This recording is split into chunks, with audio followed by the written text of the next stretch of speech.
Hey everyone, this is Louis7, and today, for the first time in a very long time, I am streaming the Lord of the Rings online, and it's an exciting day because I plan to test the new landscape difficulty system, at least new to all the regular servers and not exclusive to Treebeard and Shadowfax. I believe Shadowfax is actually shut down at this point.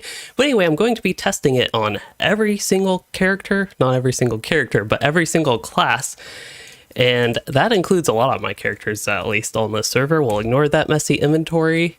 And I think it'll be really exciting. Unfortunately, it's not going to be the most robust of tests because I don't have like perfectly each class at a whole bunch of different level ranges to test, say, before LI, after LI, high level cap with like geared characters, under geared characters. Can't really do all that. So I have to work with the characters that I have. But that should hopefully still give us an idea of just how the system will work between different levels, between different classes and different types of classes, and maybe even specs. So there's a whole lot of characters to get to. There are 11 classes in the game, which means I'm planning on testing the system on at least 11 characters. It is possible, depending how things go, that I'll actually do multiple characters of the same class when that is a possibility. But to keep it simple, we're going to start with one character of each class. And actually, I can go ahead and set the difficulty. So the Hardened Traveler here, this character was conveniently located, but outside the Prancing Pony is who I will start with. And I will test max difficulty on each character, but I also might try to find a more optimal difficulty for a character if max difficulty is a little bit tough. Like, I suspect a lot of characters before you get your legendary items, max difficulty will probably be quite tough. Also, pet classes, I suspect, unless they have made changes, I suspect pet classes will do a lot better than non-pet classes. I'm also noticing a funky thing with my UI, which is, let's see, what would this be? I think floating, that might be a little bit better. Okay, probably not floating. But all the not tooltips, icon? Yes, icons. There we go. Now they're actually showing. I was like, I know these NPCs and the such, but they aren't actually showing that they are NPCs. This technically would be an upgrade weapon, so I'll keep it in the bank for now. But I did want to clear this character's inventory. Okay, so there are also a couple other complexities with actually getting this properly tested on each of my characters and on eventually all of the classes. And that is mainly how I am going to be doing it. So one very nice thing with the mission system is that's a very easy thing that I can just boot up on every character and just like run a mission to get an idea of how combat is at different difficulties with all the different classes. So that is probably going to be one of the more primary methods of testing, but some characters probably have decent access to like landscape that I can go to as well, like actual landscape, not just mission landscape.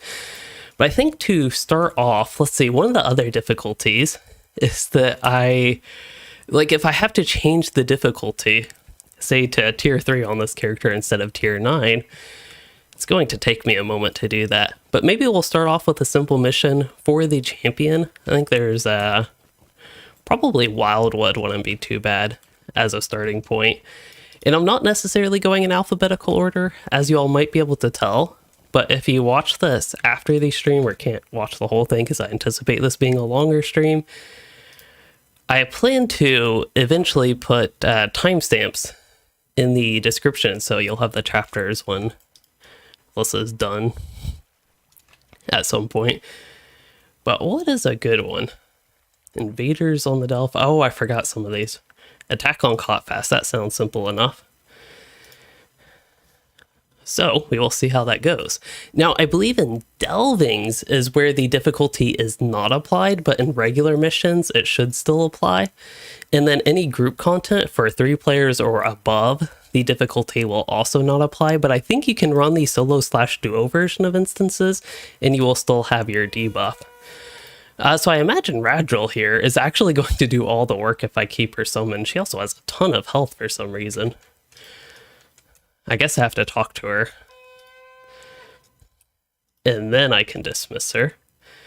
We'll do this proper solo here. But yeah, I anticipate that I will die very quickly on this character because I don't suspect that champion will fare all that well, especially while we wait for NPCs to actually spawn. That is a problem with this mission and still seems to be. I think one time I got most things looted before any of the mobs spawned. It was kind of crazy, but I might as well try to complete this mission.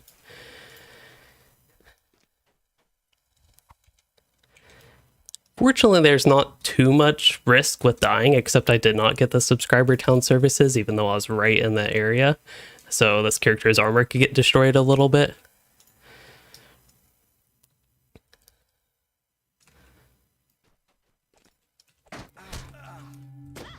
I was not one shot. That is a good thing. I also have not played LOTRO in a very long time, so it's going to take me a moment to warm up. I suspect the L line's not the best choice, but when I got that tested real quick, and I already have some damaged armor, great. Ooh, I have the blue line set up, so I'll go ahead and use that. I wasn't planning on playing blue line, actually, but this is a bit odd. Do I want parry? Yeah, so when you are crit, you can increase parry. And then this one is you deal more. We'll go with more damage. Why not? That is, if I were actually tanking, probably not the choice I would make. We'll see if this lag sorts itself out here.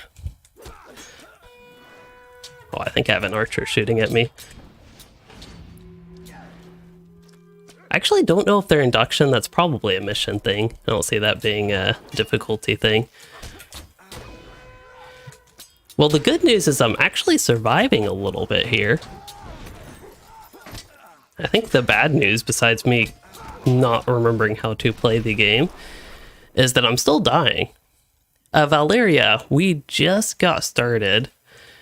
Looks like chat suddenly is working. That's something I meant to actually check and refresh. But yeah, there we go. There are actually a couple messages I missed. But Valeria, I am just starting with champion. It is clearly not going too well here, but I'll quickly respec this into redline and see if we can at least kill one mob here. This is probably the situation where doing a non-mission would have been better. Let me see if I can remember how I want to actually spec champion real quick. Oh, definitely want ferocious strikes. And then kind of care about that, but not too much. If I remember correctly, the dot here is quite weak, so getting increased damage on that probably won't be too much worth it. Get 1 point in that guy. Ooh, getting killing an enemy, restoring morale might be a little bit beneficial. It's not the most. If I put 3 points in, it'd be a bit better. But I think I'd rather do something like that. I think both these traits, if I remember correctly, are worth getting. Yeah.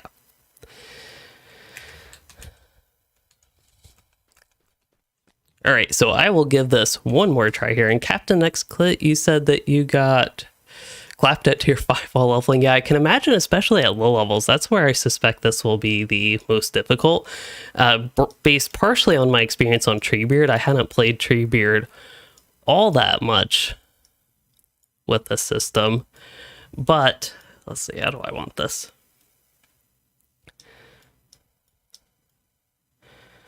I will try something like this. But on Treebeard, I got to like level 30-ish something on my Guardian, and I think 20 something on my Rune Keeper. So I've tested on those two classes at those levels, partially in groups. Should probably deal with the weak guy first, huh?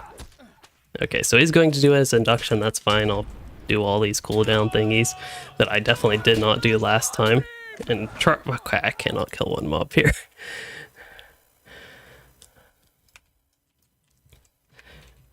Yeah, I really don't think starting with a mission was the best idea. But one thing we can do... Wait, did I lose the summoning horn? Where is it? There it is. One thing we can do is cheat and at least get through this mission. And for some reason I'm walking. There we go. And I'm actually going to use some strategy this time. We'll deal with the scout first. Oh, I meant to use brutal strikes. There we go. If we can actually hit the enemy. I don't even think the NPC helped all that much with that particular pull. So it looks like here we will get... I'm going to try to get the NPC there to take aggro. It looks like, okay, I have the captain. I am hoping that I can deal with a single signature on my own and actually get it interrupted this time. Just need a tank. And I believe this green puddle here is actually one of the new ones that we have in the update. Because they added new effects other than just the flame strike that we used to have. They are not taking much damage now. I'm guessing that is the corruption that I need to remove. Do I have a corruption removal? I don't play champion to actually know the corruption removal, but I think it's on my shift 4 there. Alright, one mob down. The flame strike honestly doesn't deal a ton of damage.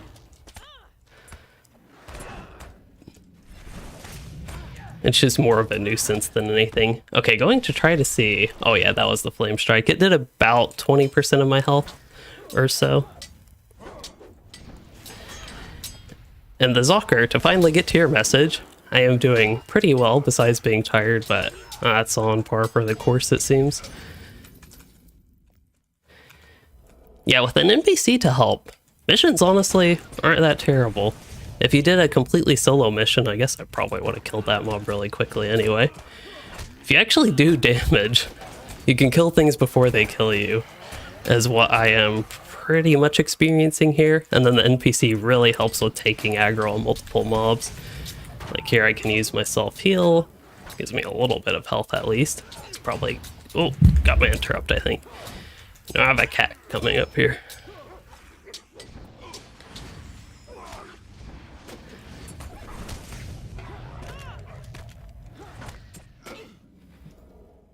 But yeah, I'd consider this pretty successful after I summoned the NPC and got my act together a little bit.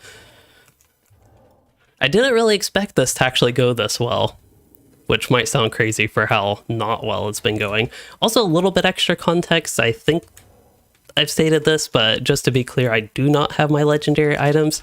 That's one of the reasons I chose this character to start, was just as a general base mark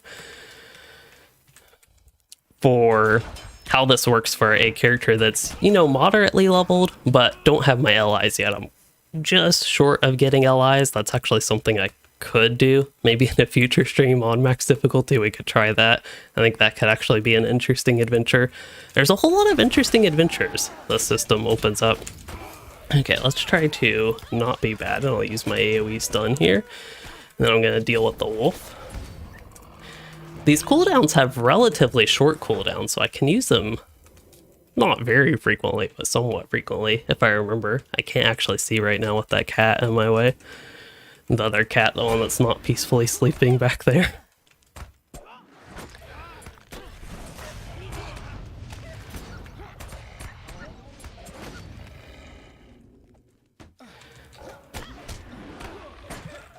It's fights like these where I can pretend that I actually know how to play this game.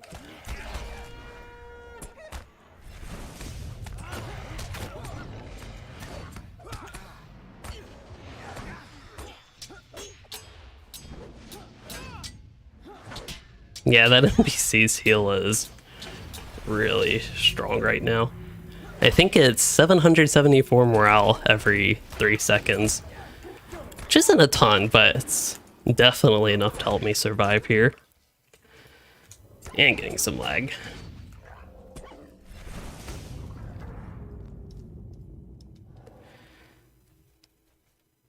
And the Zocker, thank you for being a channel member for 13 months. That is pretty crazy. Especially at the Mithril tier. I did not even know you were at the Mithril tier right now, to be honest. I really do appreciate that. That is quite crazy. I know as a member, it probably sucks like the past week or so. I don't think I've had that many videos. In fact, I think it was about a week ago that I actually uploaded that. No, that would have been a... I actually don't remember when it was, but whenever I got to around to doing the update 36 video, it's been a while. But channel members really help keep me, say, coming back, motivated to actually come back after a sort of forced break.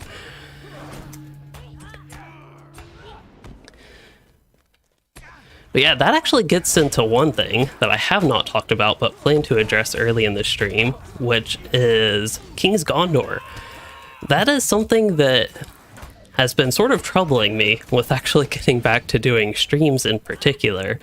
So for the past couple days, few days even, maybe 4 or so days, I think starting last Thursday-ish, I kept tentatively planning for each day basically to do a King's Gondor East would be the zone name, or East King's Gondor, whatever it's called, the Gondor Renewed zone.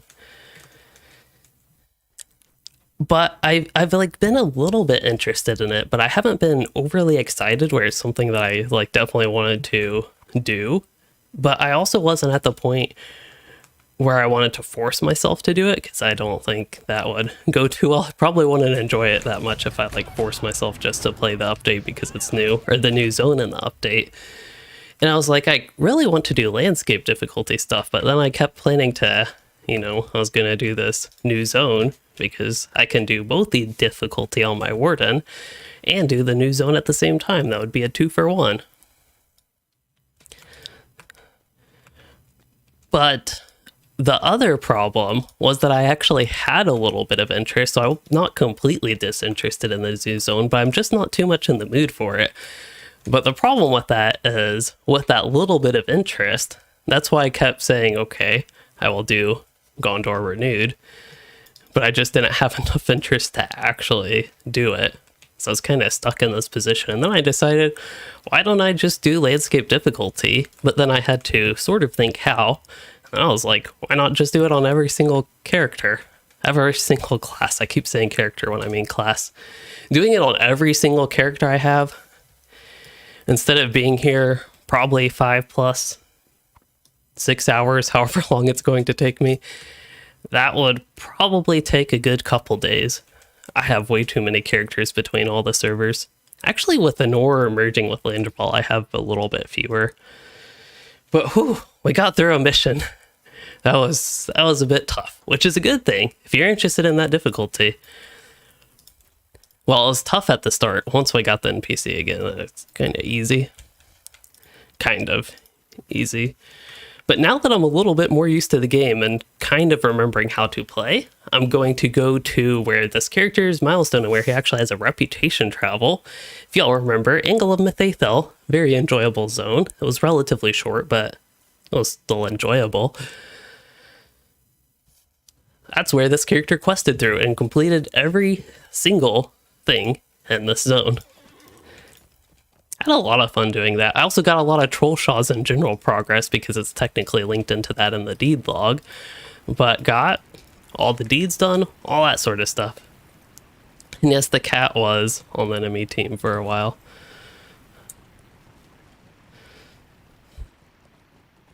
Now she has disappeared.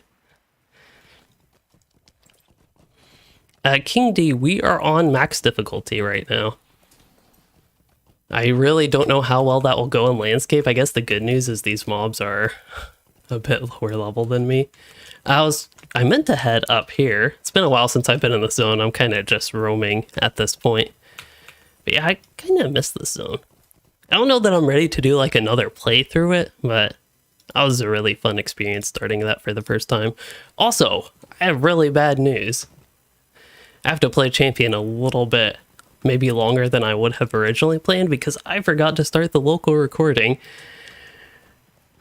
for the stream. And I do plan to make at least one video, maybe even 2 videos based on this experience today. Today will be the like full cut of the experience on all classes, but then I hopefully have a little bit more concise video based on my experience, maybe 2. All right. Started the recording. There we go. We're safe. Let's see if I can defeat this mob 6 levels lower than me. The lag is kind of rough today, to be honest. I haven't played LOTRO in 2 or 3 weeks. It's been a long time since I played the game, actually, or even logged in. Actually, I did briefly log in for that update video, but I didn't actually play, is how I describe it. But boy, is it laggy now. I don't think it would be my internet, because I'm not really... Yeah, my latency is even fairly low. Well, I guess is it good to know that LOTRO hasn't changed? The lag hasn't changed much. Speaking of lag, though, something interesting is that the executive producer, I forget the name he goes by. What name does he go by? Like his forum name, alias name, whatever you want to call it. I don't actually, I'm not 100% sure how to pronounce his name, but it's like Robert Ciccolini? Something like that is his actual name, but I should know his forum name. I just don't remember it. Anyway, he posted on Twitter, I believe it was, about finding 2 sources of lag. These mobs are... There we go. I forgot the huge level range, but I was surprised to see one of these ruffians. I thought this would be a little bit closer to my level. It's really easy when you fight a mob 7 levels below you. But that kind of negates the purpose of turning the difficulty up, right? If you turn the difficulty up and then it's too difficult and you just fight mobs below your level, that's kind of defeats the purpose. Unless you just want to stay on max difficulty because you want to stay on max difficulty. But yeah, for me that would kind of be, oh yeah, I have health potions. I forgot that's a thing in this game. I can tell you, somebody asked if I'm bored with this game. Not necessarily bored, I just haven't been overly excited or overly wanting to play, and that's always an issue for me after having a break. You'll probably notice it whenever I've taken breaks during summer or in the winter in the past. January is always a tough month on my channel because it's hard for me to want to play the game after being away so long, but then it gets to a period where if I've not been playing, say, 3 or 4 weeks, usually that's when I start wanting to play LOTRO again. But sometimes it's just nice to have a break and enjoy the break.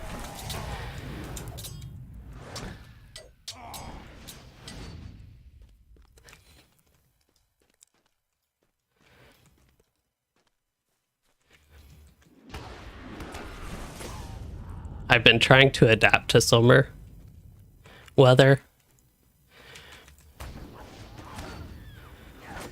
And it's sometimes been a bit nice outside. Of course, now it's just like last summer for me. Not last summer, but 2 summers ago. Very smoky outside.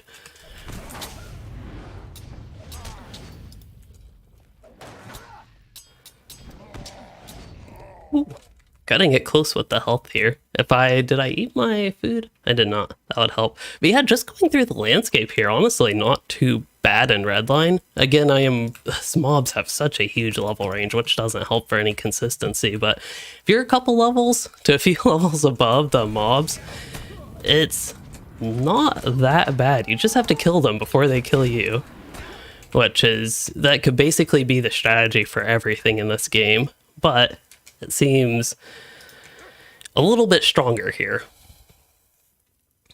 Also, as far as being bored with this game, I will just point out, as I mentioned, haven't been overly excited with the whole Return to Gondor thing. I was kind of excited when the announcements and the such came out, but actually the idea of playing through that zone hasn't overly excited me. Okay, I need one more... I know I went into that fight with low health, but I was saying needed one more fervor, and then I could have used Horn of Gondor, which I got the fervor. I pressed the button for Horn of Gondor, but my character was dead at that point. But yeah, I cannot imagine, especially fighting a signature that's like above my level. He's only 1 level below mine. Oh, I thought I got that hit. See, the heal animation. The animation got off. Oh, I healed my power. Combat log doesn't show the heal, but I did actually use the heal.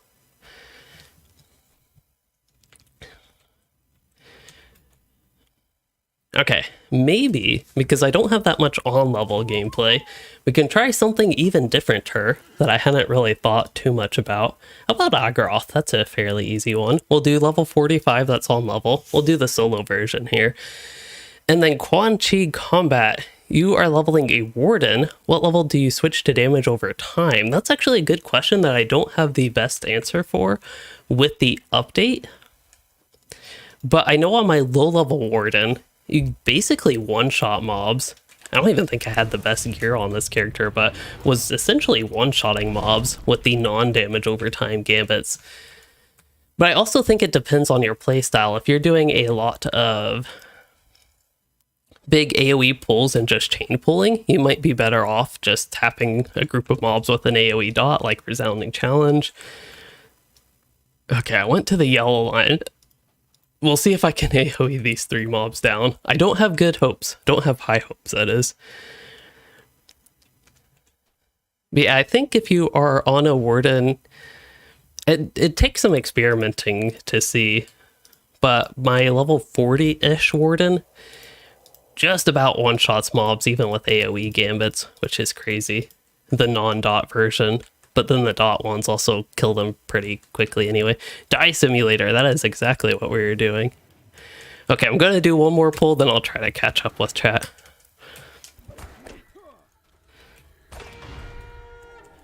Oh, they have the corruption. What's my corruption removal? There it is. Oh, I'm already dead. Just staring at my, basically, fervor, what abilities I have available. Then I die. That's okay, though. Also, we don't need Horn of Gondor there. In fact, Bladestorm, that is the... If I had much of a strong opinion on champions, it would be that Bladestorm needs a rework. It's not a bad idea for an ability, but it is just terrible. Alright, a lot more comfortable on the red line here. In fact, oh, I thought I'd get that off. See, this is when we are stuck solo, fighting 2 mobs that are actually on level here. I just die. This is more how I expected, to be honest. This is how I expected the champion to be also. That was not the ideal set of abilities. Oh, I thought I'd actually get the hunter down. We are playing Die Simulator.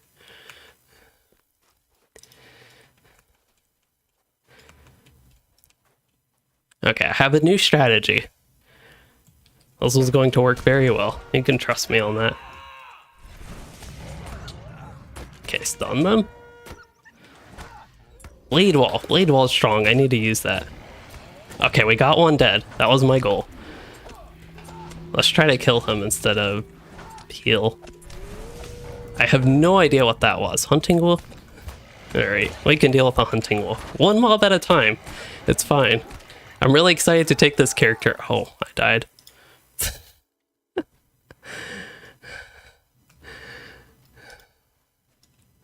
Is this character's gear any good? That would make me feel, okay, his gear is actually really good.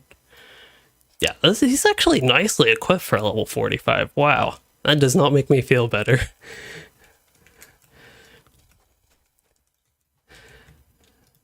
How are his virtues? He has decent virtues. I won't describe these as good virtues, but he has some decent virtues. I would feel better if I was terribly geared and had terrible virtues. Okay, so best difficulty for new player. I don't know what Fearless 2 is, but I would recommend starting out on tier 3. That's probably a good starting point for any of your characters, any classes.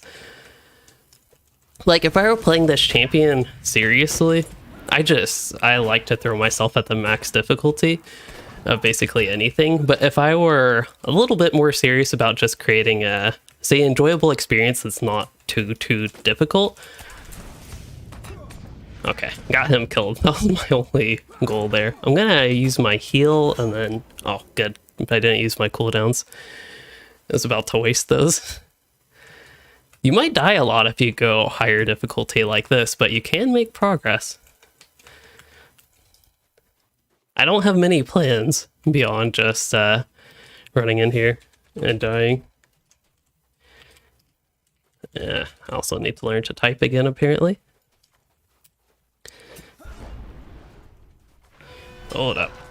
Okay. Oh, I probably shouldn't have gone for that.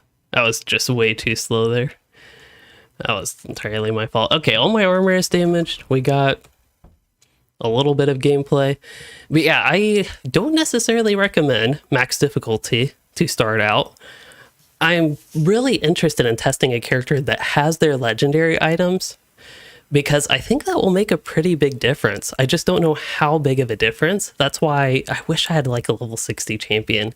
It would be a great comparison.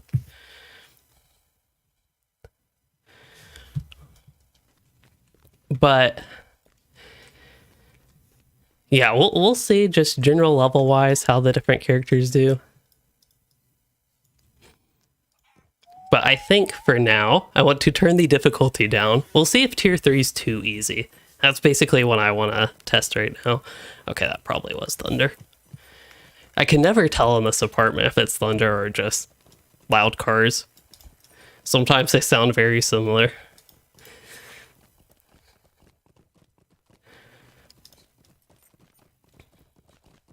I wish I could hear the rain better inside, but it's kind of hard to hear. Never mind me talking loudly right now. Yeah, I would recommend tier 3. I think that's a good starting point. Honestly, I just don't see tier 1 and tier 2 being that useful. They'll probably increase the difficulty a little bit, but tier 3 I think is where you can start to get the new tokens that drop, which I don't think I've received any, have I?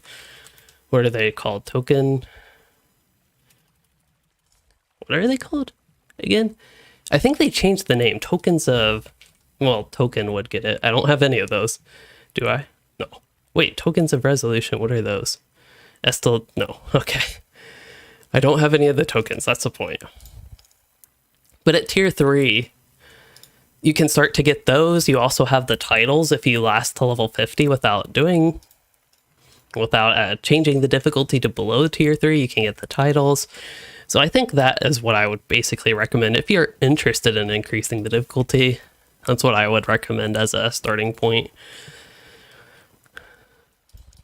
I've really been thinking for my hardcore character, my captain, I'm thinking of implementing going on a certain difficulty. And what I was thinking, I don't know how well this will work, but I was thinking start at tier 3, and then every 10 levels, increase the tier by 1. That would be the challenge of the hardcore series, to actually make it difficult. So essentially, that would mean that, say, level 10, you would go up to tier 4, 20, tier 5, and then whatever level, I think it would be 60, is what would be tier 9 that way. And that would give you a chance to get your legendary item and all that. But then level 60... you would have to, swap to tier 10. Oh yeah, don't the tokens... Oh, if you die, the tokens can drop. That's right, I forgot about that bug. I do remember seeing that. Did you see both the cats' heads pop up? Maybe not this one's as well. That was the thunder they heard. I love thunder.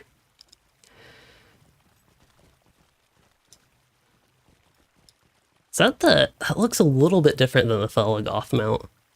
Maybe. Anyway, oh yeah, Agroth. So we're on tier 3. Let's try that exact same thing. This will give us an easy, direct comparison. I'm going to pick up the summoning horn to progress the instance. And we're just going to, in redline even, we'll run to this group of 3 mobs here. We'll very slowly use that one ability. Use my AoE stun. Okay, I probably would have been dead like 2 times over on max difficulty at this point. The fact that I'm playing this terribly and surviving this long just shows the difference. This is tier 3, and we were dying so easily on tier 9.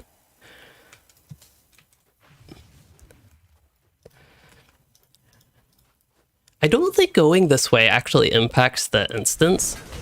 Unlike, if I remember correctly, Will of the Willow, you could actually like decrease the power of the final boss by doing little side things. But I think this area is just for the quest. I don't really head here that often. Oh boy, that is a huge difference. This game just got easy dropping to tier 3. My champion feels OP again. This adds a little bit of danger. I think on tier 0, I could pull this whole thing and have 0 issues at all. But here my health has actually dropped to about half from that group, given I'm not necessarily playing the best right here and I'm about to die. But I also, if I could actually see and click things accurately, I also could have survived that, I think. And somebody mentioned, I think at one point, damage over time abilities, so dot effects on you, are extra deadly, which I think is true. Those are really tuned up in the higher difficulties. I don't know if I'll run into too many of those here, but that is something that I remember. I forget how strong Blade Wall is. I need to just spam it more. I think when you get your ally, it's even stronger by quite a bit. Forget which way to go on this. Okay, I'm back in Redline, which is what I'm most comfortable with. I just find the gameplay a lot more fluid, personally. Oh yeah, I have a dot effect on me. Let's see. Yeah, that is ticking for 1k. That's about to kill me. 3 more seconds. So, just to perhaps emphasize the increased difficulty, the tooltip for that was like 400 something damage. Yet, with the reduced stats that I have, essentially, it did about 2.5 times the damage it was supposed to. And that's on tier 3. I'd be curious how much damage that would do on tier 9. It might be a one-shot. I wouldn't be surprised, or if it did like half my health.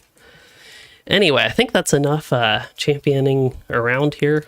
I got a good idea for this character. Tier 3 seems to be pretty sufficient if I still want to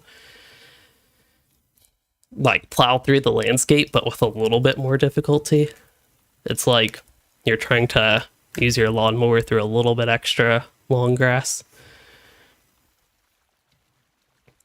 Champion, I think it's a pretty fun class. I just find myself, if I play it for way too long or the only class I play, I get bored of it a bit quicker than other classes. But it's fairly straightforward to get started. Something in between Guardian and Champion, you could try Brawler. I don't know in my experience that Brawler has that much more survivability than Champion, but I don't know, it's in the similar realm of Guardian and Champion. But I think for the next character, I think my Hunter, that's perfect. That's another high DPS class like the Champion. It is range, so that's a little bit of a difference, but this character just got his LI recently.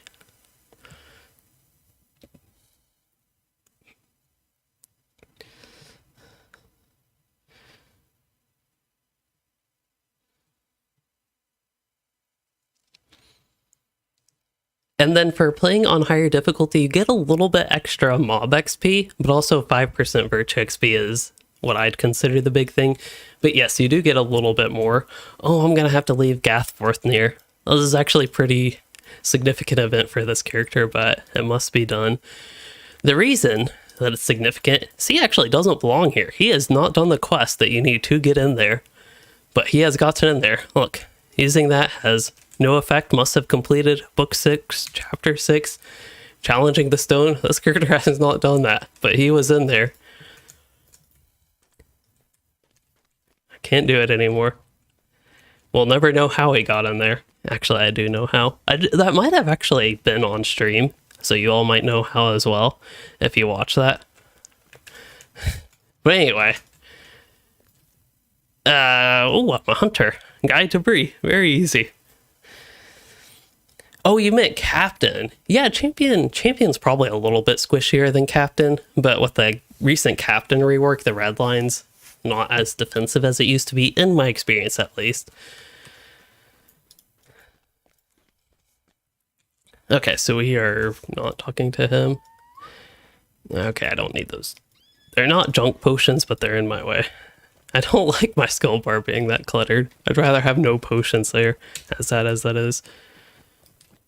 But yeah, I expect on the Hunter, we'll try Redline. I would not actually, if I were playing Landscape on max difficulty, I would not play Redline Hunter, but I think that will be the easiest comparison to Redline Champion.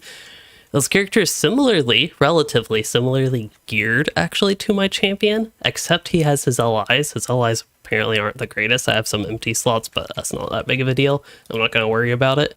And my virtues are overall fair. Why do I have honor? That is the most confusing thing. But my virtues are fairly similar overall as well. Yellow line could be interesting. Well, let's get VIP rewards. I have a high level hunter I would not mind testing as well. That character is on Arkenstone. I don't know if I'm getting way in over my head, because while we've only been here, how long have I been streaming? Like half an hour, maybe a little bit more.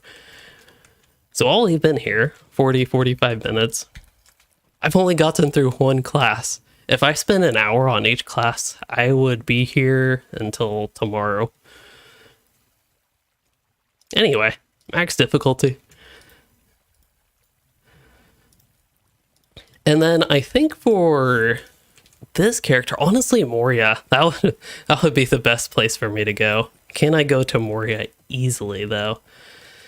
I don't think this character has actually properly been to Moria. Can I spend a mithril coin and go there? I'd hate to do that, but...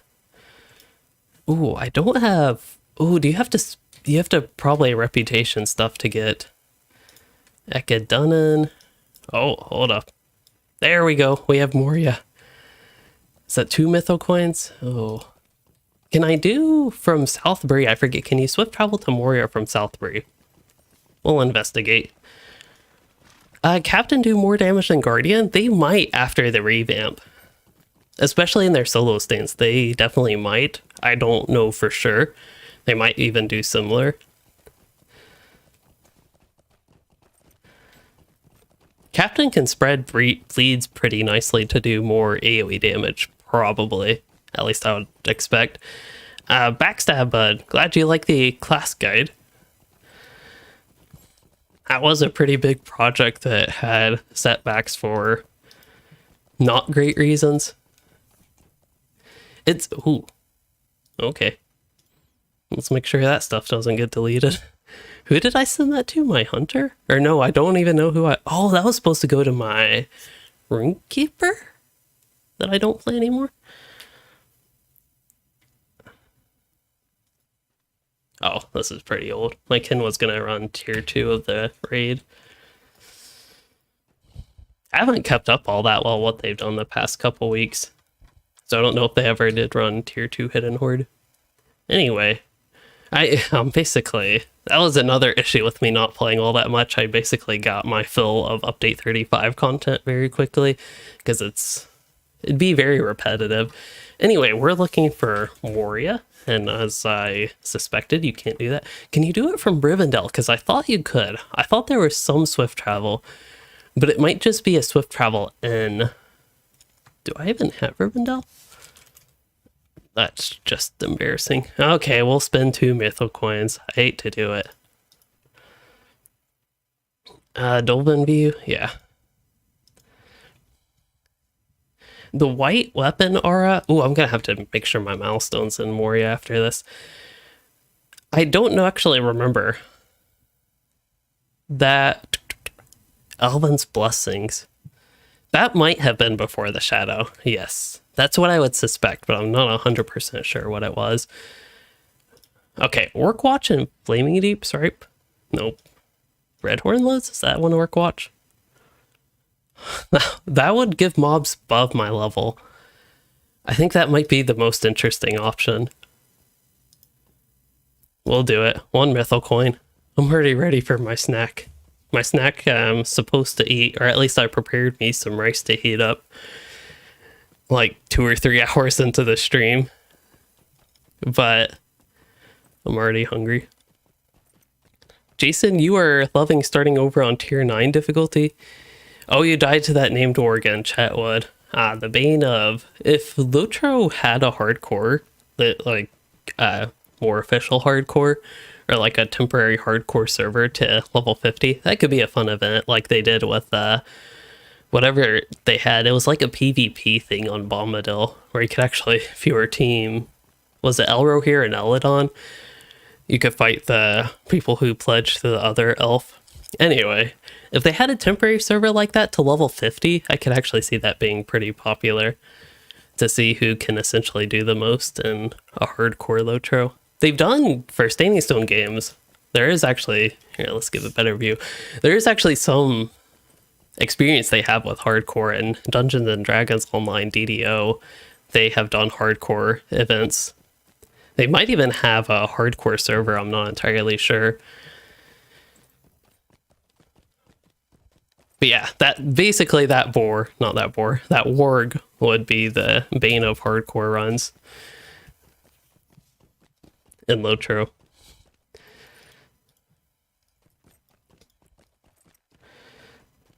Don't mind me, goblin.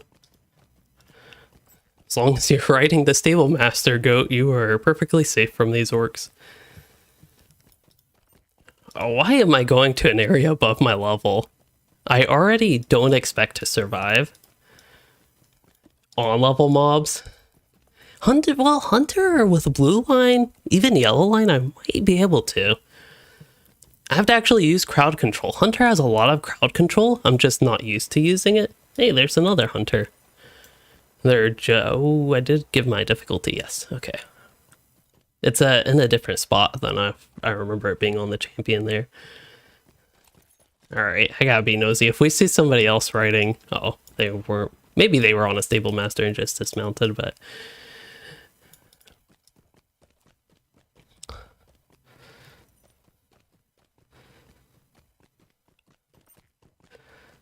I also have to be careful with res circles. I'm not 100% familiar with where they are, but hopefully they're near mobs. Because I plan to die a lot, unfortunately. But yeah, it'll be interesting. The Hunter, I know, is another class that's slotted to get an update and potentially rework. I don't know how major the update's supposed to be. Like I think the Lore Master and Guardian are supposed to be more significant revamps. Whereas actually, I don't know if we know that much with the Lore Master. Well, the pets at least are getting revamped.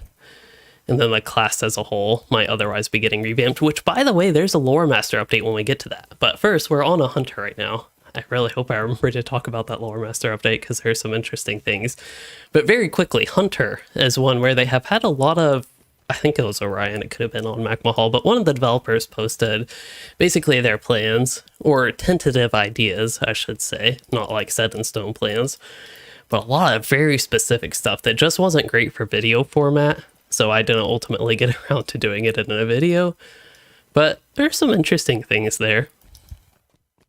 Now for Lore Master, briefly, it seems like some people have been a fan of this, which is a good thing, but they were considering making Blue Line Lore Master to be like Red Captain, fill a similar role, basically be an alternative to a Red Captain, so boosting ally damage essentially. Which didn't make much sense to me. And I think to me, I wouldn't be as happy with that as it being made like a proper pet spec. But probably be better than what we have right now. Where is the milestone? Ah, down below. I want to make sure I do that because we'll maybe have to go back to Bree. But we're going to do the pro move and go redline. I don't know. At this level, I think strength stance would still be better. I don't know if you have to have specific legacies. I forget exactly when the transition is. Also here, wait, I thought I saw the red circle. Maybe that was just these spikes.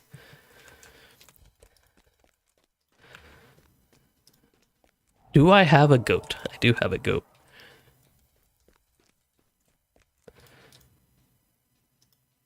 I think I should have a goat. I should have access. Well, I'll have a boar, at the very least. Also, wasn't there a thing where you could use elks in an area you weren't supposed to be able to at some point?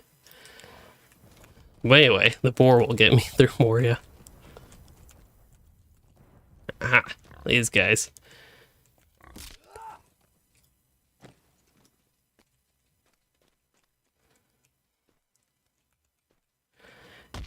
Yeah, coyote or coyote? I actually don't know if that's an I or L, but I'm guessing it's a I for coyote. But anyway, you said that Redline Lore Master could receive the Redline Captain treatment where you could get a stance to eliminate the pet and gives your skills the ability to be used on the move. I think that would be interesting. Or really any buff. Okay, I'll see how this goes.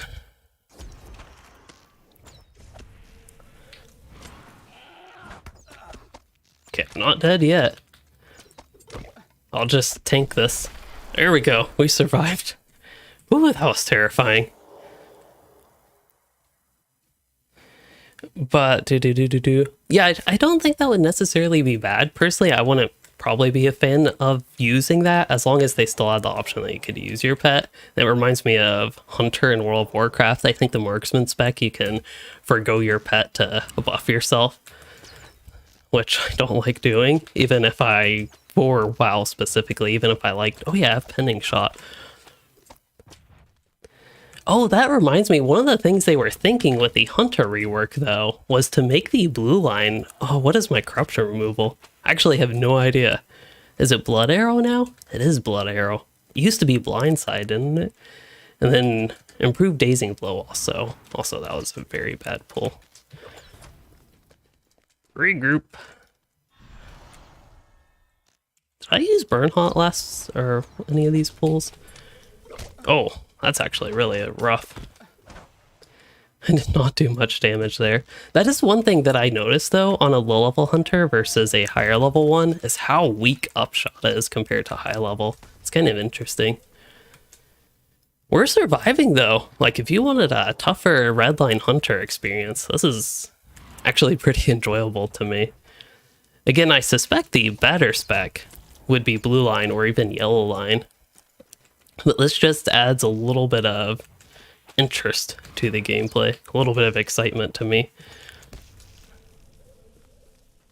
Makes it a lot slower.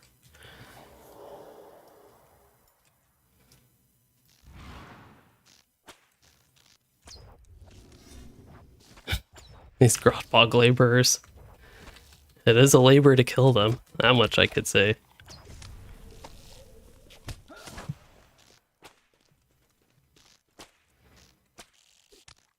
That one's a slow, this one's root, that's right. But Swiftbow, that seems to be the MVP right now. Now the real question is, can we defeat a White Hand Orc?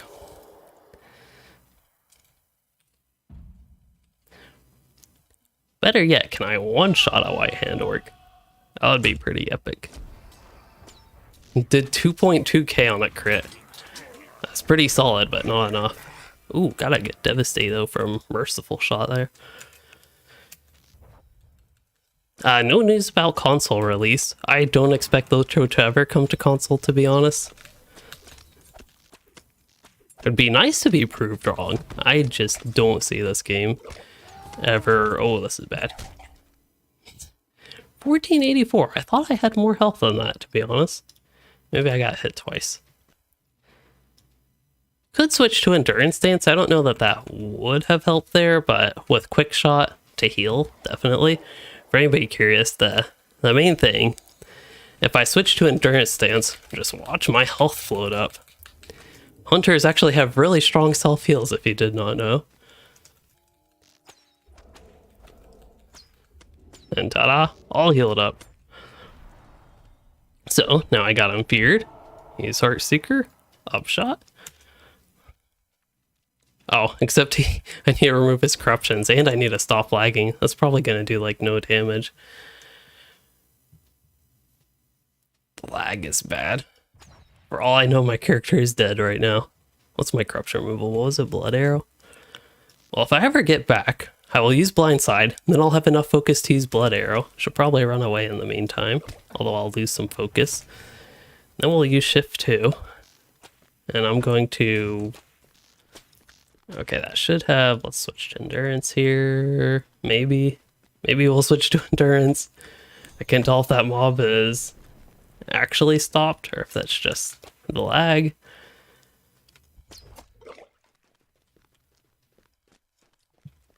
I wonder if that spider would have aggroed. Now, I actually don't know how long Barbed Arrow lasts. It looks like 15 seconds left. Oh, I did aggro the spider. Oh, okay. That spider does a lot of damage. Alright then. That was almost half my health in one hit.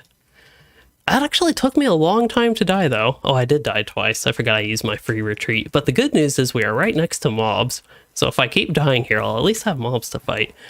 So let's try this Warg Rider. This will probably be my last redline fight just because I have my cooldowns and I can be very OP here real quick using these things, and ideally that would have already killed it. And oh, I'm in endurance stance, good. Actually can out heal their damage to an extent. Is there another ranger here? Okay, let's try a very bad start fight, hopefully without lag. Use pinning shot and see, I'm not doing a ton of damage, but I am healing up. And then I'll use my fear, give me a little bit of space.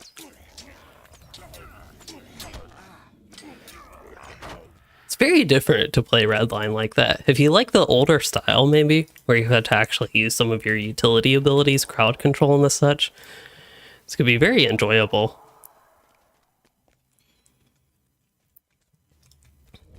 But let's try blue line. Main benefit for blue line, of course, is going to be on melee mobs. I can just eternally kite them, basically. If I actually play well, that is. That is a requirement to not be bad at the game. Not necessarily a requirement, but it makes it easier if you're not bad. There we go. But I could, if you're just fighting a single melee mob, I don't see any issue with playing in blue line. It'll of course take longer than usual, but that's going to be the case with everything you try. Now for a ranged mob like this, I don't necessarily need to kite as heavily, but I just need to out heal their damage or kill them quicker. So I probably could spam. We can go try this, but oh, I didn't get my subscriber jug. Oh, I just didn't drink it. Oh well, can you repair with this? I forget. Yes, this one you can. Good. But we'll try the same thing. But this time, if I mainly focus on my healing with quick shot, I might actually be able to out heal their damage. I'm really curious though, so we'll test it here. Okay, probably not. I was healing that entire time. They had a 3.7k hit on me at the end. That followed 2 attacks that did. Yeah. So they had 2 attacks for 3.7k, then 2 more attacks for... Hold up. That's 2.7k. And 3... Basically, they did a ton of damage. Hello, Andreas. I'm actually surprised. Redline so far has fared better. We could try Yellow Line. I just hate to take the time to set that up. Oh, if this weren't 100 mytho coins, I have so many, but... Ew, boy. Yellow Line, it just has such a different setup than the other specs. For me, at least. But I really want to try Yellow Line. I love Yellow Line Hunter, even though it's not the best. Tripwire, definitely. Because I'm greedy, I'm gonna go for damage over mitigation. Like, if I take 10% less damage, I'm still gonna die. Might as well try to kill them quicker. Definitely want trap damage though. An explosive arrow, that's not a big boost. Endurance, we could actually go with that, but I think definitely want 1 point in Rain of Thorns. And then yes, traps become ground targeted good, another trap. Resistance penetration, I shouldn't need that. And then this is such a terrible trait, Armor End. It just increases the magnitude of the rating debuff of penetrating shot, which already isn't the most impressive. And the numbers on it just aren't great necessarily. And ideally, if I have enough finesse, it shouldn't be a problem anyway. Rain of Thorns damage, the problem is it has a 1 minute cooldown. So I think at this point is when I would actually go ahead and get mitigation. I'd rather that than evade and parry. And then we'll get Wounded Prey. I think that's Merciless Shot can consume Lingering Wound. Actually, I don't know if that's useful. I would have to test that, I forget if that's actually useful. It'd be good to finish a mob off, but oftentimes bleed consumers in LOTRO are not worth it because bleeds are really strong. Oftentimes, not all the time, but oftentimes. Yeah, we'll get improved distracting shot.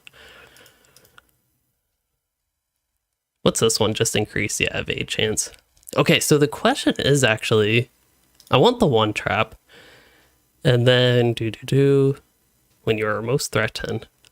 Evading, okay, places a trap. Okay, that's probably okay. But then I don't leave myself with many trait points if I want to actually get the one trap. I don't leave myself with many trait points to get something like split shot, press onward. Press onward would actually be fairly nice, I think. And also don't have enough trait points for Heartseeker. So I think if I could, getting press onward and split shot would probably be the route I would go, but Heartseeker would be another one. Also, why is the bleed on that so weak? I don't think that's always been the case. Maybe it's just with my yellow line spec. But anyway, I'll get increased crit chance. I don't think I can drop a point anywhere here, so I'll just cap out mitigation. Alright. We have traps. We have decoy. We got cat almost falling off the desk and knocking my cup of water off at the same time.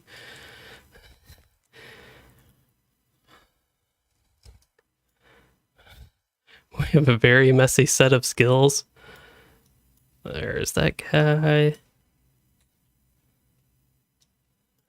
I don't know. I'll go with something like that. That seems like a pretty terrible skill setup, but that's okay. And why not start off with one of the most annoying mobs in the game? A Defiler. I also need to actually pay attention to what my keybinds are. Okay, we feared him so we can focus on the totem. I'm still in endurance stance, but that's okay. And then lingering wound. I want to stack that as much as I can. We'll hide around this pillar. Not scared or anything. Alright, I want to lure one of these mobs into my trap. That is actually something I did not do there. I forget what all the traps do. So the one trap just does damage over time, decreases their run speed, tripwires, brief stun, and then piercing trap gives, I think, gives you a heal. It's kind of like a morale tap trap version. Probably not the best trap to start with, but the one trap, okay, that actually didn't do great damage. Oh, I didn't quite jump out quick enough. That's okay though. Oh, an explosive decoy. Like, if I were actually in any AoE situation, now, oh, do I have a corruption removal? What is it, this guy? No, it's this one. Okay, I actually need a heal here. Here, let's use this, that. Oh, I'm about to die. I need to get rid of that. Please. This is so terrible. See, you have all these options, though. The only reason I'm surviving is because I'm using them. Oh, that was a heavy hit. Oh, 3.8k damage. Wow. Oh, that did it on the trap, the decoy. I was like, I don't think I had that much health. The one that almost killed me was 1.3k. But yes, the decoy saved me by getting hit for 3.8k. These are not great mobs for me to test. This is actually a good group. It's not real AoE, but it is some AoE. So just line up all the traps, decoy, and I'm dead. Sometimes mobs just don't care for all your fancy tricks and they just sort of kill you.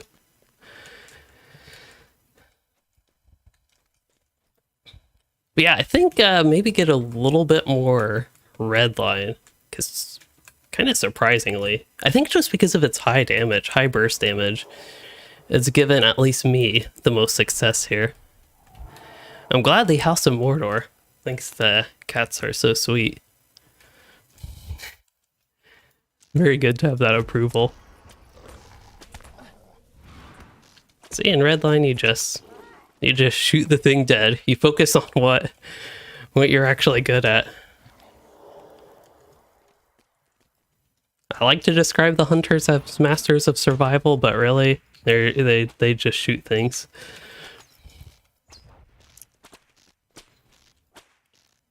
Make sure I have barbed arrow on him. In fact, I'm going to pull 2 mobs at once here on purpose.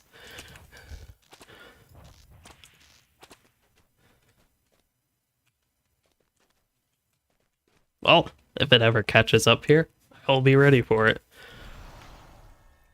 Oh, they're both actually coming here. I didn't know if I actually killed that warrior, but I did not.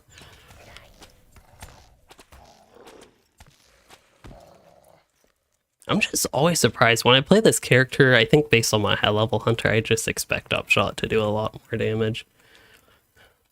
And I think it's excessively weak, of course, because of the debuffs we have right here. Okay, I'll see if I can actually kill this guy before... I should have used camouflage, but it doesn't matter. Before he even makes the turn up there to the steps. There we go. How about this AoE situation? I'm about to die, aren't I? Yes. Ooh, if I focused on damage, I might have gotten him before he got that hit. That was Mark of Fear. I don't know if that's something that mob does, or if that's actually from the debuff I have, giving mobs attacking an extra strong attack.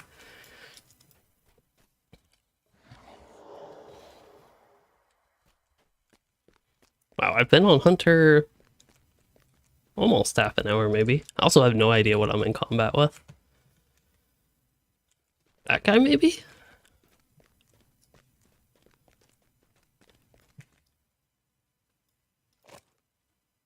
Yeah, the defile. Oh, he's rooted for my trap, maybe? I mean, I'll take the root.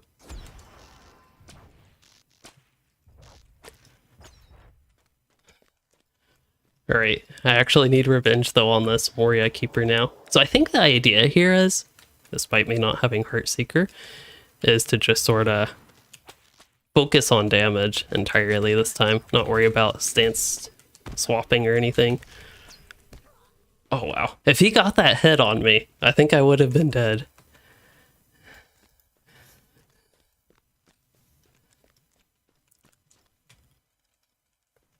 Man, this is like Moria of old days, though. I'm scared to move. I'm not actually doing anything. Oh, I could set my campfire here. I could have done that instead of... Because where is my camp? Highmore. Yeah, let's make it this random place in Moria. Why not? But what was I going on about? Yeah, this reminds me of Moria of old days. Normally, I would actually have quests in Moria of old days. But this is about how scared I was to move into any group of mobs. Oops. I guess I shouldn't stay in melee range that long.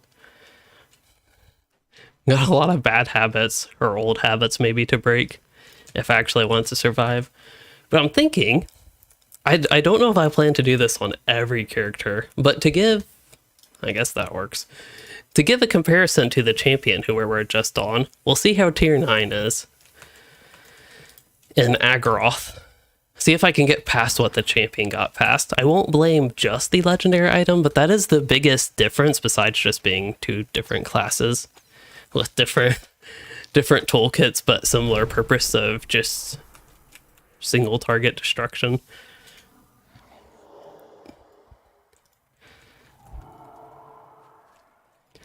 I do have more crowd control, so I could actually trap the wolf here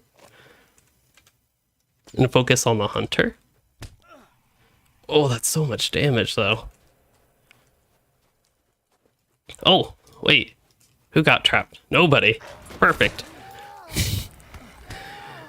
Well, that's pretty similar to the champion.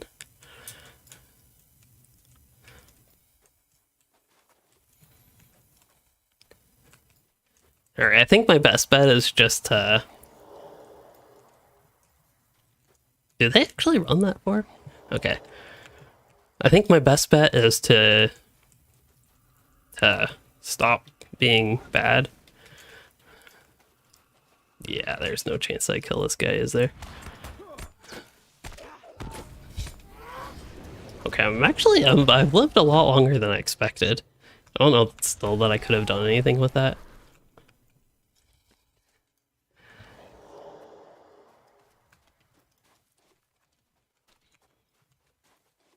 Did I do that again?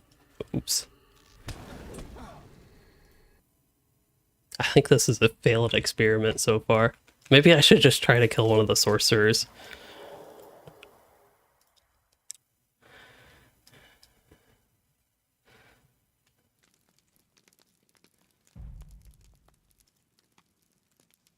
Oh. I guess I left camouflage. I think Burn Hot takes you out of camouflage anyway, but we'll see. If I can kill one of these, that is my goal, to get one single kill here.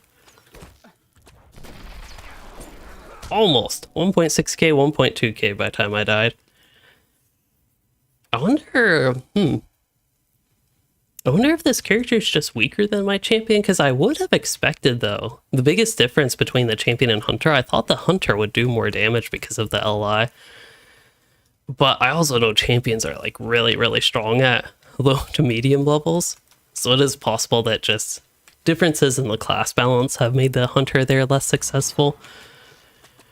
I could, if y'all are interested in seeing tier 3 on the hunter, I can switch the difficulty. I have the campfire to go right back here on the landscape. But that is, again, kind of the benchmark position. Another thing I could do is, since I talked about how I could potentially progress my hardcore character going up 1 tier of difficulty every 10 levels, that would mean tier 8 difficulty. Oh, I'm about to die. Let's get... Yeah, no, I'm dead. That could mean... That would be tier 8 at level 50. So that would be another possibility. Man, the initial run in Redline was so successful. Now I'm just like... I feel like I'm a damage sponge right now. Actually, not a damage sponge. That is the exact opposite of what I am.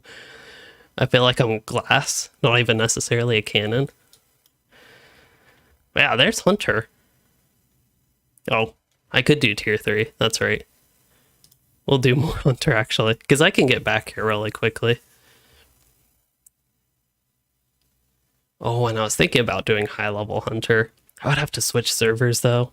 Maybe later. We'll see if that's something I get to.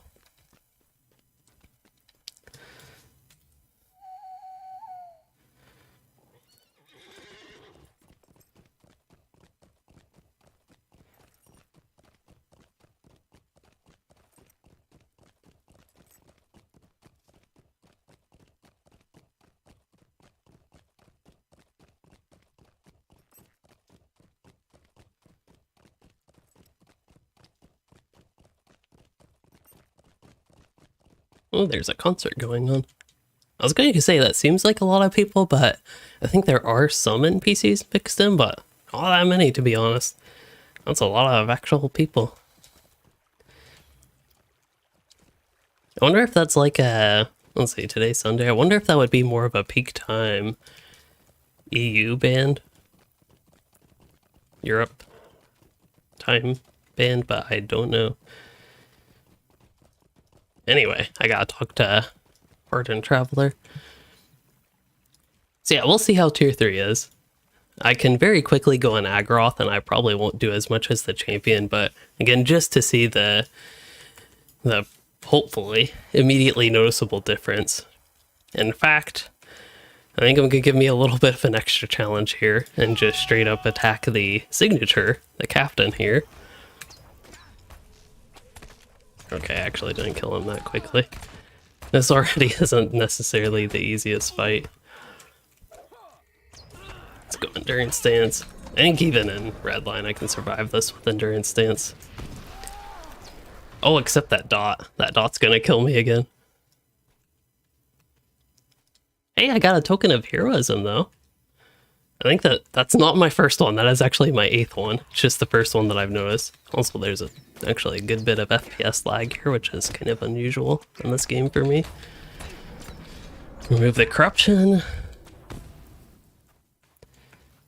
And then just because I need revenge on these two, we'll do that as well, and then I'll leave. Wow, that guy died quick.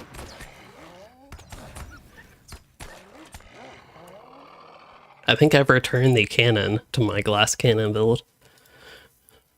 Oh, we don't even need to leave. We can just campfire. Who is Orlos? I don't recognize that name. They logged off though.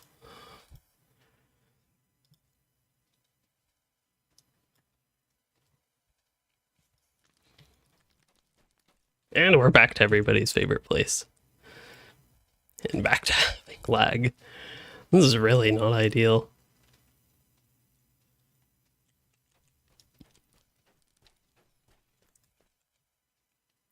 Maybe. There we go. Well, Heartseeker alone almost one-shot him, and now Upshot crits for 4k instead of like 1.2k or whatever it was. Maybe it did like 2k, I don't remember. But I was hitting for like 500 something. For the Wargrider, I do remember this combo, Swiftbow and Blindside being basically guaranteed sort of one-shot, not technically one-shot, but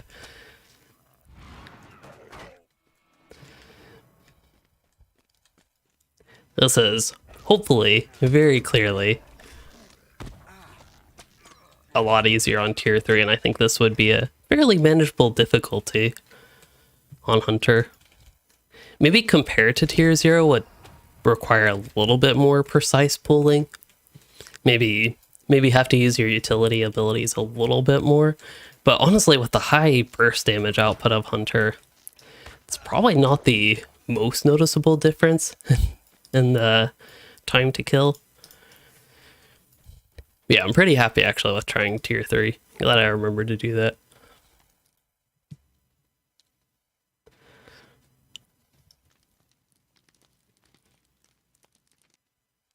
So I think, what character do we want to do next? I actually don't know. My plan was to start off with Champion and then do my lowest character that has their allies, which was my Hunter. I'm kind of interested in doing Lore Master. Maybe I'll do Lore Master next. But we'll eventually get to all classes, but if y'all have any specific one that you want to see, please let me know. But I'm thinking we'll do another induction-based class, which is not great with this lag here. Hopefully the Lore Master is in a less laggy area than my Hunter, and Champion for that matter. Don't have high hopes. Yeah, we'll see. I expect actually with the Lore Master, I was thinking it'd be more difficult, but with the pet, a low-level Lore Master would probably be a lot easier. Medium-level Lore Master, I actually don't know because pets are kind of weak at that point. High-level Lore Master, I could actually see it being quite difficult again. Yes, we will get to Warden. I could potentially do that after Lore Master. That is not ready for turn-in. All right, then. We need to... Oh, boy. This character holds all my LI stuff. How am I doing on the dreaded reward track? Okay, I'm only 3 levels. I'd love to be higher level, but I don't need this many sealed traceries, to be honest. I just hoard stuff. What am I doing? That got me totally distracted. I can make it back here pretty quickly from Bree, but I think I kind of do want to do an Erebor mission. Although this character, he has access to Moria. Lothlorien. Honestly, he should be in Enidwaith. That's where... I forgot about my Minstrel. But that would be... where he would... No, he'd be in Isengard level range. 65 plus. Yeah, he'd be in Isengard level range. If I'm really up for it, I could try the Great River. That would probably go quite terribly, but on a non-landscape difficulty character, I would start the Great River around level 67 probably. I think I did my Guardian actually at 66 was the minimum to pick up the quest. I think I did at 66 on my Guardian and came out like level 76 or 77 from a 5-level zone. I got like 11 levels, I think, by the time I was done. Might even have been 12 by the time I actually finished. Because I think I did all the Limelight Gorge quests solo, which was pretty fun. Didn't need no tier 9 to make that difficult. The one in Archit, I'm honestly not 100% sure. I don't know if I've ever visited the one in Archit, but I would expect in this general area.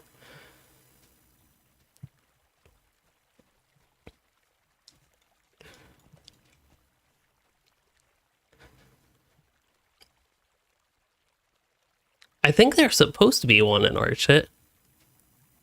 I think there's one in each of the starter camps. So like Kellendam, Hobbiton? No, not Hobbiton. Mickle Delving, I think, could be Hobbiton. I think it's Mickle Delving. Kellendam, as I mentioned, Thorin's Gate.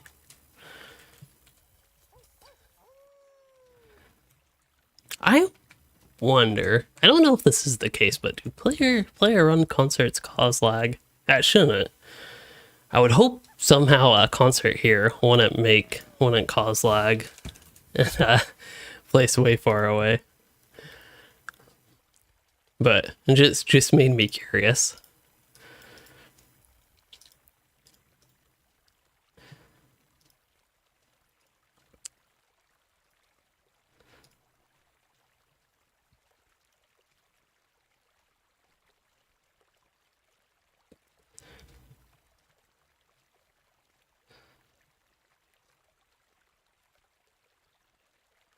What was I doing?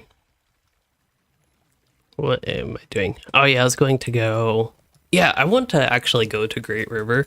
It's a terrible idea, but I got it in my head and now I more or less gotta.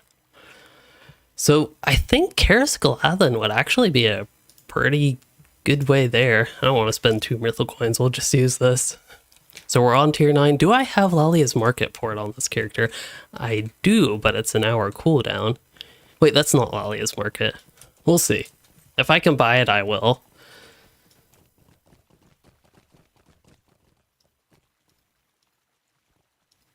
Oh, it's why. Yeah, I could see AoE healing causing issues. If LOTRO were a less friendly community game, I could definitely see some griefing problems there. Okay, this character doesn't have it. I think this character doesn't have it because I had the Bree rep port, but it's honestly worth having both. Now you have 2 1-hour ports to Bree.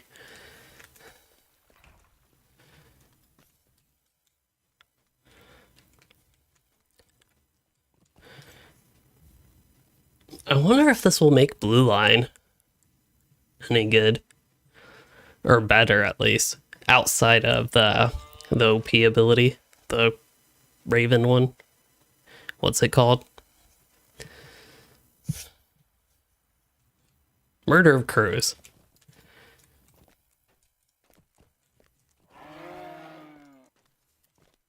Too busy to do that. Wait, can I not leave if I don't have enough reputation to even get in? Okay, we're just lagging. Oh, yeah, King D, if you are in the intro, I don't think you can get the difficulty there as Synthetic mentioned.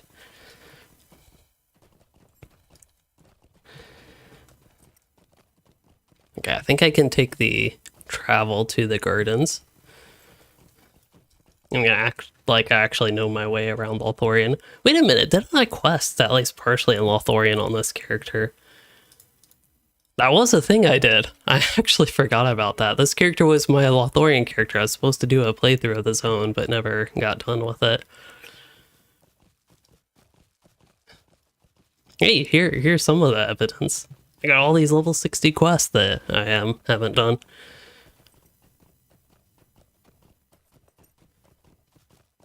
Optional animations and animation blending. I'm not 100% familiar with those options. I don't know if they're new. I don't... No impact on comp. Only cosmetic. Play optional. Yeah, let's do that. Overlap will blend. Disabled, only 1 will be allowed. Only a cosmetic option. Yeah, I'll try that. I think I would prefer blending. That would probably seem smoother, especially when you overlap 2 abilities at once with like an immediate, say, interrupt. For Lore Master, that would be like Blinding Flash in the middle of, I don't know, Lightning Strike. I think I'm spec Blue Line right now. Okay.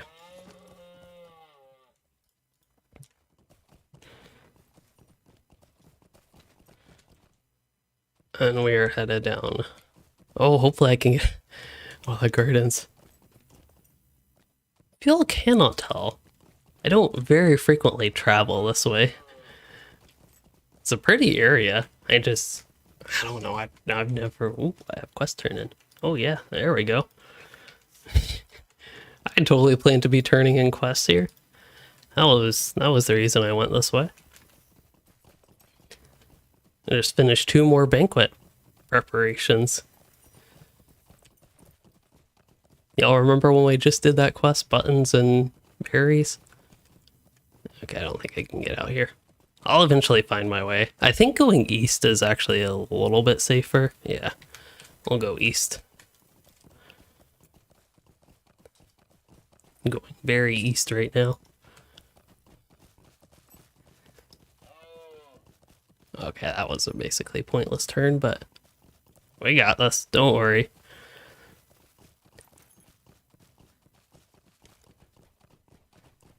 I wonder if these are new with update 36 or something. Could even be 35, but I don't remember seeing those before. Also, for anybody curious, let's just show. Ball Guardian's a good one to show this, I think. It actually does less damage. I don't think it's supposed to be that weak. Maybe it is actually impacted. Well, no, it does tiny damage normally. Yeah, that looks like normal Ball Guardian damage. It's really tiny. Like, this is... I'm pretty sure it's normal damage. It was OP at level 20 when I named it, I promise.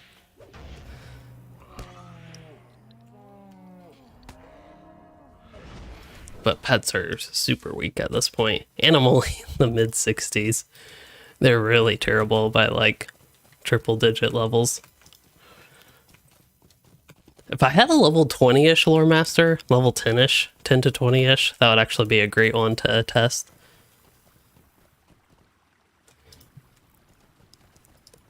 Oh, Great River could be fun. I know I've somewhat recently done it on my Guardian, but I've really enjoyed this zone. Alright, 1 Orc Warrior versus 1 Louis-1. I am blue line right now.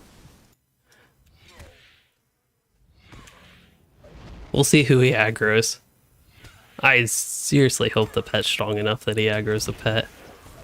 Seems to be a little bit of a mixed bag, but mostly on the pet right now. That's good.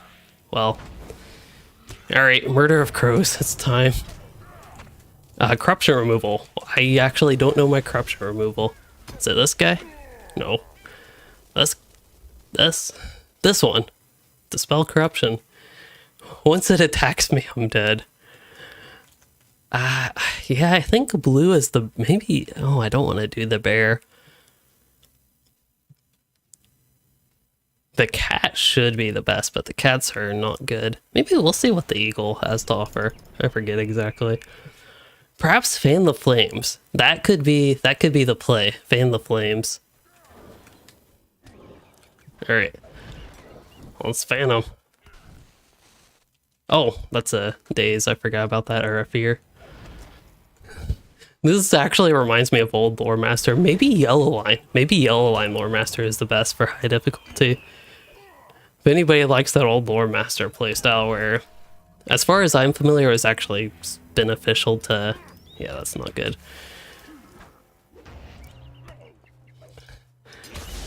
I don't think we're gonna have much fun on Tier 9 Lore Master. I'll try Red Line, but maybe I could do a bit more damage and the pet would still tank decently. Let's get the stun. Well, let's get the daze. Let's get the eagle. Let's run.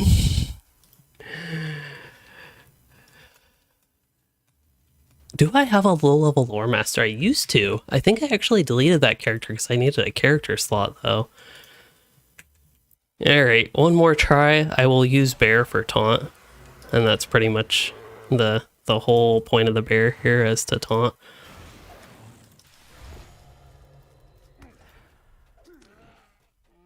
Okay.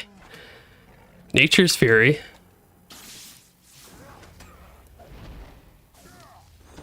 Stun him. I don't think the stun actually went off. The bear is dead. Lightning Storm was resisted.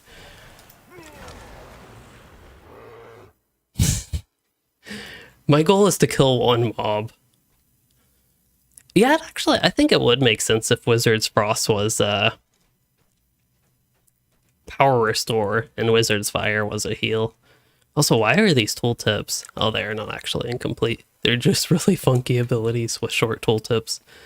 Or like, they don't have power cost and don't have cooldown. Alright, my goal is to kill one mob. I actually have that objective now. I think it's possible. Oh, that squirrel actually scared me. I saw it move and I'm like... oh, I thought there was a new mob joining the fight. Ring of Fire. It doesn't help I'm 3 levels below. They are resisting me a lot. Oh, come on, bear, hurry. This takes me back to soloing school at level 50 when this character was also weak. Oh, I pulled aggro. Okay, that's acceptable. Do I? No, I don't.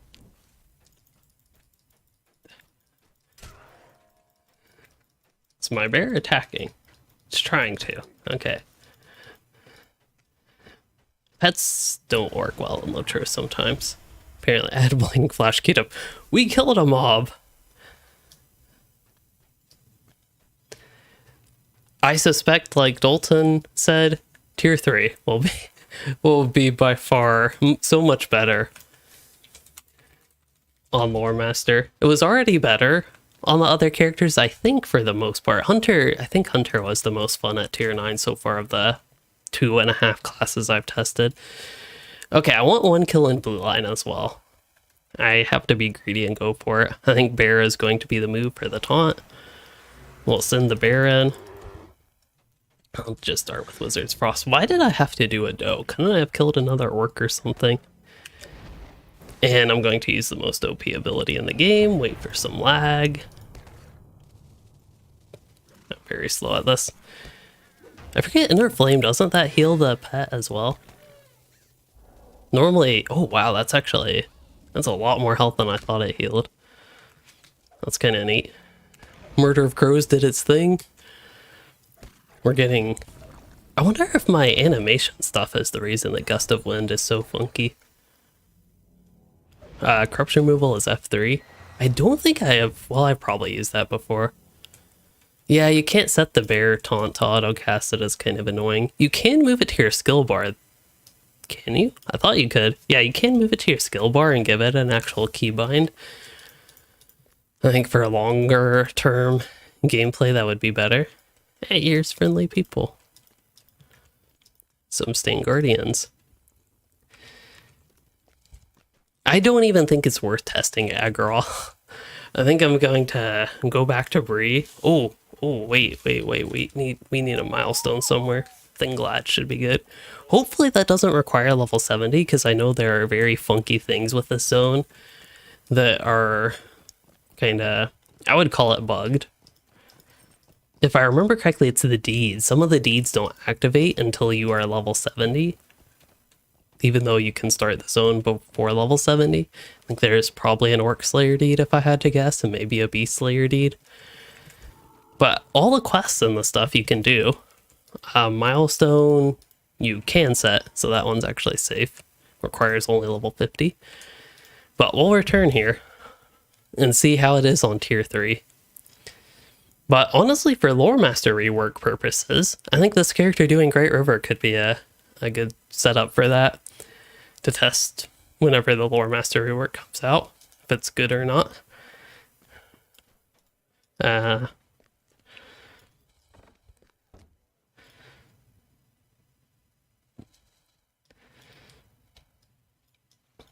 can definitely tell Bree is laggier than elsewhere.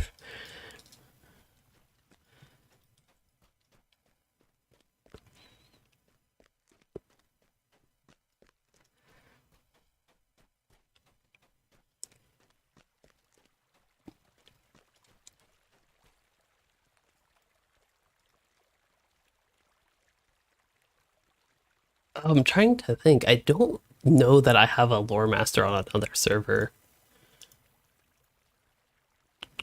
Do I have a lore master? Oh, you can do this multiple times. It's a repeatable, so both of these are repeatable. That was one give me 20. I don't know if that's per day or per week. The game is very not clear on the reset days of quests. Okay, so back to wherever I was, Great River. We'll ignore that inventory. Looks perfectly fine to me.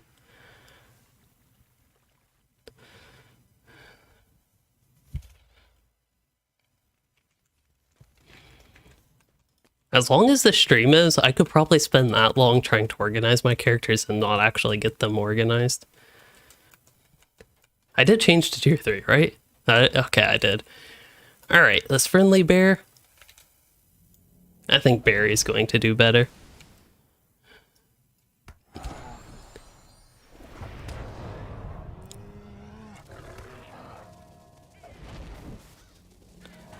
Okay, that was like destruction in comparison.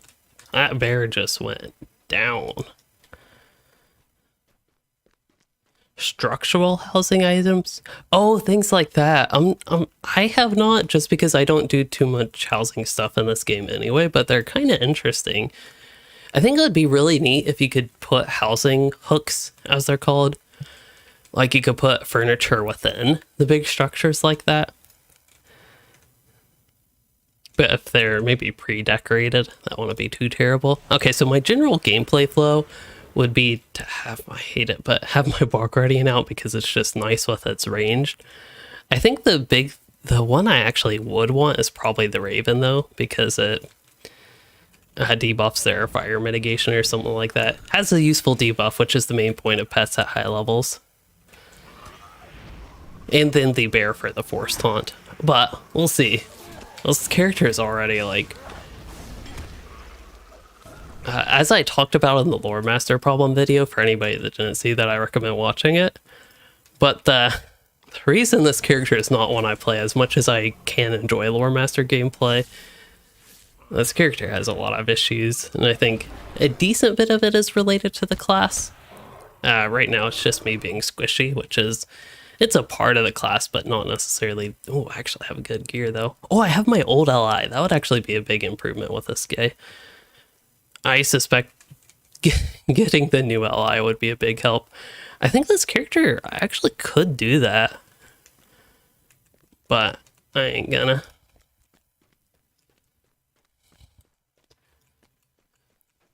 Have I played long enough to consider Lore Master? This character at least a lost cause. Try to find another Lore Master.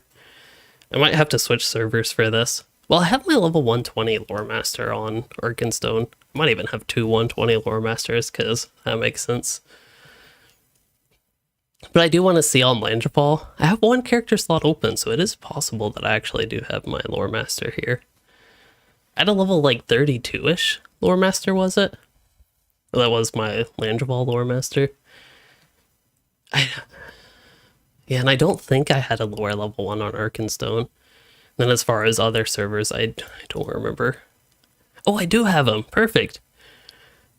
I actually thought I had to delete him. I don't remember why I made this Lore Master on Landfall, but I did. I think I did. It was probably one of those times that the all know Dan's Adventures, who has joined the channel sometimes, probably made a character to level with him randomly.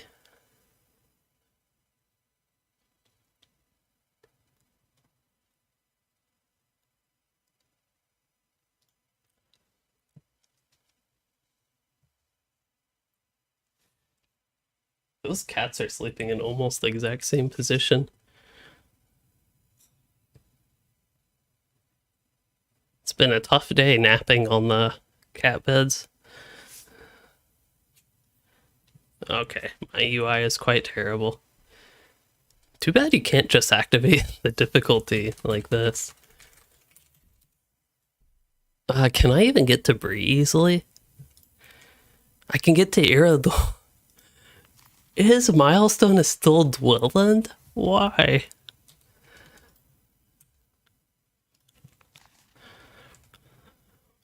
I have 3 sturdy steel keys. Wow. That is actually impressive, I think. So load my UI twice because it takes that many loads to actually work.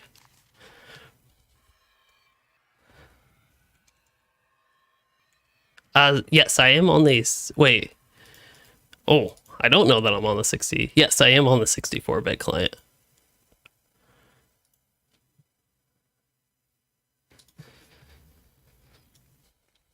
It's kind of interesting that after the update, it launched the 32-bit one. I am, perhaps you all are seeing this, but I definitely am getting some rough FPSs after loading, especially. Okay, so I think if I go to Kellendam, it'll be a little bit of a slow travel. And let's see, what would be the best thing to just quickly test on this character? Because clearly a milestone back to the what's it called? Bruinen? No. I want to call it like Ram Duoth, yeah. Past there. Getting back there is going to take a moment. So I think level 32. Ideally, I would have been like level 20. Oh, character select screen. Yeah, classic LOTRO.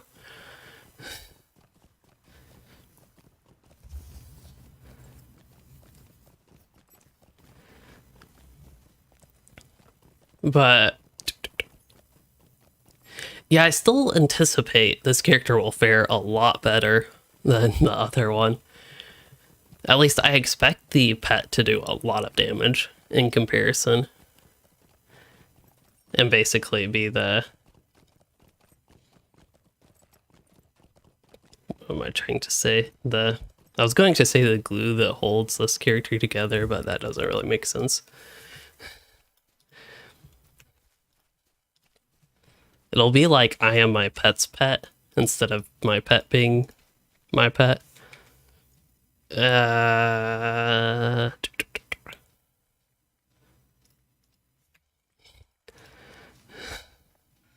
actually I have a bunch of maps. Maybe they're somewhere useful. Party tree, winter home, party tree. Never mind. Well, all I want is VIP rewards, and I don't even know why. It really doesn't matter.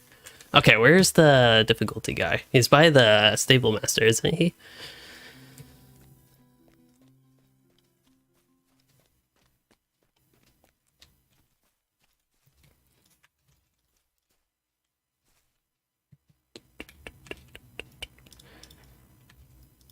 There he is.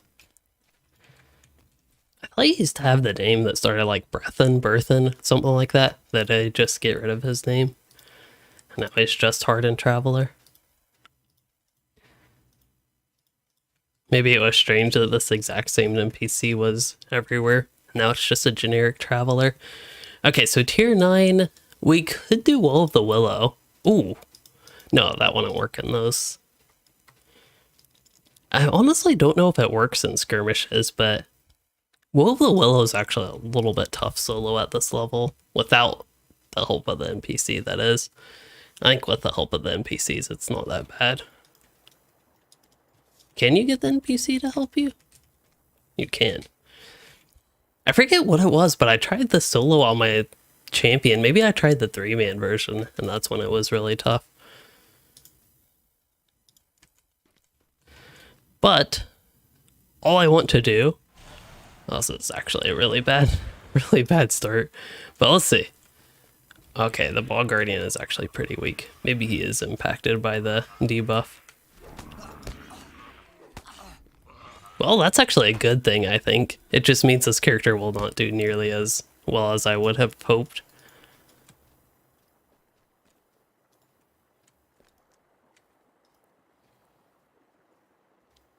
Oh, somebody's talking about lag in pre-and-full chat.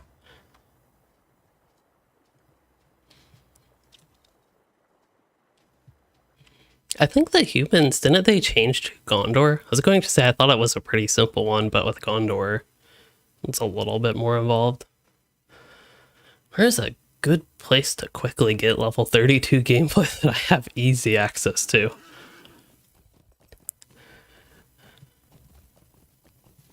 I don't think this character is going to go all that well, though, if I keep repeating myself.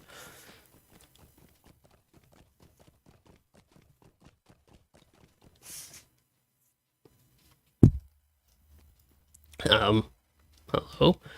Is this a ghost town? I mean, there are a couple people here.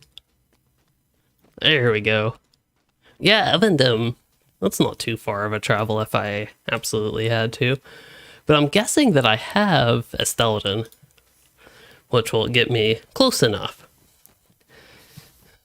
My goal is to defeat one mob. I'm spending all this time on this character to see if I can defeat one mob on the landscape. Level 27. I would hope so, but we'll see. I am not spec'd.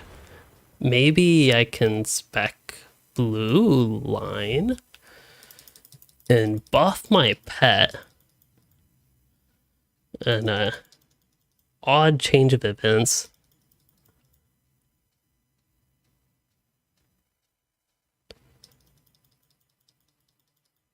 Alright, that's probably a terrible setup, but we'll go with it.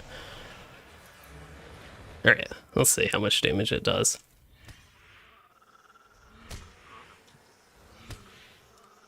It's not good, but it's not necessarily terrible. It didn't get one shot. I'll give it credit there. These mobs are quite a bit below my level, but this is a little bit better than I anticipated it going.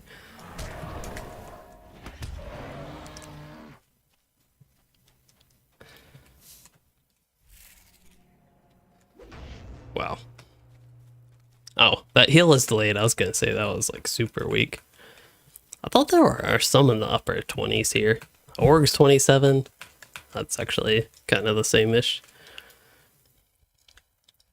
Okay, I did want to see if I can actually get aggro myself. Like if I just go full damage on it. Oh, I evaded. Perfect. It did 368 damage. I did go to tier 9, right? Yes, okay. Let's see if the spider does anything notable.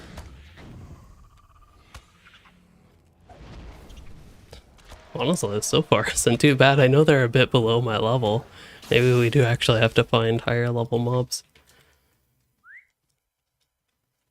I guess that is, I mean, this is still just testing different things. If you're level 32 lore master, using some junk blue line spec, because I expected to die real quick. I didn't pay too much attention to what I put points in and had available.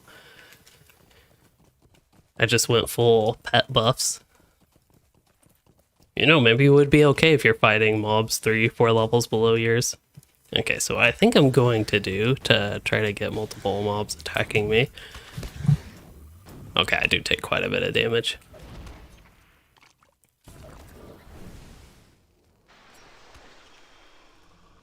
Ball Guardian still does a good job tanking. So I'm pretty happy with that. Alright, I think the big test, maybe I didn't necessarily need to dismiss the Ball Guardian, but wait, other way around. Yes, that's what I want. Trying to build things quickly when I'm not even paying attention to what I'm putting points in.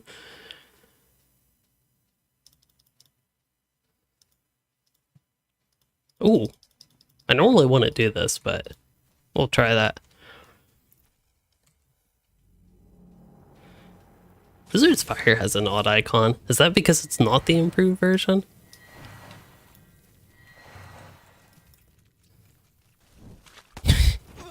Just hide behind the tree. This is so much better than that high level lore master. I don't know what's wrong with my higher level lore master now. Oh, it's not that bad though. Oh, this character has impressed me, to be honest. I actually do want to try to find higher level mobs. I know where to go for that. But that just means I'm going to be here longer. I think oh no, we're actually only 3 characters in, aren't we? Or 3 classes in. I've done Champion, Hunter, and Lore Master. I was thinking that I was making good time. Because again, the goal was like 15 to 30 minutes for each class. This rate is going to be closer to 30 minutes to an hour. Maybe 40-ish minutes each class, depending when I finally finish up here with the Lore Master. At first it was going to be like a 10-minute class, but the problem is I had to do so much travel for this one. Because I'm surprised how well I'm surviving, basically.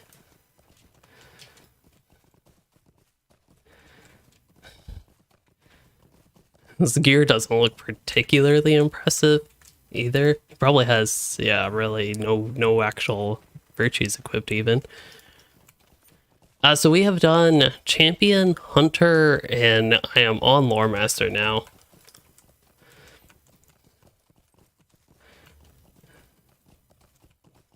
And Lore Master is another one, though. If we do have time later, and I'm not all too tired after this marathon of a stream. That's another one. I thought these mobs are like level 30. Oh, okay, that was a big hit. If I die here, that actually ruined all this travel. So let's try to not let that happen. I do think I want to try to kill one of these, though. They're still 4 levels below me, but it's a signature. And 2 shots and I'm dead. It does appear. So I think the strategy is to... Okay, we'll see what he does. It is a Brawler. See, Brawlers have been in the game for... Oh, wow. That Fog Guardian just got smushed. Oh, I thought he got a hit on me. Okay, no problem. Just one shot the signature with Lightning Storm. Fierce Lightning actually came in handy there. Well, not really one shot, but that was the big bulk of the damage I did.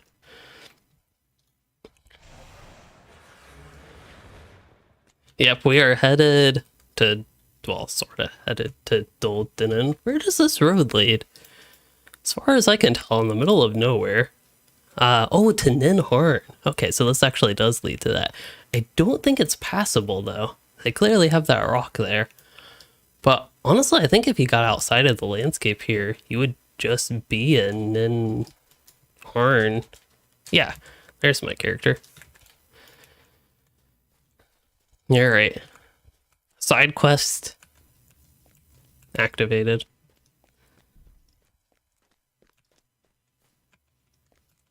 Wow, this was very hidden.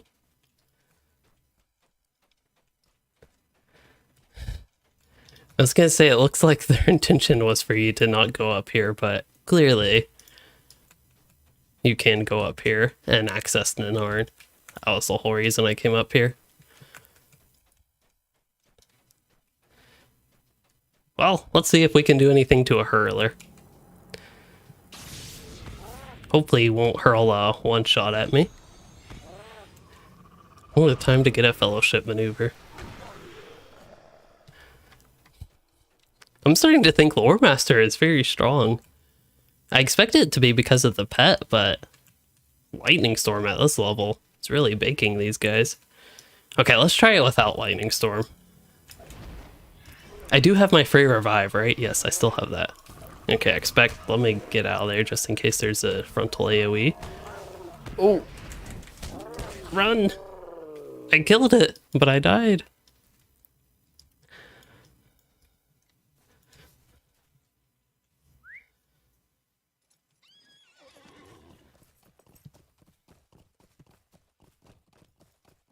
I really like this place. I just never go here and kill these trolls. I think there's maybe 1 or 2 quests for them. I've done the quest series, I think, just once in my time playing LOTRO. Not something I do frequently, clearly. I might have done it twice, or at least done it, like, partially more than one time. You know, Lore Master could actually tell you they're weak to fire. That is actually a thing. So if I get... Let's get my bear out. I don't remember if this activates combat. I don't think it does, though. But, yes, they do have poor fire and light mitigation there. If anybody curious doesn't actually know this ability, it's Knowledge of the Lore Master, which is a Lore Master ability, believe it or not. You get this little detailed window of mob stats.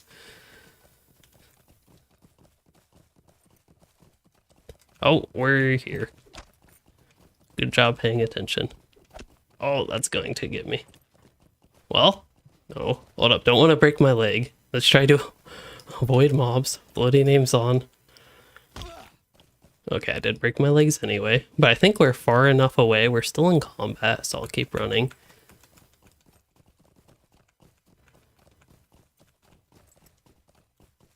We'll try to head to Southeast Dwarden. Hey, new quest. But I think most things here are at level 30.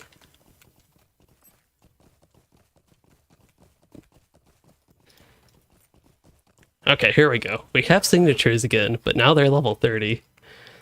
We'll see if I can survive that. So I think the goal again, Lightning Storm and then Blinding Flash in the Lightning Storm. That did not work. Okay, run away. Wait, where's my taunt? There it is.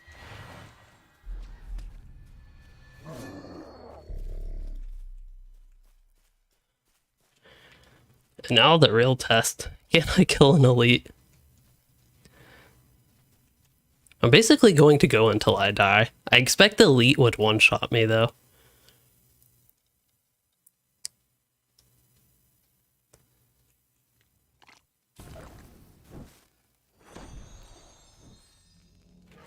I think the real knowledge of the lore master is if you can... I need to use that to interrupt. Oh.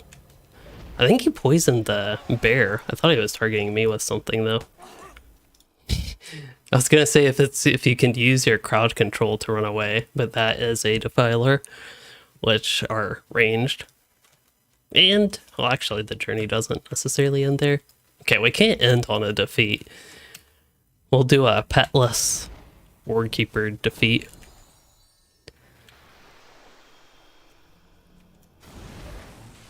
Then I think Lightning Strike should cover it. Yep. There we go.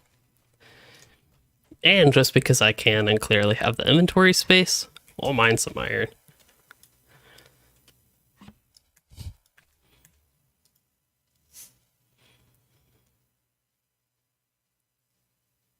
Dalton, you would buy cards with that info on them? Like collect all monster types kind of thing? That could be neat. If they had a in-game system for that, almost like it could be kind of like a deed, but to defeat every mob in the game, or at least mob type, non-named mob maybe, which would be monster types. Alright, what character next? Somebody voted Warden earlier. I don't know if I'm quite ready to switch to Warden. I need something way different than the Lore Master. Yeah, we could do Warden. That's the only thing that got a vote. Maybe we'll continue low level and then do high level Warden.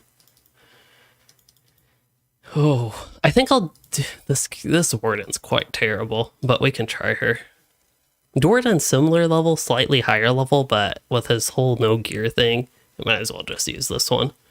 Like, this character has terrible gear, which is much, much, much, much better than no gear. And much, much, much better than level 1 weapons, even though I don't think my weapons are great, but we'll see.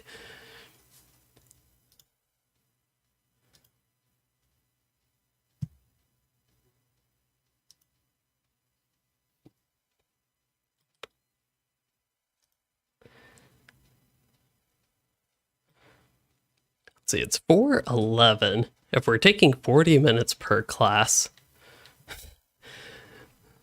it's quite a bit longer than 30 minutes per class. Essentially, it would take 2 more hours than I was planning, like 7.5 hours. And we could get done by 10 o'clock if we keep going at this rate. That's 10 o'clock Eastern time. Okay, for a little benchmark, if I remember how to play this character, almost one-shot. So just kidding. It's not, I don't actually one-shot mobs, I just almost one-shot them. Boar's Rush though, an AoE, ranged almost one-shot. So whoever I told that I one-shot everything in AoE, it actually might have been an exaggeration, it appears. But still, it's basically 1 tap, 2 tap, I mean, 1 tap after the AoE. So even in melee, Boar's Rush here, That and just another AoE. You wipe them out. I think Boar's Rush does more than Combination Strike. I think I have gameplay on this character in my class guide video, maybe some of my other Warden videos, but the dots are not bad. They just take time to tick, but they still do good damage. Anyway, this is basically the baseline for this character. These mobs are a little bit lower level than me, but I hope it's very clear that I have absolutely no worries about pulling anything and everything all at once. And if I need to, that was actually a terrible heal. That heals me for so little. Wow. And for anybody curious, I'm red spec'd. This character's supposed to have gear, but apparently I don't have a chest piece. I have damage. I have terrible armor. I have like one good piece of armor I've seen so far. I have will armor. I have that thing. I don't have... This character's gear is terrible. I don't think it was this bad. The one good thing I have is a level 30 weapon. I'm level 39 though. That's a good level 30 weapon.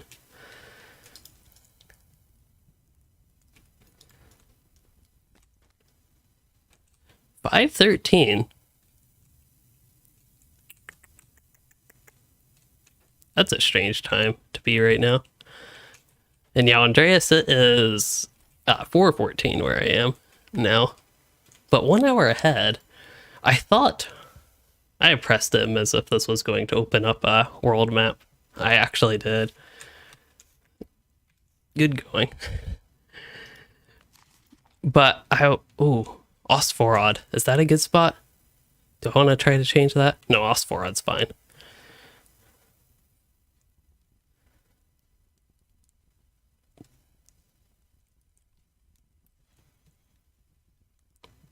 But yeah, for some reason I thought that like Nova Scotia area in Canada was like half an hour or an hour and a half ahead. It was a bit odd. But there's probably a place that's a full hour. Round hour. Where am I going? We'll do a Stelton. That'll get me there.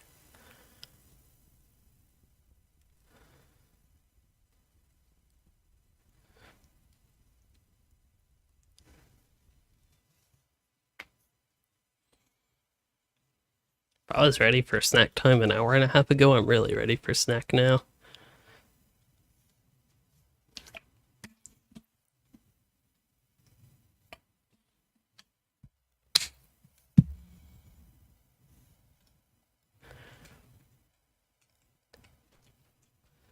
What am I doing? I've been here 2 hours and I'm very easily losing track of what I'm doing already. I'm only 3 classes into this. Yeah, I really wonder, the closest comparison I have is Champion, the first class that we've actually done. So I'm really curious how Warden will fare compared to that. It might be similar though, in that the whole idea is that you try to pick on one mob at once and just delete that mob. I don't know if there's any hope for out healing things or out tanking things at this level. Maybe higher level when you stop getting one shot and have more abilities.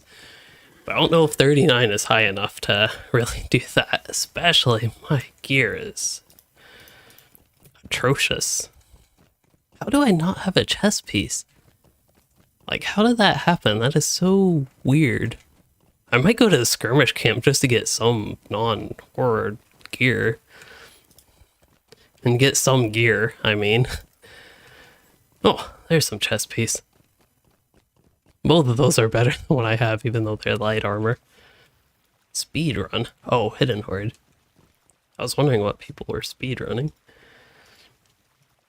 Hard to do speed runs in MMOs, I think. Like, it'd take a long time if you were, say, to do a level cap speed run in LOTRO. Then you'd have to determine rules, things like that. That's why a hardcore mode is even... Why do I have a champion bracelet? This character really bothers me. And now I have a burglar bracelet.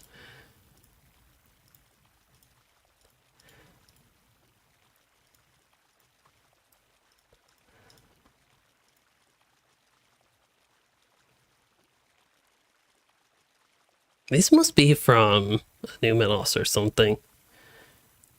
'Cause I don't know why I would have those.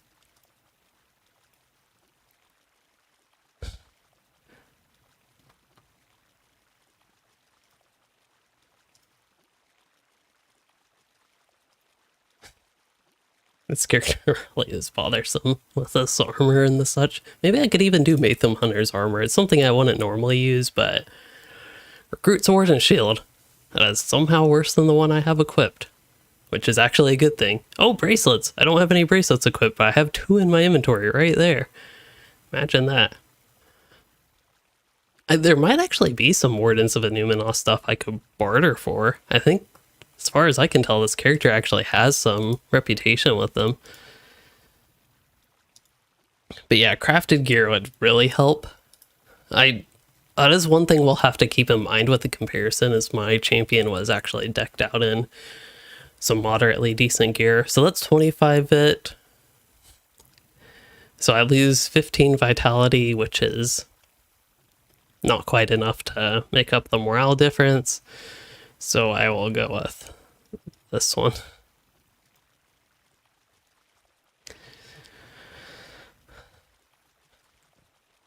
I do have a character-bound black steel key. You know what? We'll be adventurous and test that. I got a ring. Oh, I actually did get one of the alchemist things, though. Gardening work table. Probably put that in the kin house. If my kin ever gets rid of their Erebor house, I will definitely do that. I don't like that Erebor house. I tried to like it, but I just don't like it. Alright, how are my virtues?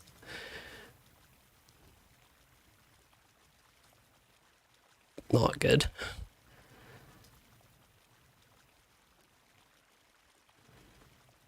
Do I want initial damage?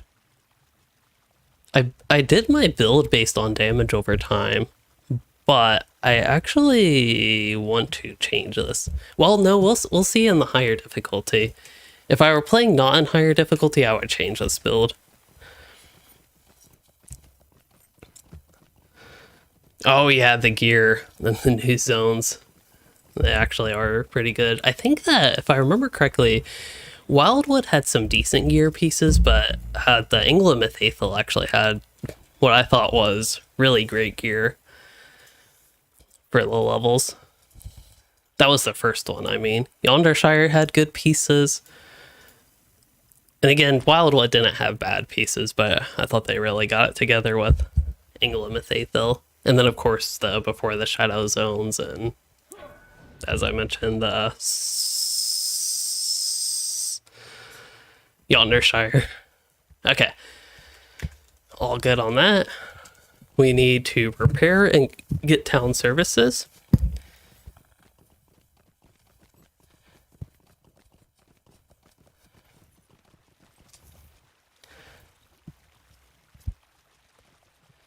My health has gone up. I was at 2,000 something. Took Piper long enough. I guess she finally woke up and decided it's time to bother everybody. Or at least bother me.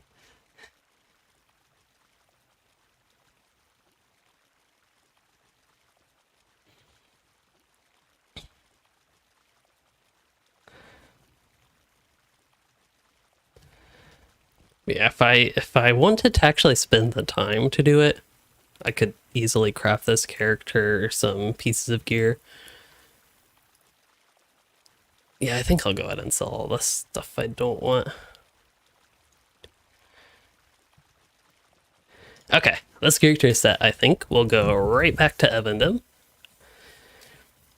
And I think for this character, I'll mainly focus on tier 9. We'll see if tier 9 is good. I think, as I've talked about earlier, I would probably recommend tier 3 as a starting point for a low-level character like this, even for a moderate-level character, kind of like this and the other ones we have had. But one of the big things I did want to test is how tier 9 went, because based on the experiences so far, I do suspect that tier 3 again would be a good starting point. That's when you can get your titles, etc. but mainly want to test how manageable max difficulty is. Now, I think these mobs up here are not quite level 40. I think a Numenos would be where I'd have to go, which I might be able to do. Now the cat knocked the microphone loose, so I have to probably spin it around. We'll see. Okay, I think it's good.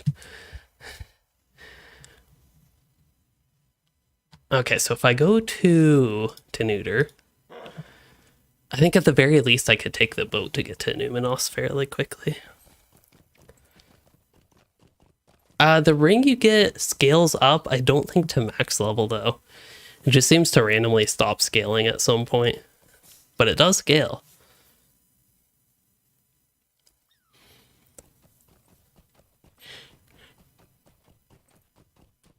Do I have any of those expansion bundles? Minas Morgul, I know, had an earring. That would be an upgrade over nothing for this character.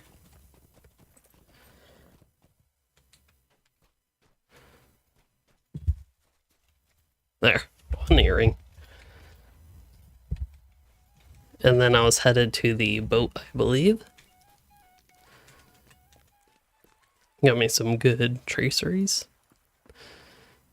Oh, no, I do have a chest piece. It just either looks the exact same as the default or... Wait, is it? No, it's not. It's a very plain look that a lot of armor has, though. We want to... I think it's the Minarain. The map? Yeah.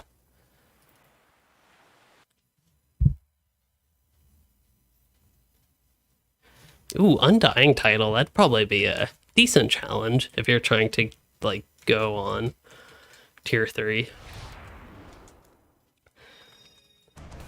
Alright. Let's see how this goes. 461. This mob is only 3... Oh. Okay, I got hit, but I did not get one shot.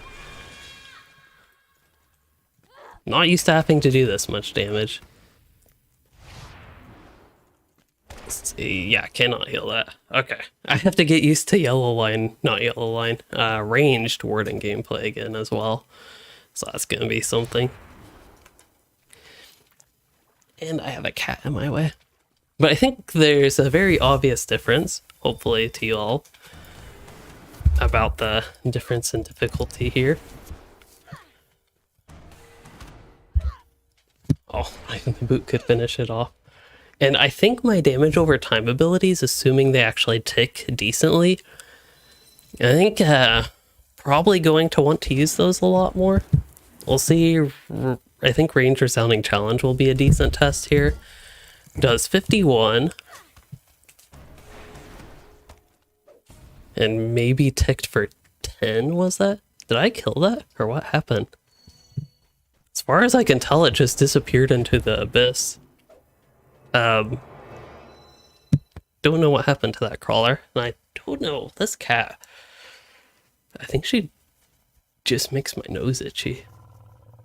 And it seems to only be like when I'm standing here streaming or something. She normally doesn't make my nose itchy, but it happens almost every time I'm streaming and the cat's up here.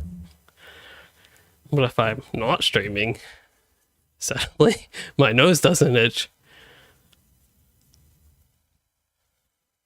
Yeah, range is definitely quality of life. That's one reason I think Hunter went better than Champion. Alright, cat. They won't be able to hear me, but I will fight this tomb robber and hit the wrong button.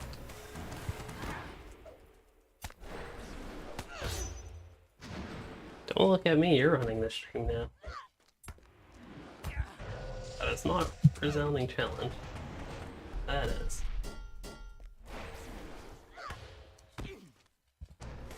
I think she's going for a new world record for how far the microphone gets. I don't know if it's my character slowness, but the lag certainly doesn't help. But that 1k damage was pretty nice. I could get 2 1k crits and be all set. I think with 5 length gambits, let's face target. That would help. That would also really help.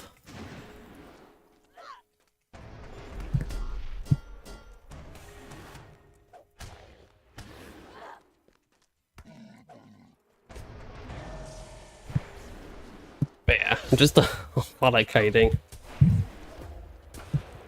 But it does seem to be manageable. Like, I had 2 mobs on me. They weren't impressive mobs, but I had 2 of them on me. I still don't know at this point if this is the exact build that I would go for, just because the dots are not working out all that impressively. Like, even if I use the 2 bleeds. Okay, those are actually ticking fairly decently. But it's almost like the Dwarden experience. The bleeds just are not as strong at this point with the Warden revamp. Oh, can still one-shot greenies. I think this is actually pretty enjoyable for Warden. We haven't gotten to the tomb robbers yet, but it's not been too terrible.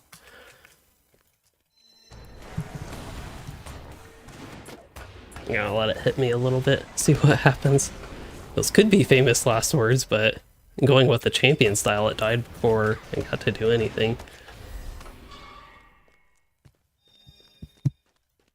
This cat is making this, like, basically tier 10 difficulty level.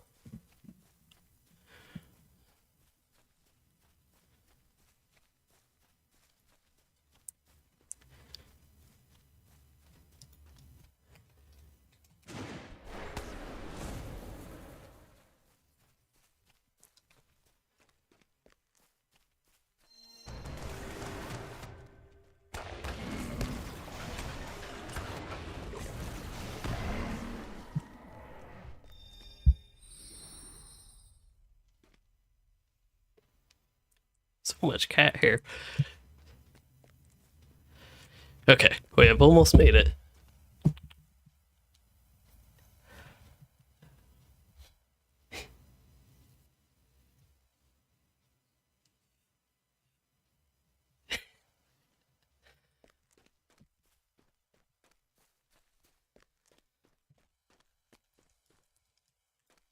Okay, I'm in a somewhat comfortable position again. So, let's see. Thingamarum. Yeah, I'll go ahead and try.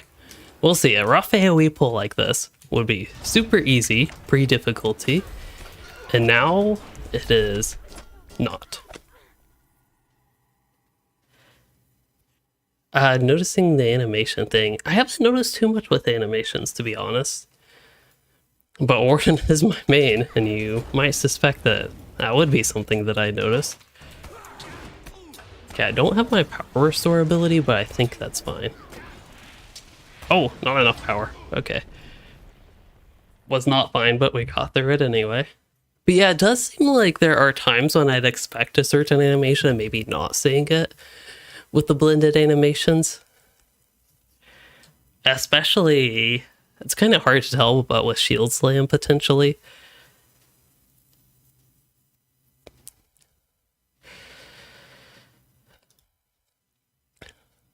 Oh, I was like, let's see what that ring has. Could have good stats for this character. But yeah, one of the reasons, well, no, that still shouldn't be terrible. Like, if I stack up 2...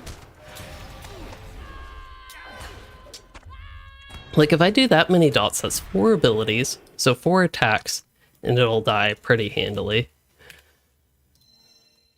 But then, like, alternatively, I could do 1 attack, 2 attack, 3 attack, and the mob's dead. The dots, probably even 3 dots could have killed the first one, but it'd just take a while. So given all that, I think it's time we try something different. I forget, these do give progress to that. It's just usually because they take double, it's not something I do. So we can buff ranged, but at this point I'd probably be spending a lot of time in melee. So we'll get increased melee damage, we'll get Just raw physical mastery will be beneficial here, and then I'll go Spear, Gambit, initial damage. This is such a weird build. It already bothers me. No, I think light type damage over any of these. Okay, I think that is most of the single target, or the direct damage impacting stuff. So at this point, I'd probably go for range damage and about crit chance. That only takes 1 point. And then if I wanted range, I could get that. How about Gambit Builder Mastery cooldowns? There we go. That is the level 39 Warden build I would use for tier 9 so far. I'll see if it actually works out well. Can still use the bleeds, but I buffed my, or reverted to buffing more of my direct damage, essentially. We'll see if range boars, oh, I hit the wrong ability again, but we'll see if range boars rush. That wasn't terrible. Okay, use the landscape to advantage. This will not hit me that much. Yeah. That was part of my bad playing, but that's the thing when you're on tier 9 now, bad playing actually gets you in trouble, which is a good thing. That would mean the difficulty is doing what it's supposed to. It's making things, well, more difficult. At least Wall of Steel's plenty strong for these little annoying things. But yeah, if I could stay ranged like this, it's just like the Hunter. Fairly straightforward surviving.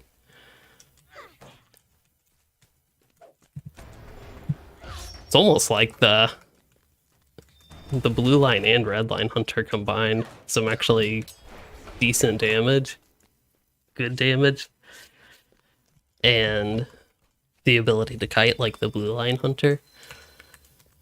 Okay, so if I were to actually seriously try to fight a group of mobs like this, that's where I think it gets more interesting. Resounding Challenge probably won't do enough on its own to kill a single mob, but if I get Ranged Boar's Rush, we'll get a heal here and a slow. And then ideally, see, this is a problem though. I have room to kite here. What if I didn't have room to kite? I don't think this would end too well for me. And Resounding Challenge definitely didn't do a lot of damage.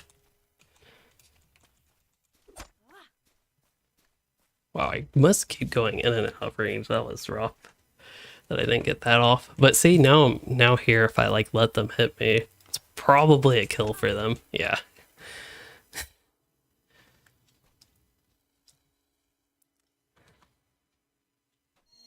Oh yeah, with Warden having your vitals. A lot of people like that, but to me it just gets in the way so much, which might sound ridiculous. Maybe it's just something I'd have to get used to.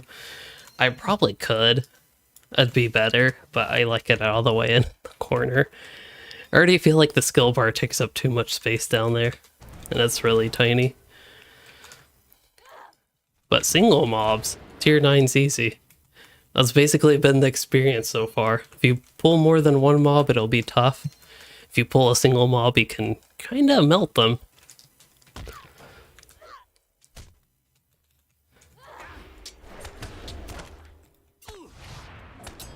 Fortunately, I can survive a hit or two in a situation like that, but I really do want to defeat a group of mobs. I just have to come up with a strategy that works. Surety of Death, that actually, at this level, well, Resounding Challenge was also pretty strong, relatively.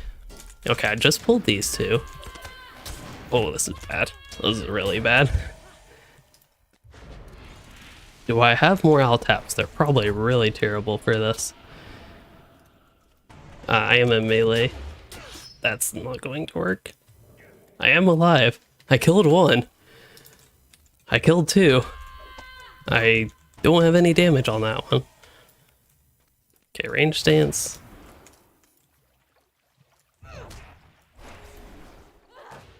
Self heal. I think they do, what do they do, like 500 damage? Oh, this one's gonna get me. Did 500 damage though. Do I have anything else chasing me? Not right now. I just need to get like 200 more health and I'll feel a lot safer. I don't know how much damage the Kurgrim do. Well, that one just stuns. 648. I don't know how I'm alive right now. Nope. Yep. Dead. So in a four mob group, I think 19 heal would have been the morale taps probably. Yeah. It's not good.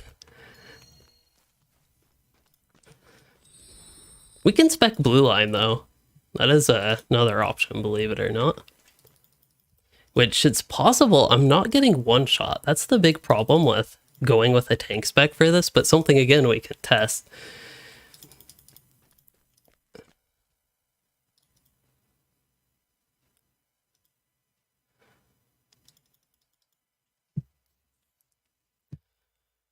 At this point for this, for what I'm doing, I'd probably get that. Definitely healing. We'll get pulses before healing. I wonder if they ever plan to make practice fundamentals useful. I'm kind of conflicted. I don't know what you all think, but about having just straight up bad traits, if it's a good thing or not a good thing. Almost like a sort of noob trap type thing. Because that's what something like the fundamentals, there are also other things like that that are just basically bad and have pretty much no use.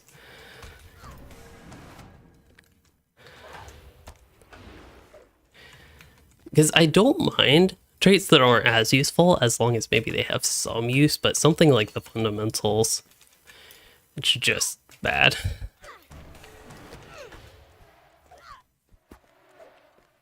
Well, I guess if I land a hit, we can see if I do much damage. Hello, Lexus84.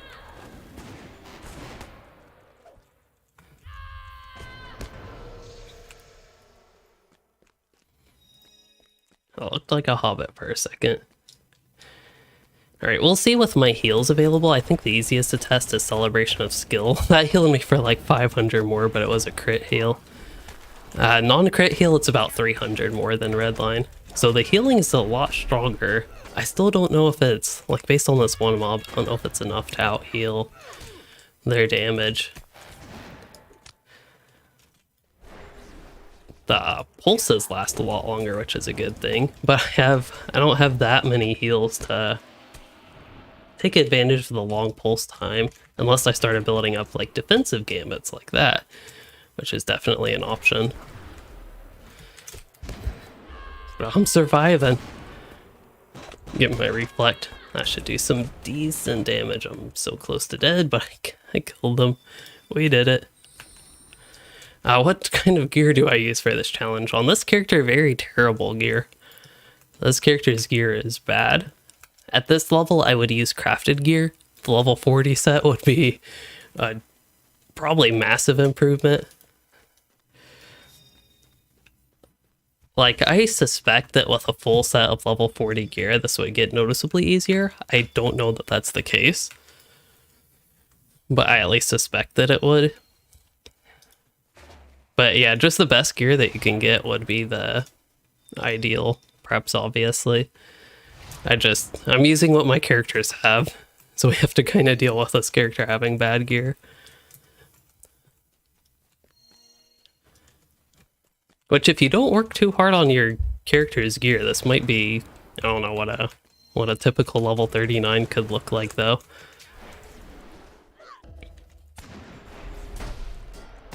Okay, I have 3 mobs on me.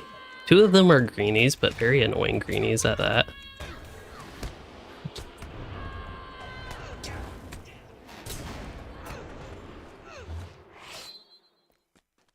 But we did it. Alright, I really want to see if I can fight 2 mobs without any need to kite. Be really nice if I had just one more, if I had restoration. Because that's like the one heal. Oh, I have resolution? I did not know that. But see, these mobs just do so much damage. And I could go through the whole defensive buff thing, but that takes a long time. And I think at this point the duration of these isn't even that good. We'll see when I get to the next one. It's probably like 30... Oh no, it is actually 1 minute 10 seconds. That's not bad.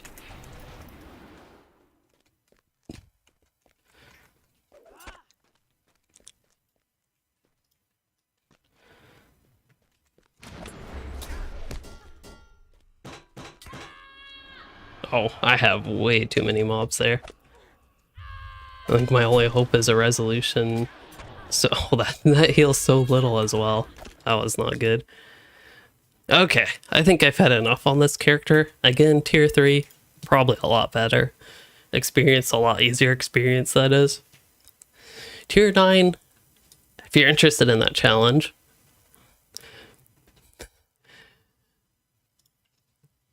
I think at this point we can go to high level Warden though. And this one I probably won't spend too long on this character because I did play this one a bit in beta, if y'all remember, in the new zone, which I suppose we could travel to and take a moment. It might be easier to just do, I don't know, somewhere random, do a mission or something. The difficulty system is supposed to not actually be present if you boot into or if you start like a delving quest. They're not supposed to interact, but that would be interesting.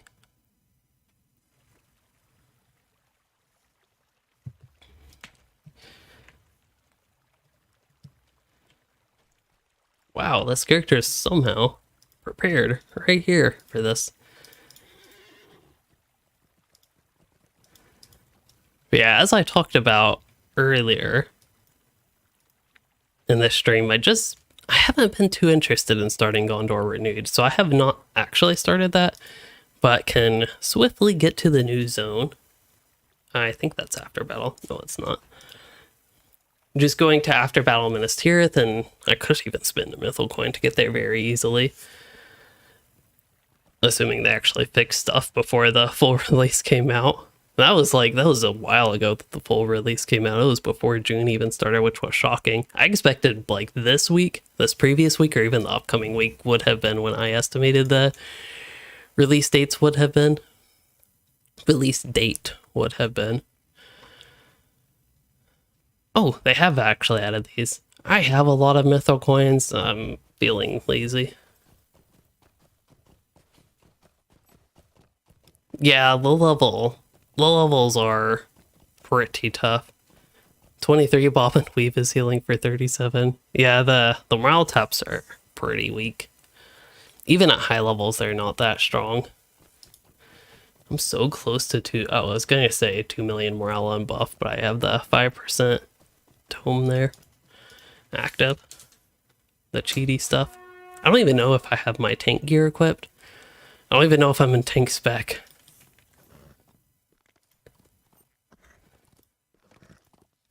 Let's say this gives you a map, right? It won't take me there. Okay, good.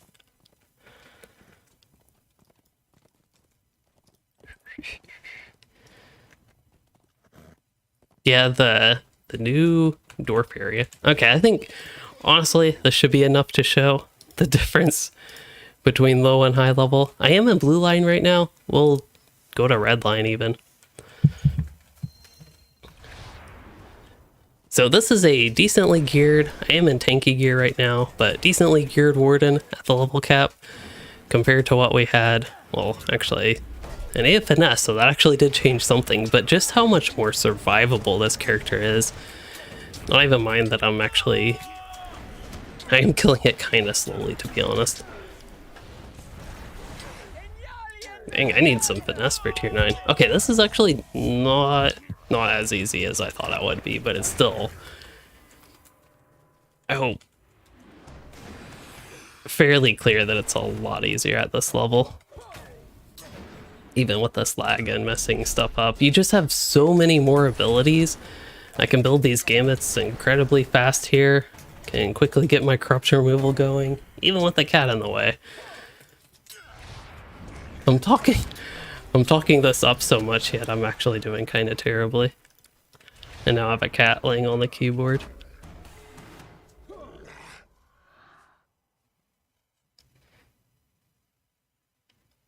Like, I don't have access to the right half of my keyboard right now.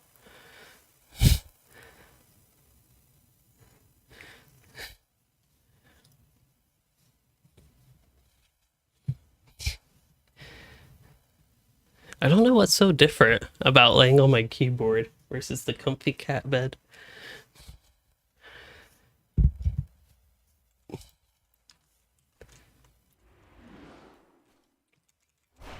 Alright, how about a signature?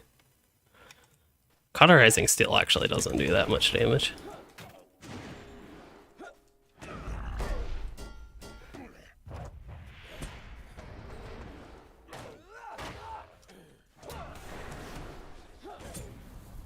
Yeah, a lot of resist. That's actually the biggest thing I'm noticing. I might have to get some of my finesse stuff going.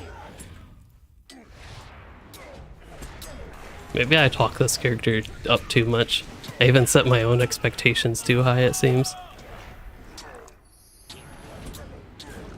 But I am surviving a lot longer.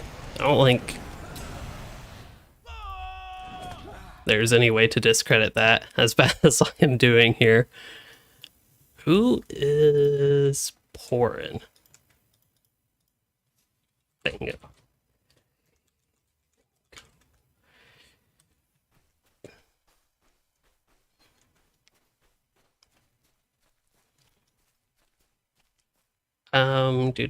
Yeah, blue line. I anticipate things will be easier in blue line. This looks like a good enemy camp or something up here. Get past the scary bees. I'd rather go into a camp full of orcs than deal with these bees.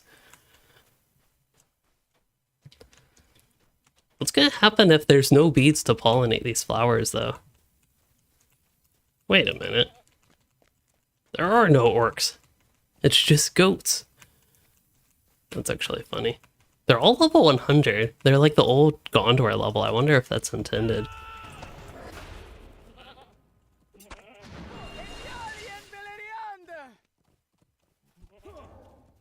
Oh, whoops. Accidentally pulled a second one.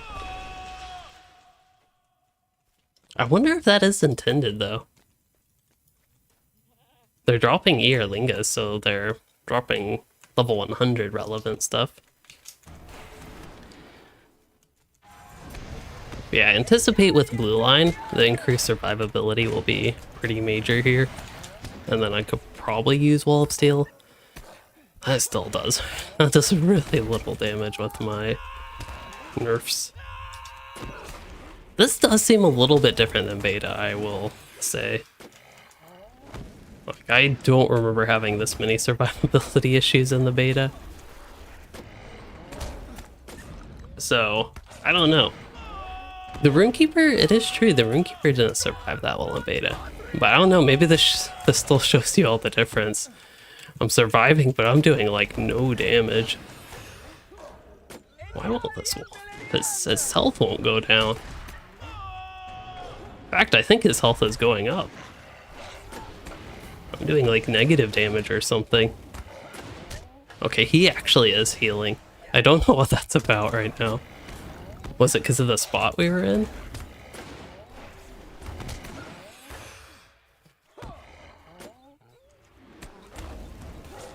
This might be the toughest wolf I've ever fought.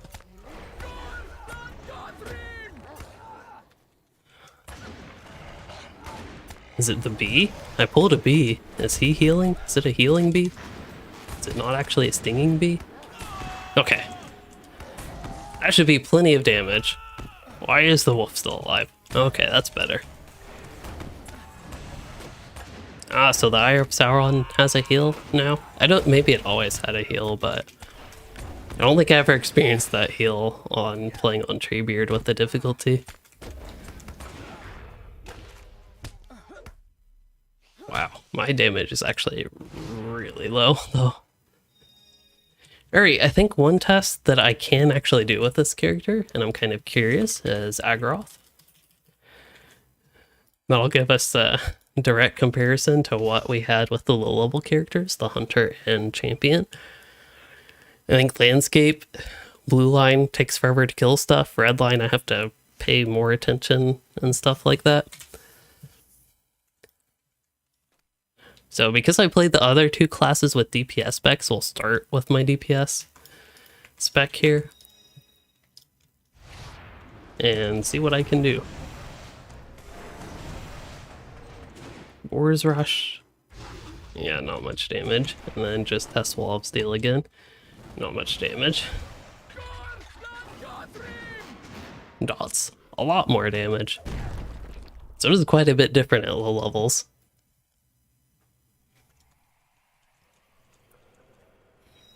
Some lag. I think I'll also equip my DPS gear, which I don't believe I have equipped. So it'd be these two earrings, and then there's a pocket item, which would actually be a decent bit of help.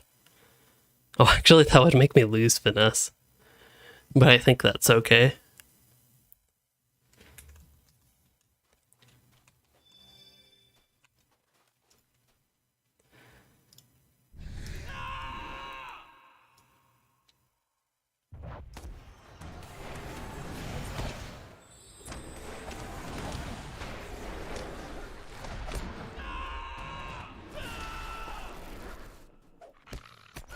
Yeah, my self heals are weak.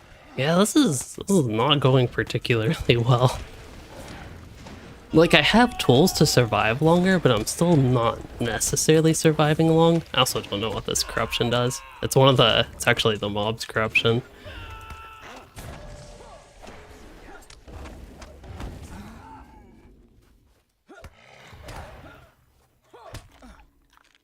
I was actually fairly close to getting both of them down.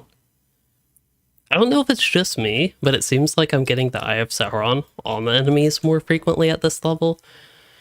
But I think at this point, not only am I ready for a break and to get my snack, because we have been here almost 3 hours.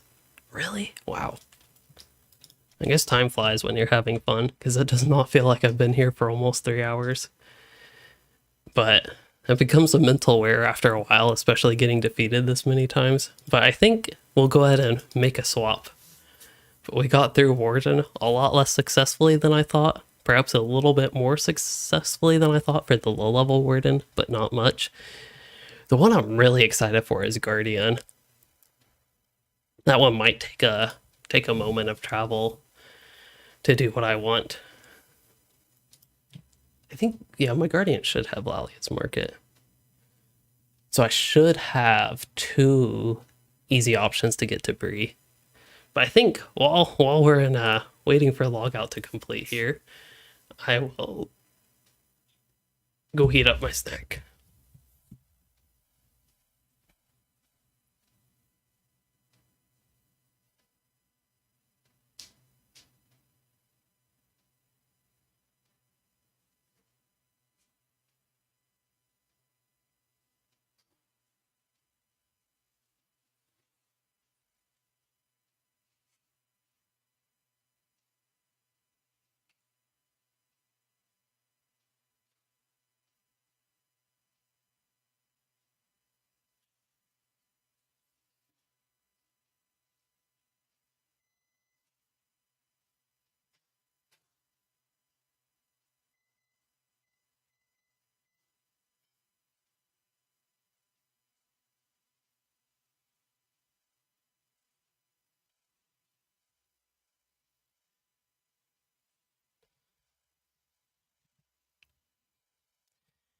All right, y'all might have heard because apparently I forgot to mute, but microwave is going now, and it looks like we are back. Yeah, unless there are other votes. Maybe y'all can vote for the next class if you want, but ooh, Beorning. Let me make sure. Yeah, I think I'll go to Guardian, which I'm actually really excited to see what tier 9 is like on this character. But I do actually intend to test tier 3 as well. And depending how things go, potentially tier 7. Because I want to see how things go in Mordor with the Shadow of Mordor debuff, because this character does not have Light of Verindel. So it'll be like a double whammy attack on this Guardian. So it'll be interesting, I think, to see how that goes.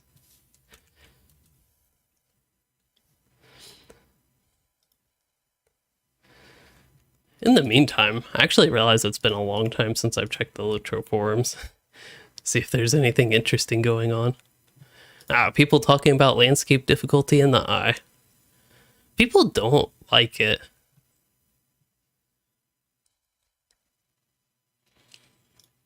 I think one thing I've specifically seen people don't like is the flame strike attack.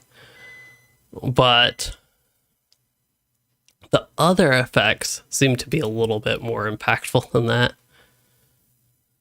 Okay, it doesn't look like there's much. Oh, we didn't talk too much about the Lore Master stuff when I was playing the Lore Master. Essentially, oh yeah, I did mention briefly that they were thinking about doing the Blue Line Lore Master to be a...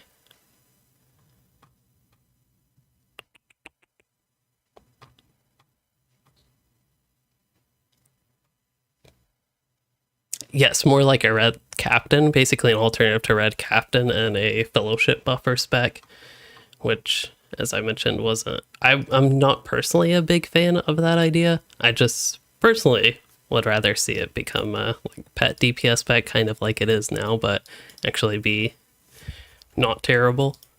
Oh, I think I was getting a screenshot is why I was randomly out on that field. I got 2 shields and a spear. And I am a guardian.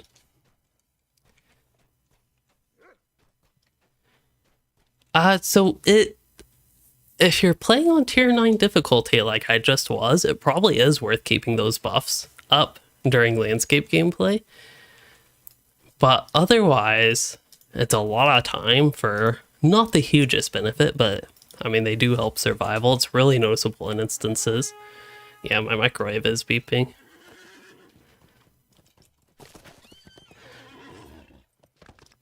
We're having rice.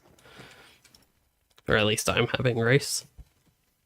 It might also get me in ice water, because I set my AC to 71, which is lower than I usually have it, as a colder temperature than I usually have it, even though I'd be most comfortable, like, say 4 degrees lower than that even. Okay, Southbury, I will be back.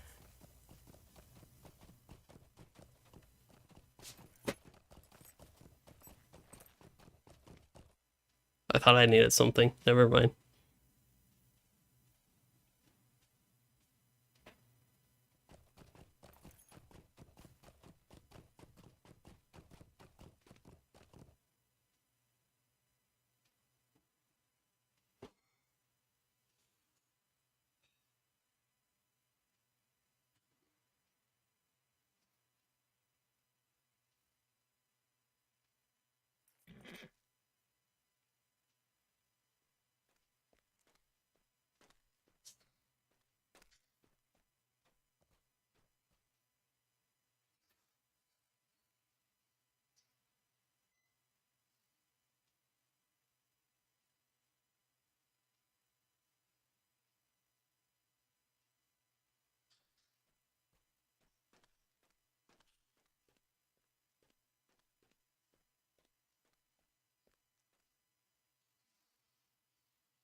Alright, I am back.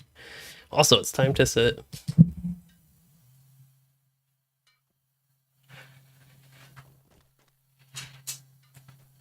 Yeah.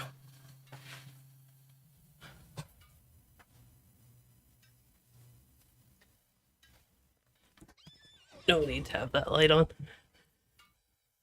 Have I read the Silmarillion? I have not. That location was Stangard in the Great River, actually, which we are just sort of at with the Lore Master. We're at one tiny portion of it with the Lore Master. For the Guardian, that would have been Stangard outside there. Lore Master, we were way up there by the Lothlorien border. Oh, I need a spoon for my rice.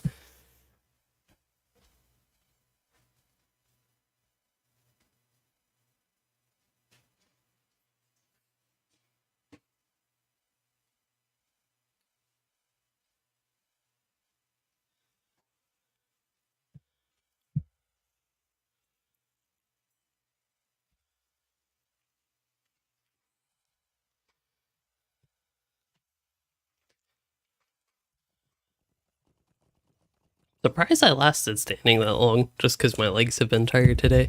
But anyway, we have stuff to do. As in places to go, difficulties to set. Okay, good. I still have my red line spec. I don't know what happened to my yellow or blue line. Probably yellow line build. I don't really play blue.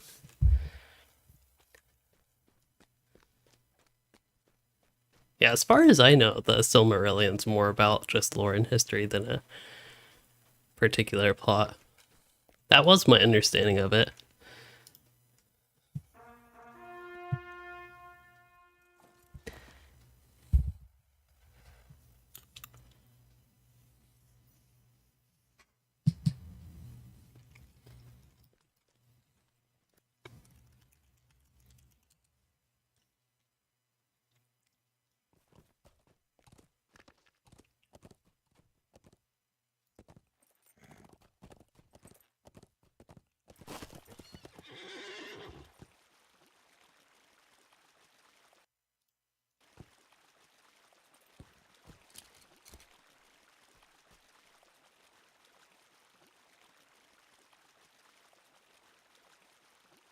I kind of forgot what I was doing again, but this NPC works, and then we need to set the difficulty.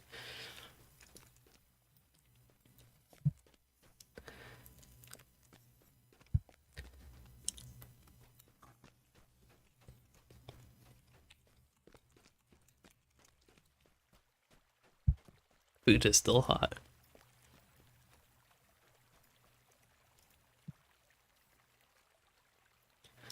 Tier 9. I do not expect this to go well again, but again, we're testing it on at least one character of each class. Sword and shield, or spear and shield rather, could be an interesting combination here, but what I'm going to do to make this easier, because I'm already lost, we'll put spear, shield there, and hammer there. Like the good old weapon swapping days.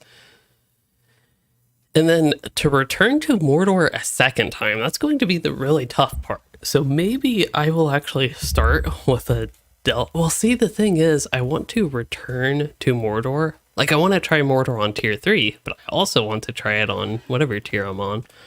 So there's a solution to that. If I do the Kin House travel, there is a door to Mordor somewhere in there, and it actually takes me right where I need to go. So that would actually work. So we'll do that.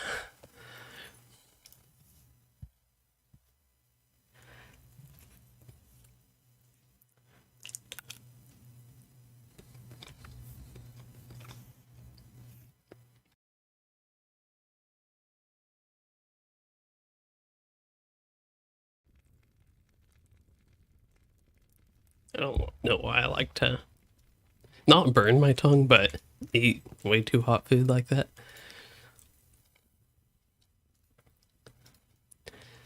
Gimli, continue quest. Oh no. I guess that's why you should read quest text. Did this take me to a travel? Is this an instance I can leave? No. Alright. What do y'all think? One High Elf Guardian, the Buoyant, versus one Rabid Ruins Bat with a bunch of holes in its wings. Too far away. What? Too far away? What was wrong with this game? There we go. Massive 5,000 hit with my hammer down. Okay, I might actually die. That was 100% a joke about the bat killing me, but that was actually way close. Why did hammer down only did 5,000 damage? That's actually really funny. That is an ability I'm a lot more familiar with its damage being much higher than that. Normally, I'm thinking normally I can crit a good 40k maybe, but it's a whole lot higher than 5k. That's the point. Like here, I got a good 12k crit there. Maybe I just have to wait for brutal charge cooldown, and that's how I'm going to play Guardian here. But see, just like with my other high level characters, I have the survivability. Oh, heal. I have the survivability to, like, not get one shot, essentially.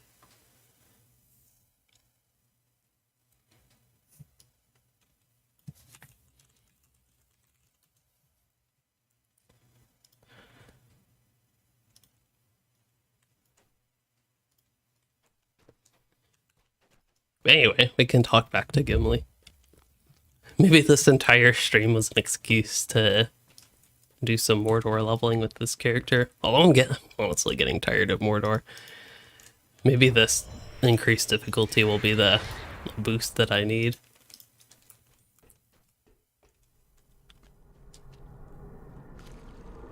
I'm actually surprised the water doesn't do a lot of damage to you.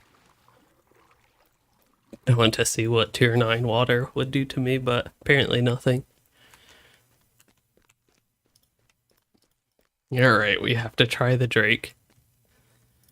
I honestly think my best bet is just to start with a hammer down. Oh, wow, that did a lot of damage. That was not good.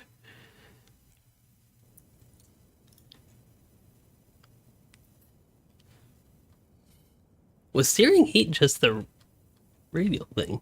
That did just about my max health, actually a tiny bit more. Well, at least I'm not the only one dying here. I was gonna see if they were on difficulty or not. Hello? Can I click you? There we go. I don't see any, but it's easy to die in Mordor anyway.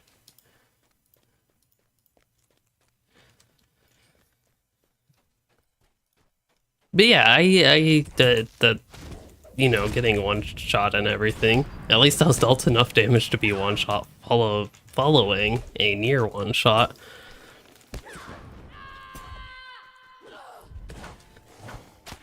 Oh, that was not good. This is actually a lot worse than I expected it to be. I killed one mob fairly decently, but I guess it's all downhill from that. Okay, let's force the opening, get a bleed, get to the king. Sting, brutal assault. One more bleed. And run away. Okay, good. I was not one shot. Maybe that's just a Drake thing. That seemed to have done nothing. Perfect.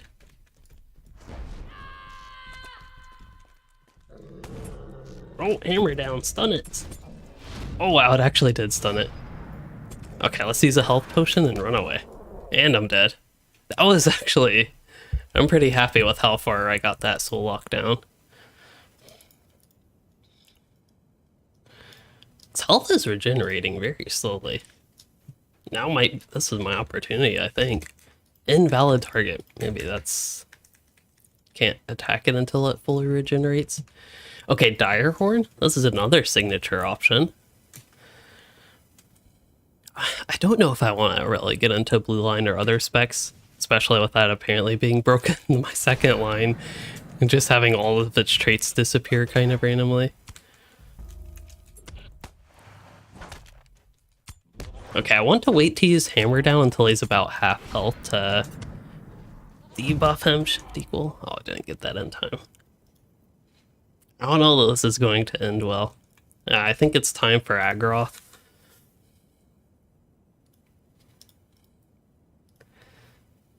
I have very low expectations here.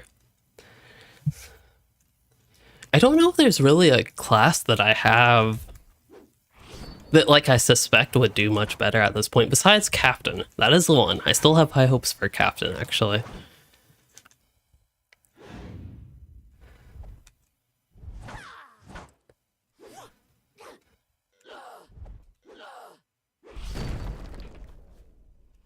And then we're going to fight these two mobs on the left. See if I can do anything better than Hunter, Champion. Yeah, I don't think I'm doing anything better. What happened to Hammer Down? Did a hammer, like, behind me or something?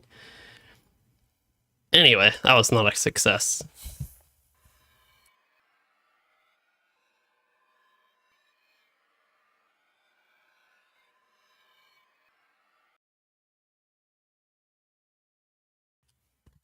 Somebody said that porridge is too hot. Like 10 minutes ago, something like that. And I finally just got what that meant.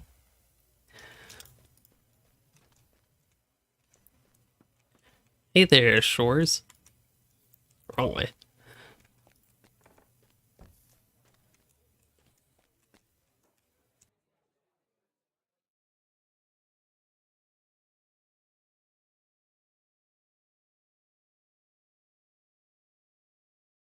Yeah, the Lore Master pets appear to be affected, but I've also heard that Captain pets are not affected. That's why I have high hopes for the Captain. It's going very terribly, to be honest, Shores. I think my champion set some false expectations. That's the character I started with. And he did not do well, but then he kind of did okay-ish. And then the Hunter did okay-ish. My Warden did sort of okay-ish, but then my high-level Warden it took forever to kill things. It was a lot worse than beta. I don't know if there have been any changes since beta, but I just did a lot worse since beta. It could be my own playing as well.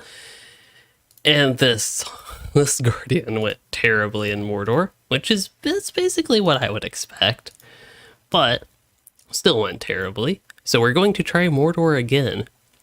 And I think before we even do that, just to show the difference in Agroth again for Guardian. And the high-level Warden, to give some extra context if you did miss with the Warden, the first one was, level 40-ish, while the second one was 140 with decent gear, both in tank and DPS spec, but neither of those went particularly well. Also, I'm getting kind of smushed here.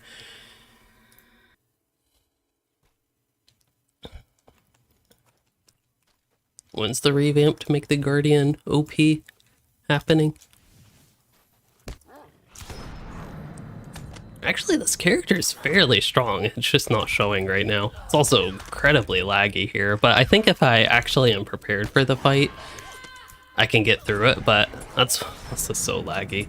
That's one of the things, though, with Tier 3. I think that is successful. If you, like a normal LOTRO, I could have dealt with those 3 mobs, even though that fire debuff actually does some decent damage. Even in regular, that can be already deadly. But it is true, Tier 3 even supposed to be more difficult, and I think that's a good benchmark for a more difficult experience that is typically manageable, or at least a good starting point for that. But it's just not going well here. You know, at one point I thought my Guardian was actually a strong character, and then any weaknesses, even in Mordor, like if you get a good crit, I can kill mobs super super fast. So they found two major sources of lag. Some of the lags, this is just like more FPS lag, more client performance lag rather than server lag that I'm having in this. Not really having it anymore, but that I had in this. But the two issues they found, I don't think they've implemented any fix. As far as I know, they've just found it. Maybe in the next major update or just the next update, whenever they can get it out, hopefully this year. That's when I expect to see things, and there'll probably be a big announcement with that.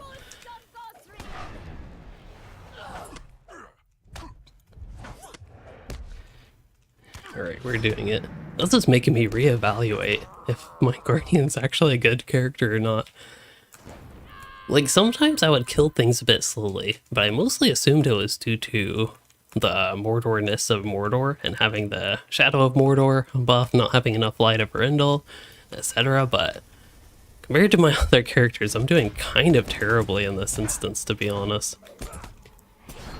I don't think I'm playing this character all that terribly, but man.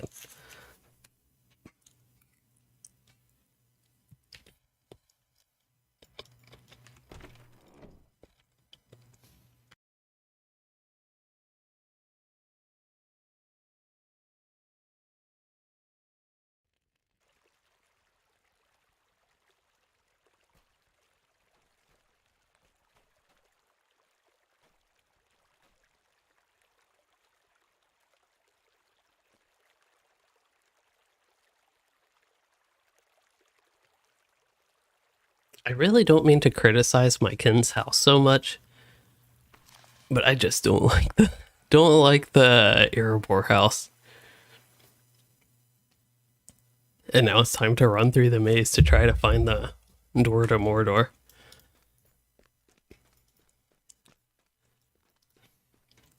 You know, not everything about this kin house is bad. Like, I don't think the decorations or whatever they've done to it is that bad, and I've even contributed some to decorations, but it really makes me miss our Ken Island.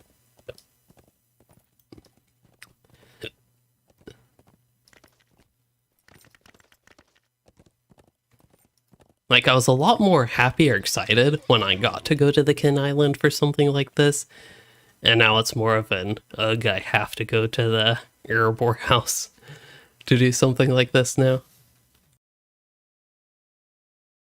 Like, I feel like the old Ken Island used to be just an enjoyable place to kind of chill and pick up ingredient packs or whatever, but I don't quite have that experience with this one.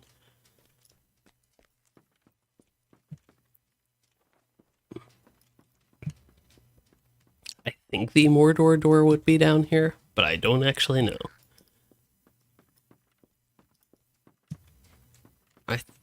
What happened to... Oh, here it is. Yes, okay. Wow, this does not look safe to walk on. Okay, this is a creepy room. I do have to give credit. I like this room. I still don't like the Ken house, but I really like this room.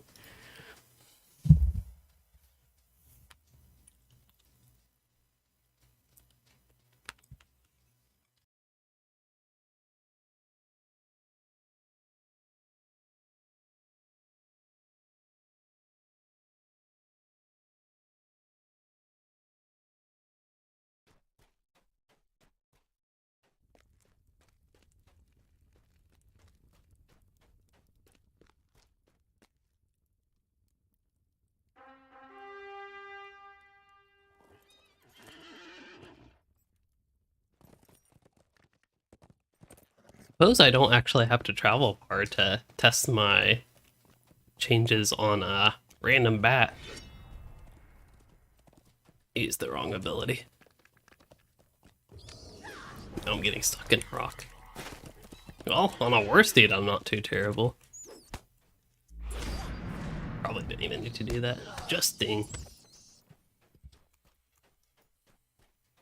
Can see the difference in hammer down. And just the tooltip damage is, I think, 3 to 4 times what it used to be. Used to be as in on max difficulty. And then if I... Ooh, dire horn. If I get interrupted by the dire horn, I actually have enough time to basically manage this fight, it seems. I can get some bleeds rolling, which is actually unusual even for a signature fight to get this many bleeds rolling. And that didn't go too terribly. Can I deal with this group of mobs relatively unplanned?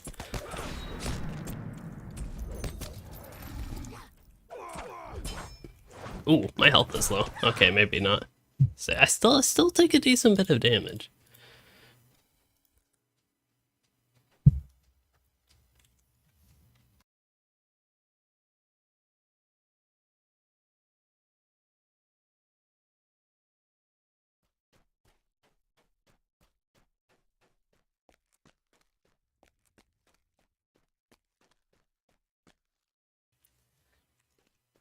So I don't know. Like, I'm thinking if I'd call this successful, like a successful experiment with the classes we've tried so far. Sting is my corruption removal. Okay, I use that. Use that ability basically on cooldown, ideally, in an actual DPS rotation. It is the most OP ability that Redline Guardians have. I don't know if it's OP. When I say OP, I just mean most powerful, really. So it seems that that ground circle area is really... I mean, I'm happy to stun the enemy, but I gotta stun them in their self-heal circle.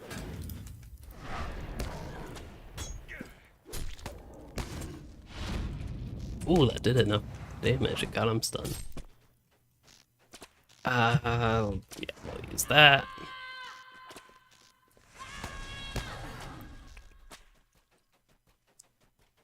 Okay, here we go. Here's my chance. I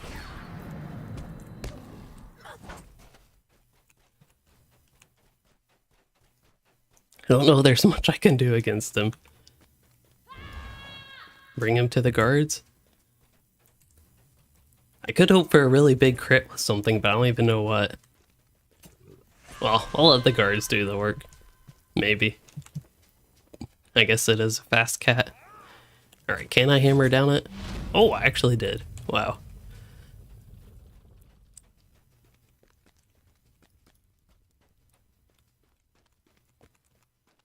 But yeah, I do like the additional danger. I think I'm just getting basically the same thing I mentioned, what was it, like just half an hour ago? That I'm getting a little bit worn out, I think, from just repeating the same thing. Almost, because it seems to be a fairly similar experience, which I guess is a good thing. It is relatively consistent between all my characters.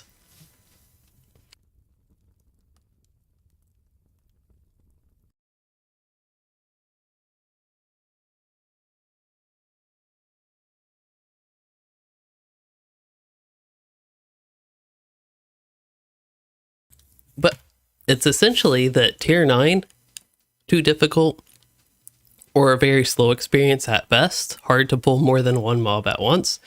Tier 3, much more manageable, a little bit more difficult on some classes than others, in particular my Lore Master character, my high level one it's been a bit tough on, and this Guardian it's been a bit tough on. These have been the two most difficult. I don't know if it's because of the class that they are, but they have been, overall, the most difficult out of them.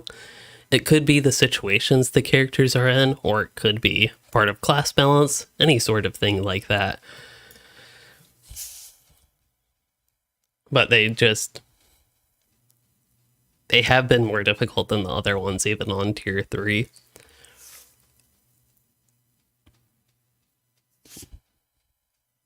I feel like my lack of sleep last night is also shining through. I don't know, I probably got like a solid 7.5-ish hours of sleep, maybe. I forget when I woke up, though. For endgame content, typically, Yellow Line Champion, I believe, is preferred. They still, even in single target situations, provide somewhat valuable debuffs. While, as far as I know, I haven't kept up all too well with in-game balance. Just because I have not played that much at 140. I'm planning on making a video on this. It could even be 2 different videos, but basically why I haven't played much in-game content, especially compared to 130 and to a lesser extent 120. And with that, I just haven't kept up with the meta quite as much. But as far as I know, Redline does not do as much damage as other single target DPSers, and in general, in raids, usually ranged offer more flexibility and quality of life, where you can typically have more uptime in combat. So as really, I don't need tier 9 landscape difficulty. I already fall off stuff on my own. That was enough of a challenge. Anyway, we can actually move on and change it for this character. So I think that Beorning, that is my return home skill, but I should have the racial trait, right? I should have return home to Beorn's Lodge. Oops, that is the trait. Yeah, I didn't think it worked that way.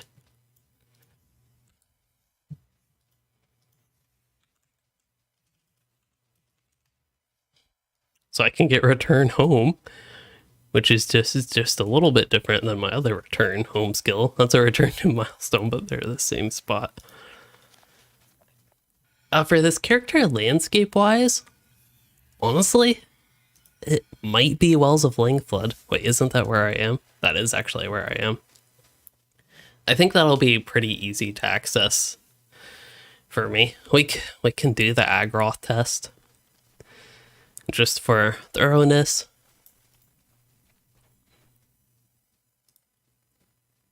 Have to be in human form. We need justice for bears.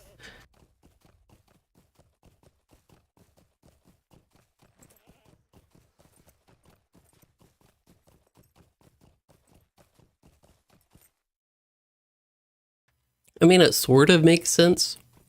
The bear wouldn't ride a horse, but why not? Or it could be a stable master where the horse directs the bear, but it's the horse riding the bear. Or that could just automatically take you out of bear form. That would be the easiest solution.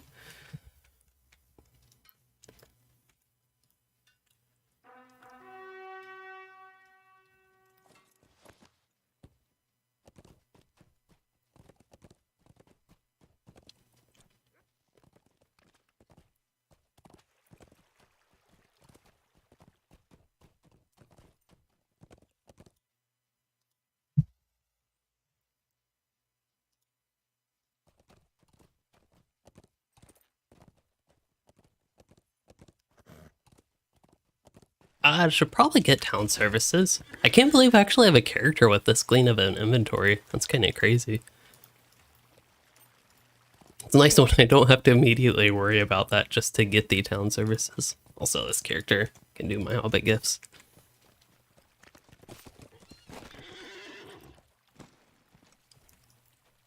I don't know if it's a coincidence, but lag seems to be less of a problem than earlier, and that concert is done.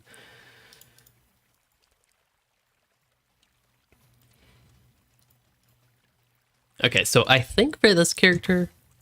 Oh, maybe the concert's not done. Maybe everything was loading? Or is that just other people? Oh, no, the concert's not done. I moved over there. Never mind then. Lag seems to be better and there's still a concert going, so it could be completely unrelated.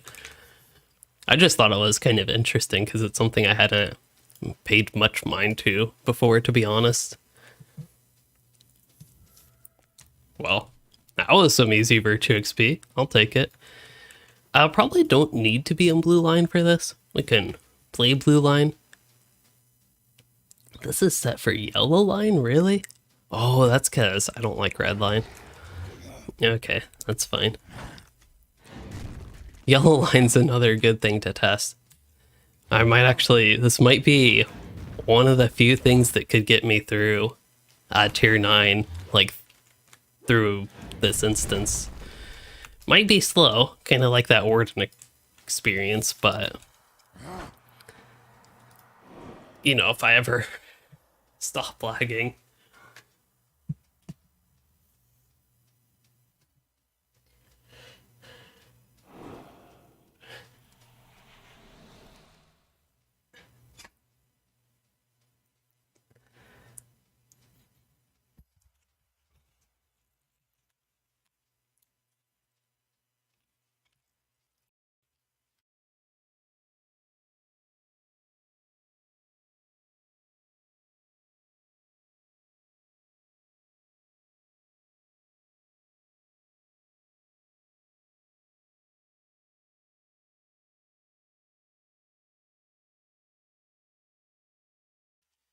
Server, I am on Landreval.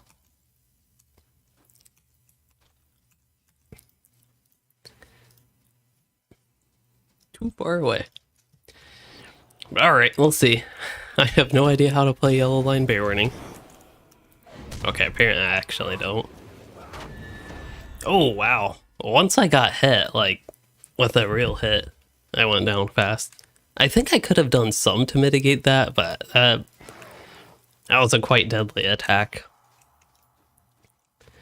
It's kind of, I like the old deadly name of the difficulty. Now it's called like Fearless or something. I think it's supposed to be an empowering your character type name rather than empowering the enemy type name, which is, like, might seem kind of silly, but that does seem to be the new naming scheme they went for. But the whole deadly name, like, this is called Fearless, but deadly seems to be more fitting for the experience that I'm having. I honestly thought this might go a little bit better. Again, I don't play Yellow Line Beorning with any sort of consistency at all, but I thought this might go a little bit better. I thought I might be a little bit less squishy. I even have somewhat decent gear still. It's not like incredibly good or anything at this point, but it isn't terrible gear. My LI's, you know, up to date and everything. We'll see if blue line's a little bit better. I take so much damage. And that's the thing, when you take so much damage like this, there isn't really much of a just out heal it type option. Beornings don't have great cooldowns. That's one of the reasons they're a little bit down on the tank priority right now. Okay, I am actually healing. I'm scared to go out of bear form, to be honest. I think I still have my good buff up, though. This guy's taking no damage. Oh, we're in a healing circle, that's why.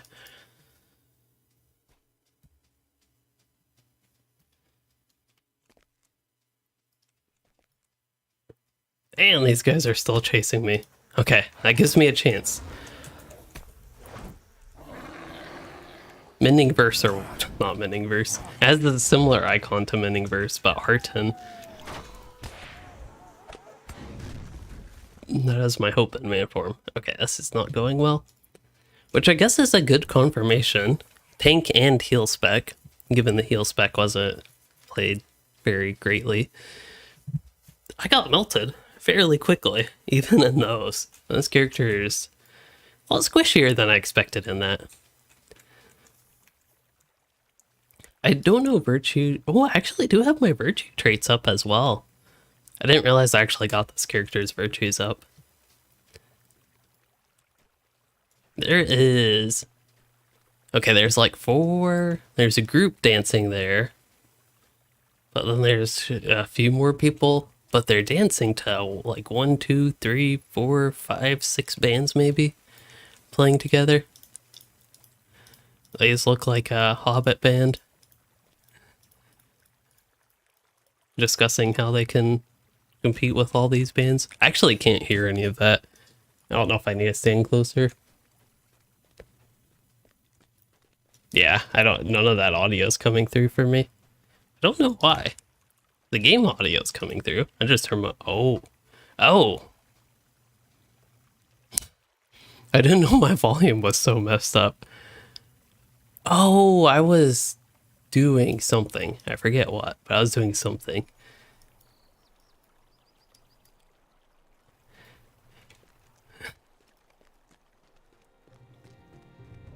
There it is. I hear it now.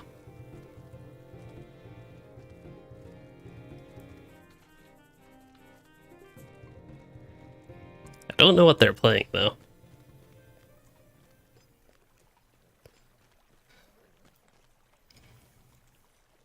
Well, I guess it's a good thing that nobody noticed my audio was so messed up.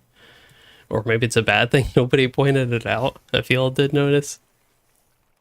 Oh, why am I logging out? I wanted to go to landscape.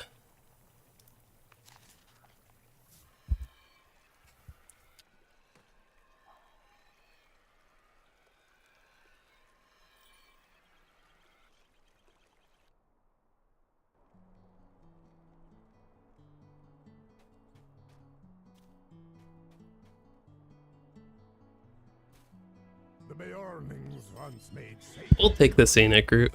I need to finish eating.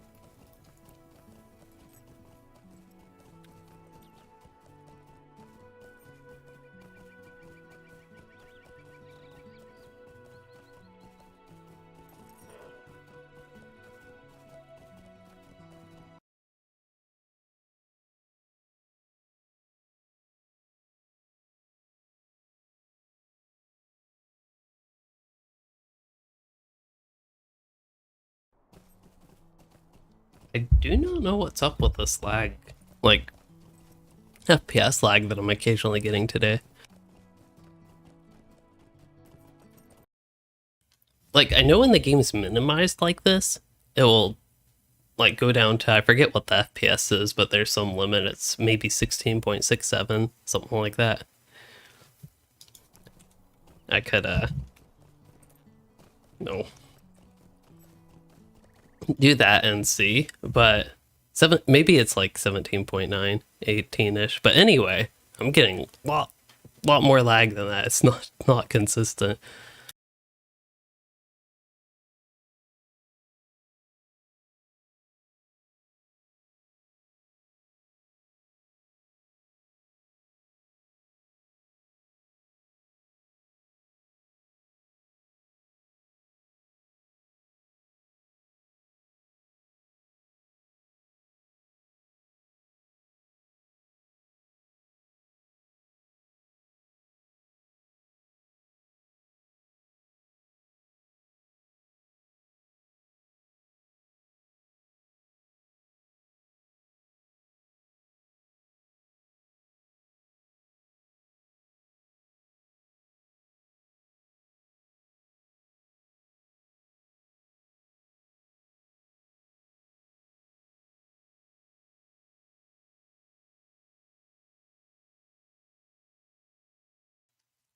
So Harbane, you've been experiencing some FPS lag as well, especially after update 36. Yeah, this is my first time actually really playing for more than just getting short clips for video.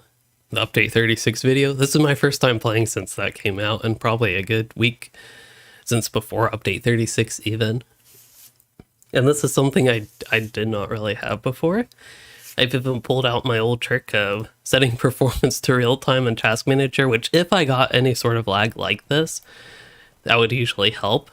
And typically only if I'm like got a bunch of stuff running. But you know, I have the normal stuff I have running. I have my YouTube chat, which includes the video player. So I got that going. A couple Chrome tabs from the Lore Master and LOTRO forums extra. And then like my 2 OBS windows. Oh, and Discord. But I mean, that's all the same stuff that I normally have.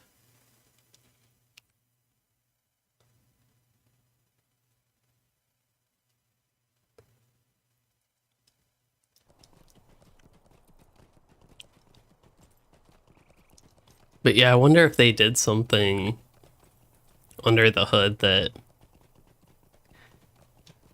decreased game performance somehow.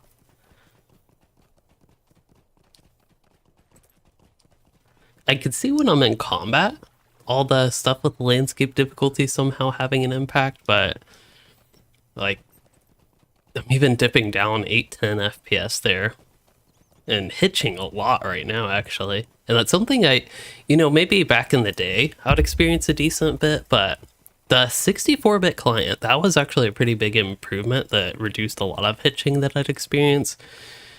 And I think in a somewhat similar time frame, maybe a little bit after that. Yeah, it was actually a good bit after that. It was way after that. Like maybe a couple of years after that I upgraded my CPU and GPU eventually. Or were those at the same time? They were not at the same time, they were similar time. But yeah, especially with that, I haven't noticed hitching like that in a while. Anyway, it's time to defeat a badger.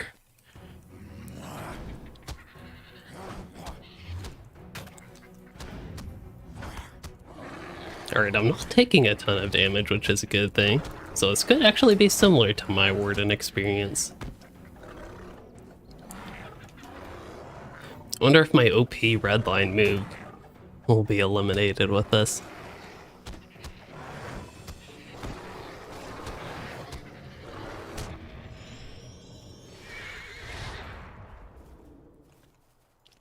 I wouldn't mind trying to defeat a group of mobs.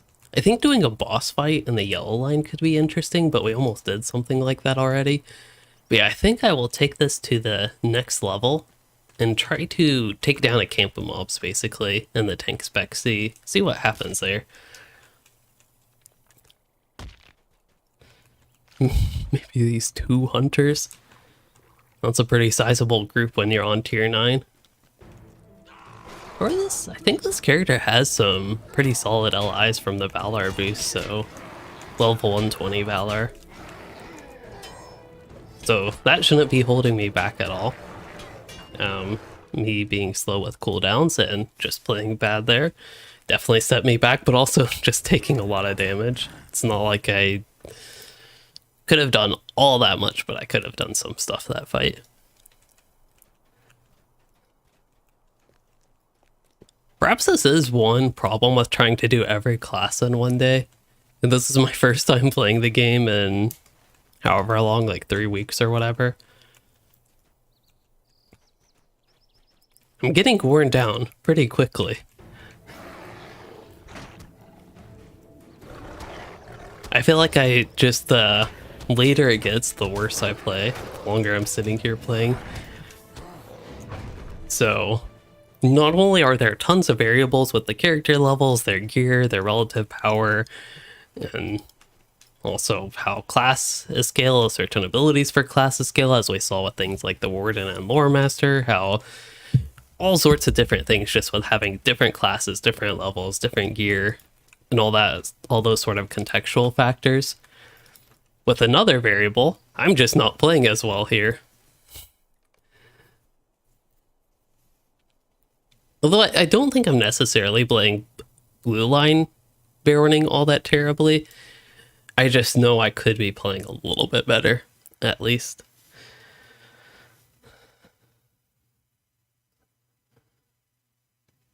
But it still is. I feel like I'm coming to a similar conclusion on all of these classes so far.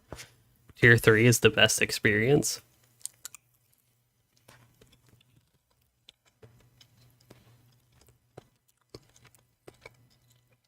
My mute button's not working. You'll get to hear me munching on rice.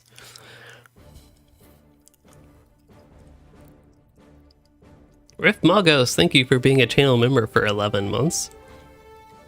Again, as odd as it sounds, I don't know if it's odd, but during breaks like I've had the past week or so from videos, but from streaming, it's been a long time since I've streamed as well. That would have been the last time I played LOTRO, was the last time I streamed.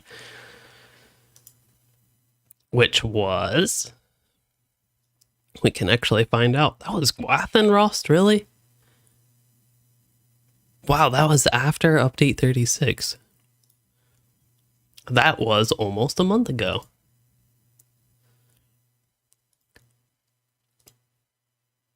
That was only 3 weeks ago, though. Or a little bit over 3 weeks, like almost 3.5. Not quite 4 weeks. But it actually has been almost 3 weeks since I played. Prior to this. Yeah, I could do yellow and a lot of kiting, but that would run into the same issues. At this point, I'm just trying to not kite, essentially. Wow, the character select screen, this is really low FPS. Usually this is smooth, like buttery smooth, but this is low FPS right now. I don't know what's going on.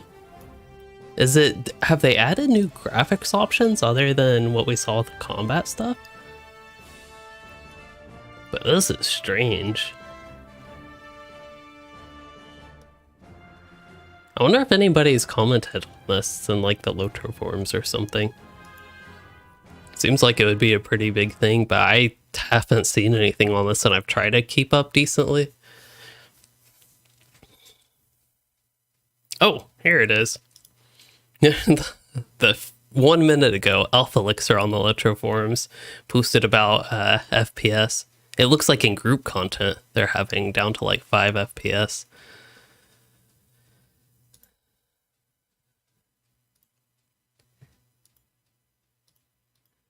Do they have a good reaction for like a point up this?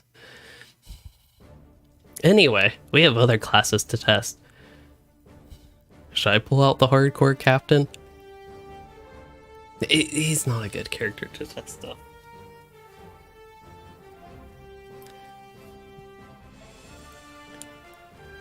But, oh, I actually have a very similar captain here, level 21. Ah, I hear the music now. It's actually nice to hear the music. It's something I didn't even realize. I only had combat sound and combat music, apparently. And I still don't remember why or how why exactly that was. I remember I did it for a specific reason, but I don't remember exactly why. Oh well.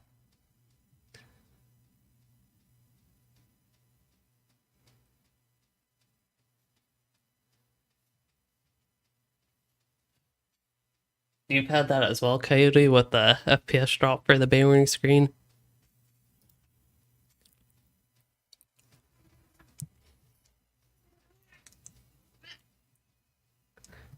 This is a cat on a mission.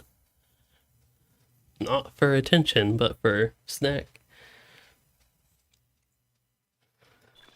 You would think the way she acts that she was like...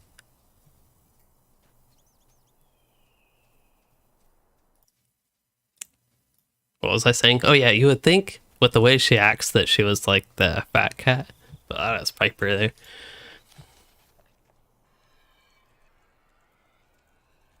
This UI is also messed up. Is that not what I typed?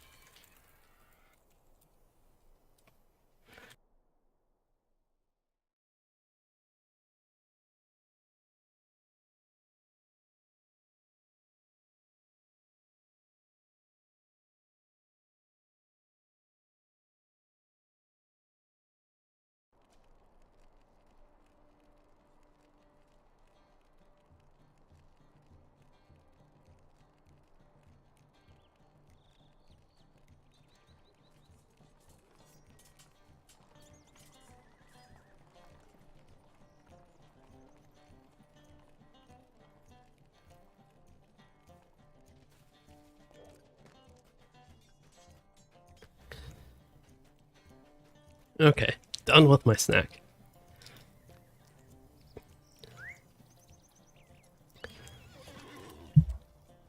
Now I should be good to go another almost 4 hours. So how many characters have we done? How many classes have we done at this point? Oh, we have Brawler to get to as well. There are 11 classes in the game. I did Champion, Hunter.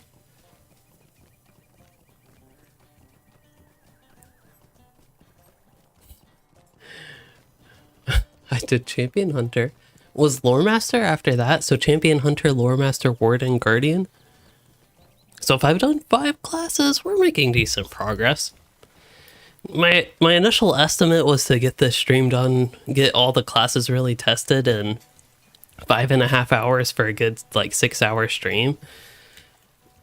If we get to every class, I don't think we'll make that, but I'm also anticipating now that each class will get a little bit quicker as we basically come to the same conclusion so far, except Captain. Captain might throw a wrench in the conclusion because it's possible that it appears unlike lore masters, their pets might not be impacted by the difficulty. As far as I could tell on lore master, the pets were impacted. What do you need? But they're already really weak at high level, so I didn't really notice that for the medium level lore master, but the low level lore master, the pets were weaker than I anticipated. So, what I am guessing is that on this character, something like Wool of the Willow will not actually be terrible to do. And again, as far as I can tell, if you are on tier 9, a lot of the missions should be possible where you have an NPC to help you. So that does include the Wildwood missions. I forget if there's an NPC to help in the Erebor missions, honestly. But if you want to run missions on tier 9 difficulty, you might want to try the Wildwood ones. Maybe I can stop pickuping at some point. We'll just go red line.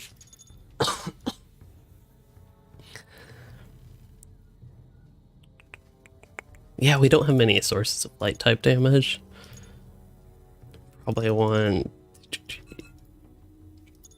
bleed damage. Definitely want to buff my pet. I think that's the big thing here. Yeah, we'll do.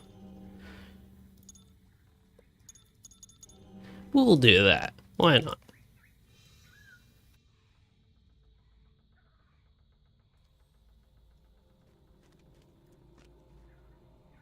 And then I do have the archer pet. We could try that. But really, 7 to 8 damage. Good luck.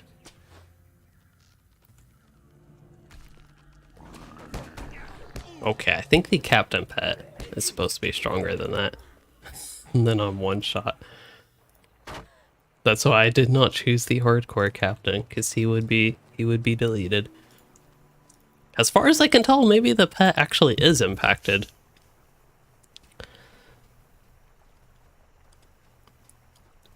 Because I do know with the captain revamp, the pets were actually fairly decent. I maybe haven't played this specific captain, but even on the high level captain, the pets were pretty strong, and they might not have been tremendous or even as good as the lore master pets at low levels, but they were already kind of decent at this point. And actually this character, I think I could even go just outside Breland and fight some underleveled mobs and probably not do that well, is what I would anticipate. But again, we can see. Maybe the pet will surprise me in a little bit more favorable location. Yeah, I'm also getting, compared to usual, normally don't have any issues with landscape loading, textures loading properly. LOTRO still on an SSD and everything. It's not using up much disk resources. But it's just like odd performance issues, basically. Since before the update, at least. I haven't passed by many people that are on difficulty. They had a difficulty selected, but I don't actually know what it was. Okay, I would anticipate that this fight's super easy for me, but we will see. Also, my damage numbers aren't showing. That's another thing that just like random setting I need to fix. So this one is floating.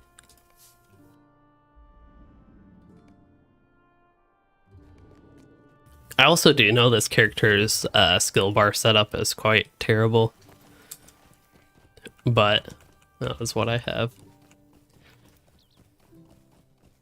But yeah, level 21 character, I kind of just processing this, but I think this is a good idea for what a low-level character would be like if you're on the max difficulty. It used to be that you'd basically get one-shot by a mob like this. It'd be tough to survive a single hit on this bear. I seem to be able to take that damage. But I remember when we were playing on Treebeard that even little roots from the Old Forest would one-shot. Or at least had one-shot potential. With their regular attack, maybe if they got a crit or something. There I took a lot of damage and the bleed did a lot, so still squishy, but at least I can kill mobs below my level, given I think when we went to the Old Forest we were a bit under-leveled. But I think I can switch to high-level captain. This basically, to me, shows that the pets actually are probably working as intended. And yeah, loading, even going to this screen, usually it starts to respond a little bit quicker than it has today, but, well, that one was actually a bit quick, maybe because it's a low-level character without much going on with it. But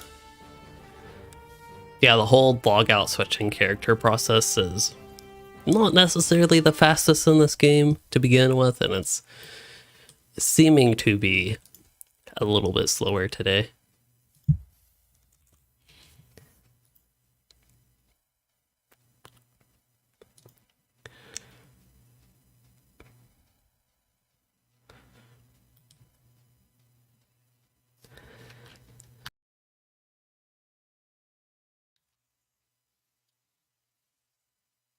Now the cats are sleeping rotated 180 from each other.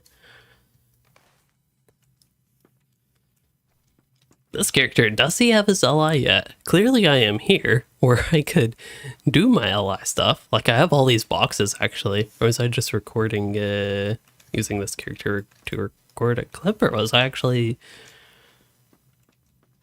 I'm confused. I don't have my LI yet, though. Do I have another port here? I do.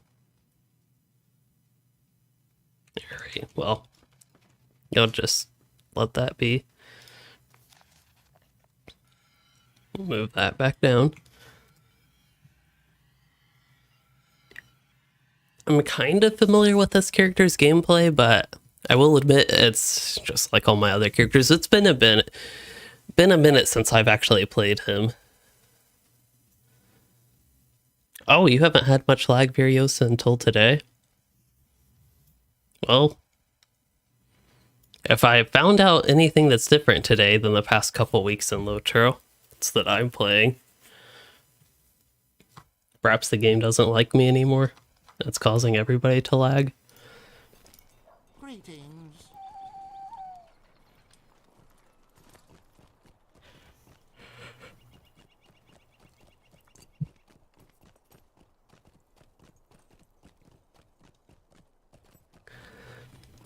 But for the classes that we have left, I'm trying to think if I expect anything majorly different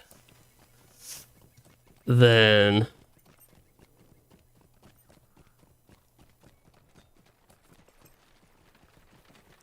just what we've had so far. Brawler, I don't anticipate to be much different than that level 20 captain that we just had. My Brawler's pretty similar level.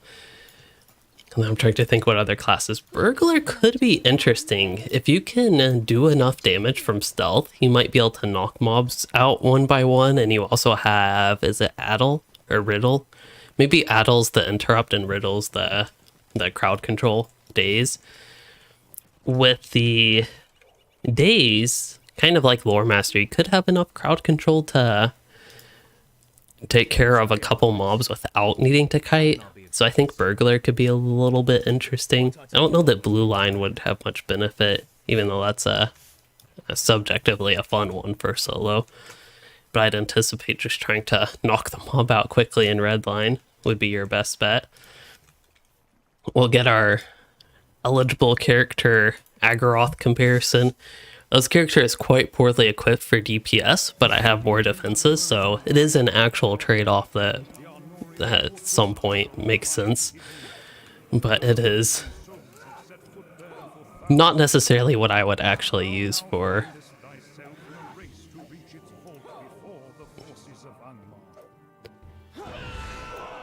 a like regular DPS captain. I also have to remember how to play this character. You alert Igris at once.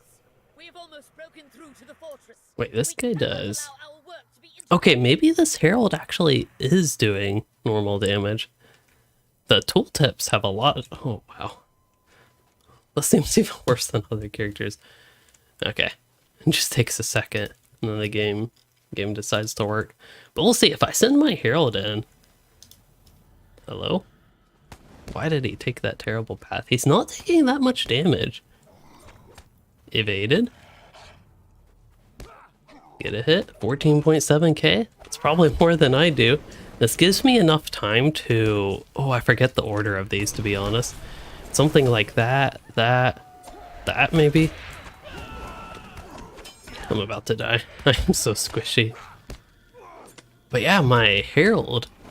Well, he just disappeared. For some reason, the low-level herald didn't really seem to do much. Maybe it's the archer. Is the archer just not that good? Yeah, the archer seems to be doing about the damage I would expect, which is not much, essentially.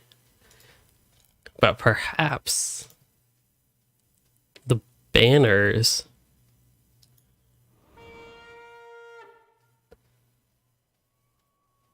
That's not too much damage. Perhaps just this one, the Herald of War. Maybe that one's the only one that's like not nerfed. Well, no, this blue one seems to have like a whole order of magnitude more damage.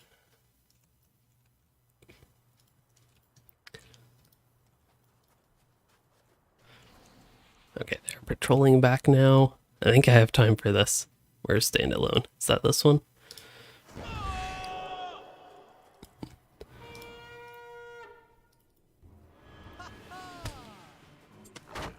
Oh. Okay, now I need my banner to attack this wolf. Wow.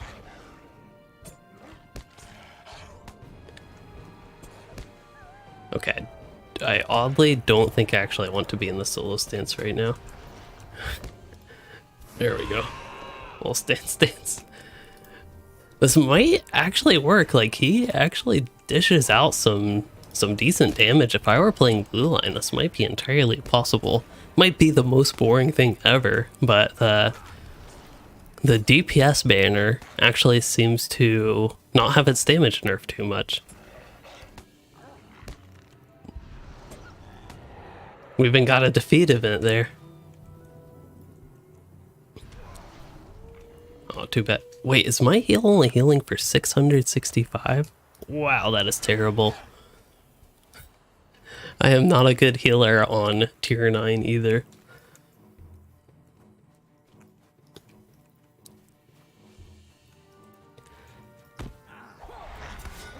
But compared to the damage I do,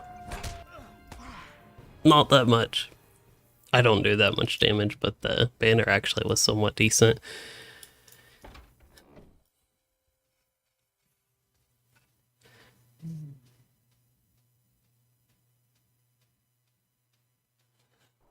So one of the cats just growl at something in their sleep. I don't know what that was about, but it seemed to have woken both of them up.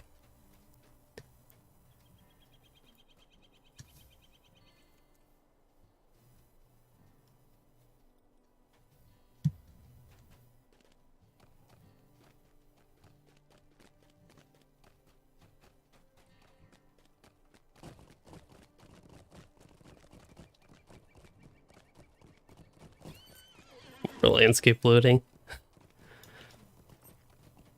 Oh. Random street lamps popping up.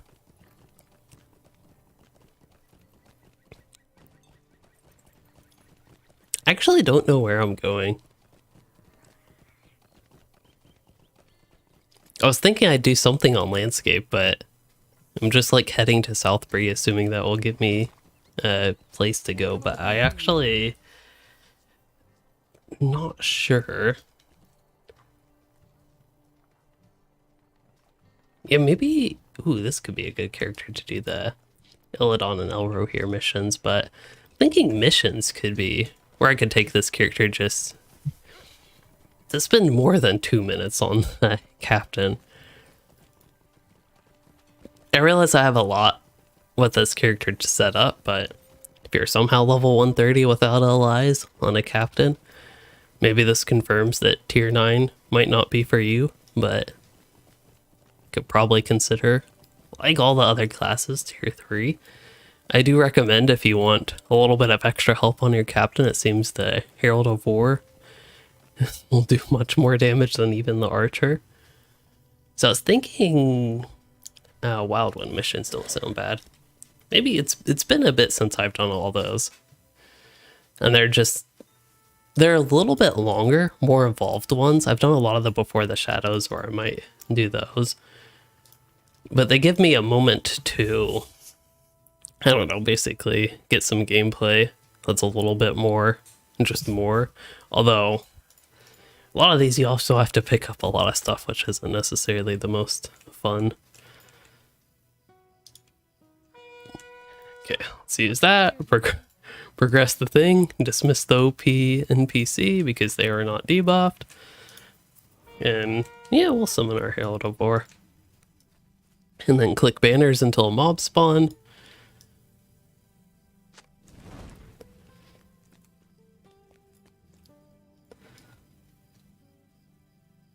And kind of like the champion, I suppose I could go ahead and finish this mission. I was hoping actually on a lot of the characters that finishing things like this would have been a lot more feasible. I think if I did the hunter in a mission like this, that character probably could have gotten through it. Oh, I think it's Shadow's Lament that spreads Grave Wound, isn't it? Wow. This guy is holding aggro over me actually doing damage. That's kind of crazy. And apparently even in AoE. That's something I normally would not expect. That means I have to actually play captain and do captain-y things here.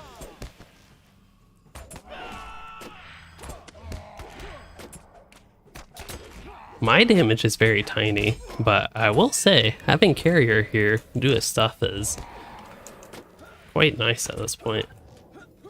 What am I taking damage from? Do I have an Archer? Oh, I do. Well, that was going decently. I know this character's damage is not maybe the profile that you would actually expect for a redline captain nowadays, because again, I not only don't have my LI, but it's not a two-handed weapon even. So there are a couple downsides to it, but what I'm going to do is go ahead and get this horn and play this as if I were actually doing this mission on tier 9 and trying to complete it. See how possible it is with the NPC. See if it's kind of similar to the champion, since we do have one thing to compare to.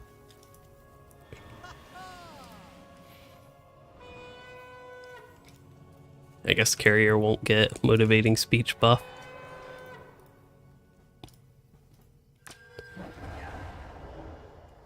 Okay, I was gonna say I didn't think you could actually have a standalone activated with Blade Brother, and you cannot.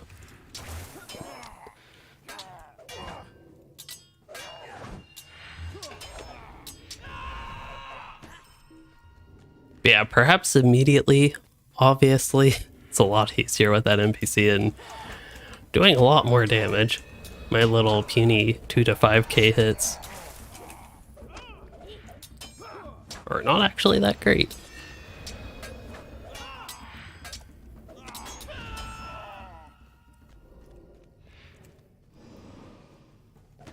I don't know if AoE is the best idea, but it is possible with a self-heal buff from the NPC. Or we can spread Grave Wound there. I believe that spread Grave Wound to one more mob maybe? Or didn't it spread it? Or did? I don't know. Oh, they actually have Battled Hardened buff. Wow.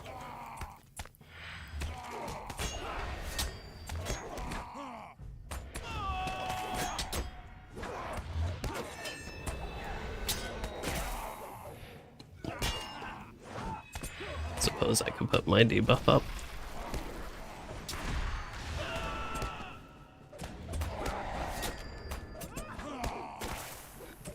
It's very slow.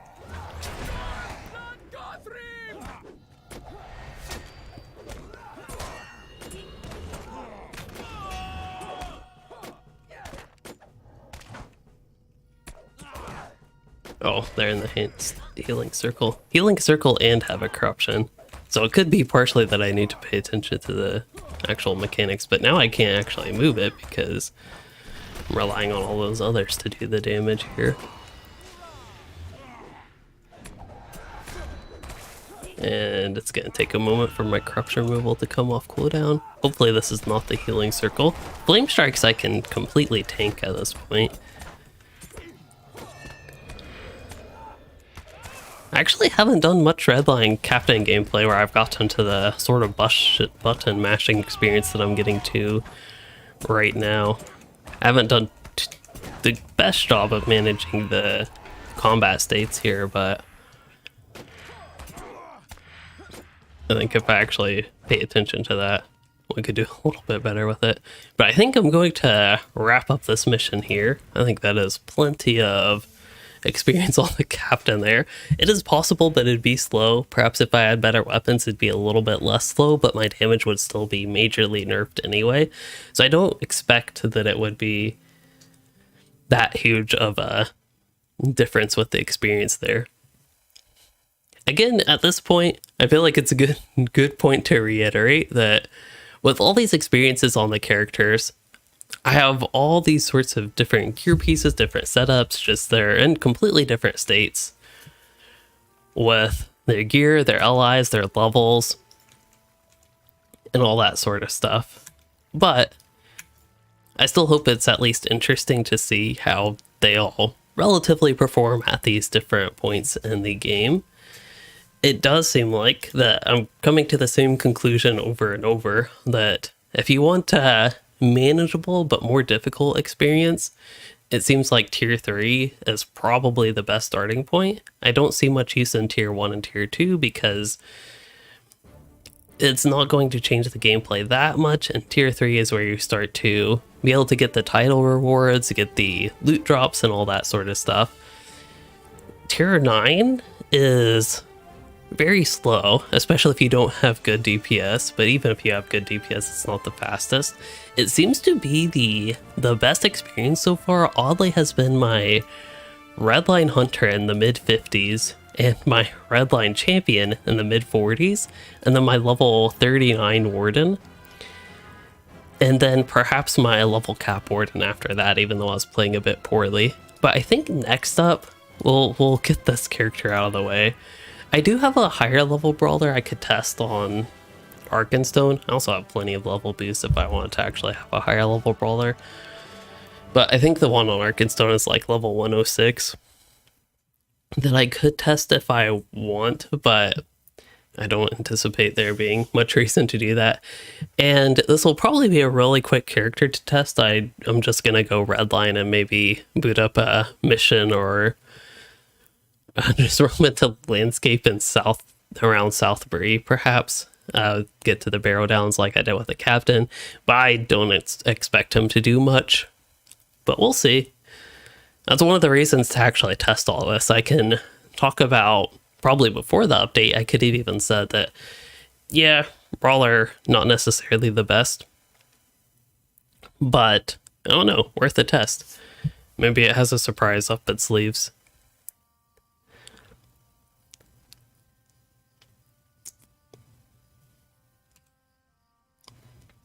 I am level 20, and this is called Return to Ekkedunnen, Irigian.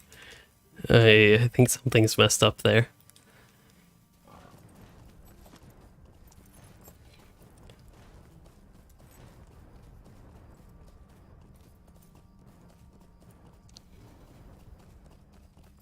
What other classes do we have? I'm still like, once I get down the list, I'll become more and more familiar with them. I'm thinking we'll cap off with the Rune Keeper. I think that'll actually be the last really... Oh, I have Minstrel still. Minstrel could be interesting. Okay, Rune Keeper and Minstrel and Burglar. We actually have 3 exciting classes coming up. Are there any others that I'm missing, though? Is this really the 8th class that I've done? I can't even keep track of everything that I've done so far. So we did... I'll count with my fingers. Champion, Hunter, Lore Master, Guardian, Warden...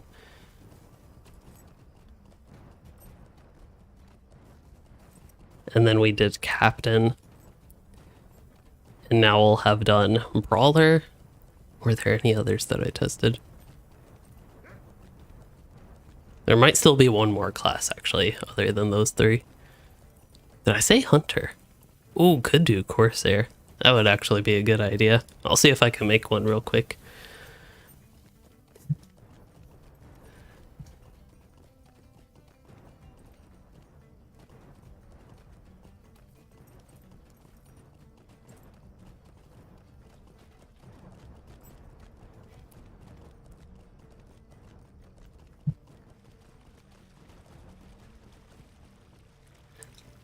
I haven't kept up with things too well, but I wonder what the Amazon MMO, if LOTRO's gotten a little bit extra attention, the announced Amazon Lord of the Rings MMO.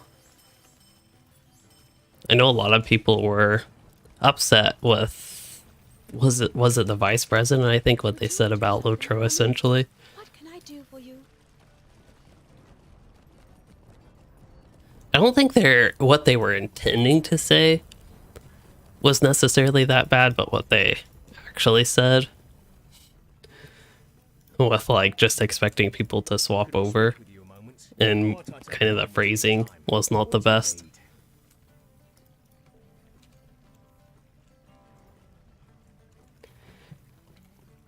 Alright, let's see if the Brawler can surprise me.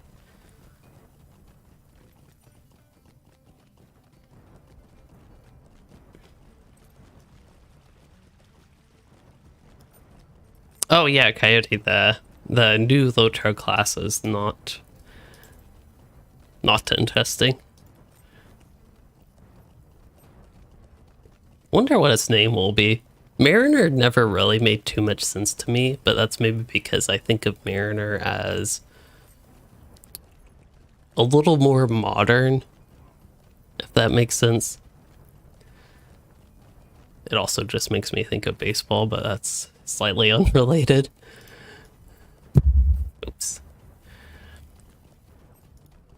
Some people are thinking, oh, what was it called? I can't even remember it. It was like, I don't know if sword was in the name, but it was like,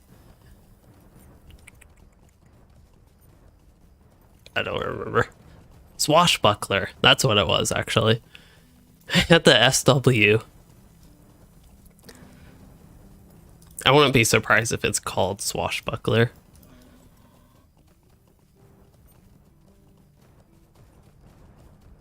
Python Dad, he said he didn't get a notification when I went live, which was actually over 4 hours ago, but today's a long stream, so you are able to catch me before the end.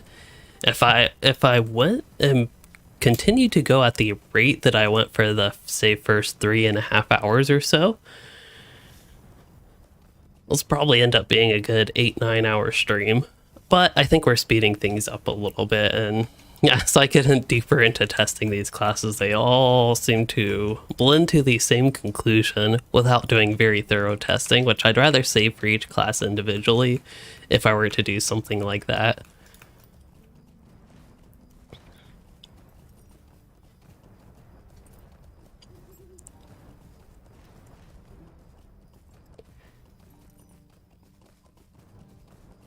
Yeah, I think that's the big thing with Corsair that even people have problems with, is that it's Corsairs are evil, the Corsairs of Umbar, but they could have a Corsair that's just called Swashbuckler, and then it's suddenly fine. Alright, let's see. I have no idea what this character's setup is like, so we use this, and then smash him. Oh wow, actually survived. Okay. I thought I was already dead. Wow, he did so much damage to my dead body there. Look at that. Wow. He did like, he almost just killed me again while I was already lying here dead. I'll give that one more try. We might be able to defeat one mob. It's been a long time since I've played Brawler though. But we're going to... Okay, that's really bothering me.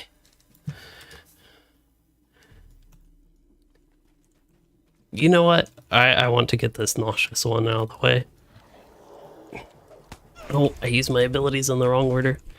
Don't worry, we got this. There it is. Oh no. Oh, I did get it. Wow. We defeated one. We punched the skeleton and it died. Actually, that was a fleshy skeleton. This is the skeleton.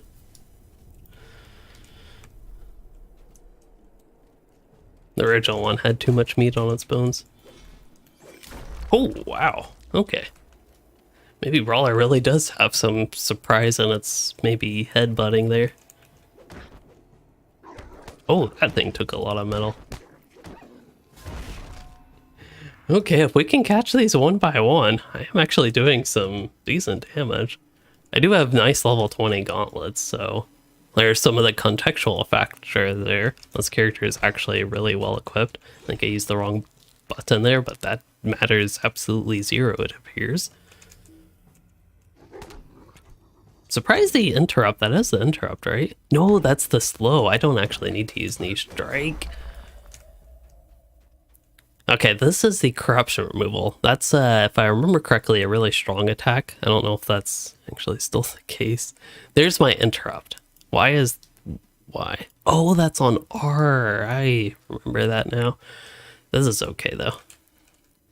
That's an immediate, and it's just an immediate, okay.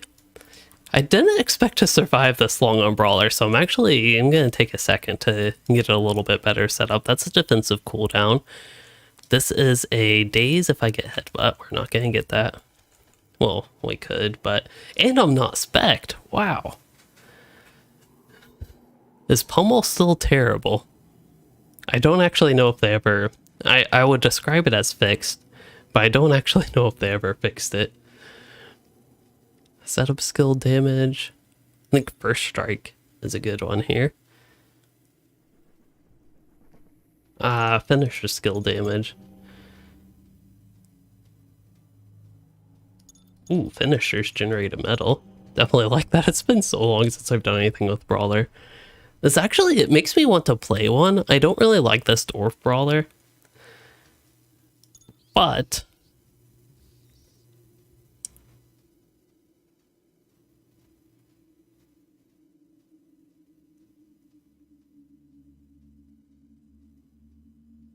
defeating an enemy generates one medal.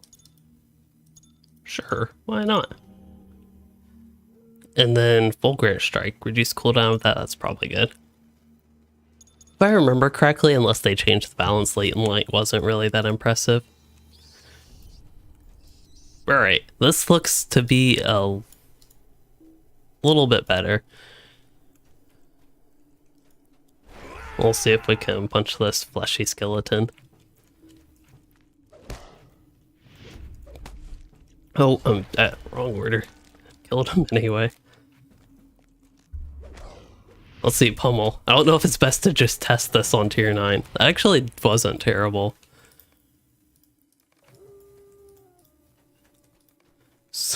Honestly, so far, I am on tier 9, right? Yes. So far, this Brawler is the best. I died in my first combat, but I've just pulled it together here.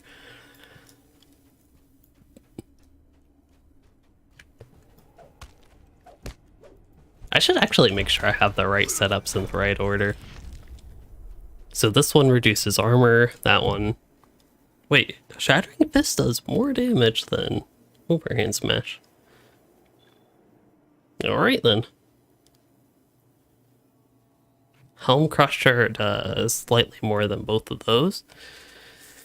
Okay, this one, yes, deals additional damage, and then this one gives the innate strength buff, which actually, I don't even know if I have that, to be honest. Oh, I do. Okay. Innate strength. Yeah. Wait, finesse. I thought innate strength. Balanced attacks. Oh, you have to wait to get these. Wow. Okay.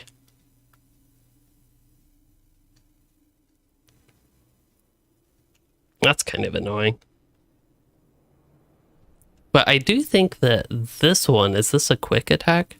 Yes, this one is quick. So the Helm's Hammer, this is an old combo I use that I just kind of remember using is to do the Sinister Cross setup to make me get basically 2 stacks of the damage buff from Helm's Hammer. It's an old combo that I don't know if Brawlers actually use that, but I sure do. Ooh, punched him before he got his I have Sauron flag out. Oh, I don't think AoE was the best option there. I decided to go for it, but it wasn't good. So yeah, the Brawler experience is you have to punch them before they can punch you.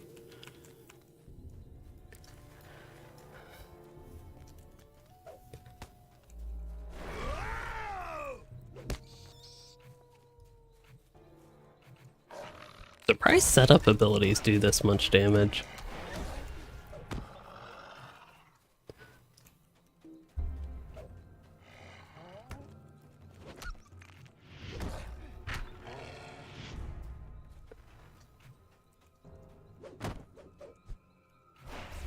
Just gotta punch the root before it can punch you.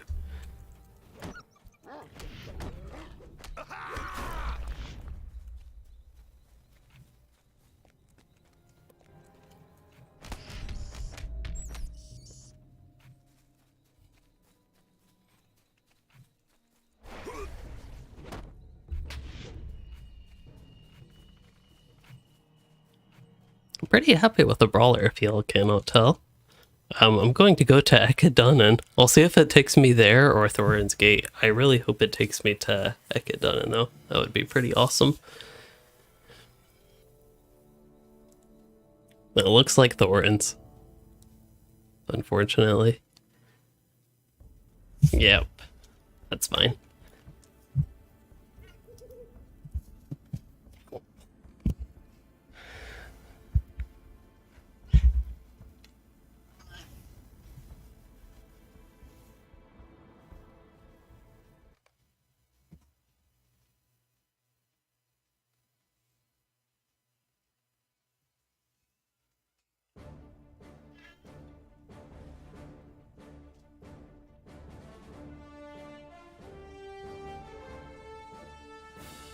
I don't know what that cat is doing. She's acting like she wants her food, but she ain't going straight there. Anyway, let's look at the character list and maybe I'll be reminded. So we have Minstrel, Burglar, and Rune Keeper, right? Yeah, I think so. What classes did I mention earlier? So I've done 1, 2, 3, 4. Oh, clicking that character was a mistake. Oh yeah, with the concert, it doesn't seem like it's necessarily related to that. It was just something I was curious because it's not something I've paid attention to before, and I just noticed that there happened to be one of the bigger concerts that I've seen on Landfall, and it just happened to be laggy at the same time when I haven't noticed lag without noticing concerts before, at least as big. But then it was also not lagging for a brief period when the concert was still going and perhaps even bigger. Lore Master Captain, so it would be 4, 5, 6.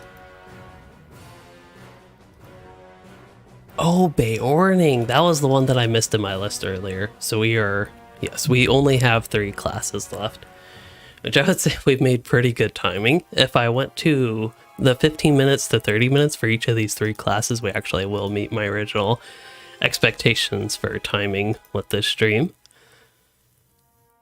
Which means, I think Burglar. We'll do Burglar, Minstrel, and Rune Keeper, I think is the order I will go here. And I'm really curious with these 3. They're perhaps the more exciting ones. I know Brawler was a bit of a surprise. Yeah, I imagine it's like, if you have that many characters, players, and a little location like that, it's probably laggier than it otherwise would be. But I've been having a lot of lag like throughout the entire world, and I don't think that's solely contributable to the concert, probably.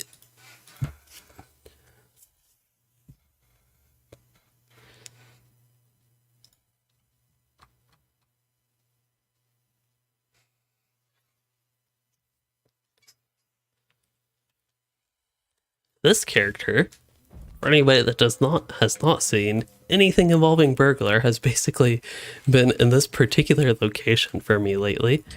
I am pressing the wrong button, but does not matter because this is what Burglar does. Oh. It almost felt like I one-shot a group of 3 signatures at once.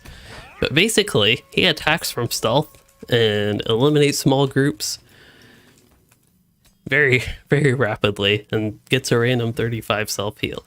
And now I have a captain in the way of my skill bar, so I can't actually see any travel skills I have. I guess I don't have Return to Lalia's Market even on this character. Where's my milestone? I get Garthid here? Is that a Numenos, I hope? I didn't think it would be. Is it though? That could just be the name of the milestone. I guess milestones aren't showing here.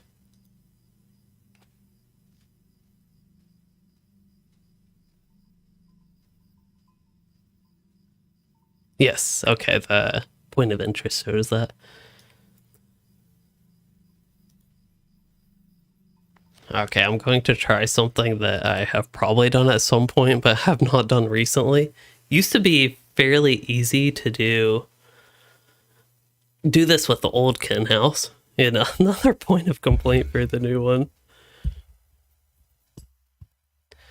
If anybody in my kin ever watches this stream that maybe really likes the kin house, probably isn't going to be too happy with me, all the complaining I've been doing of it lately.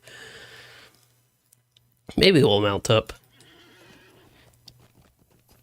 But actually there might be a stable master like housing decoration. I don't even know if we have that there. But I do know you could go this way and eventually get to one. Now for this neighborhood, I think some of the characters in my kin actually tried to get a house in this neighborhood. I don't know if they did. I thought there was a way you could pull up a list while in the neighborhood, but maybe not.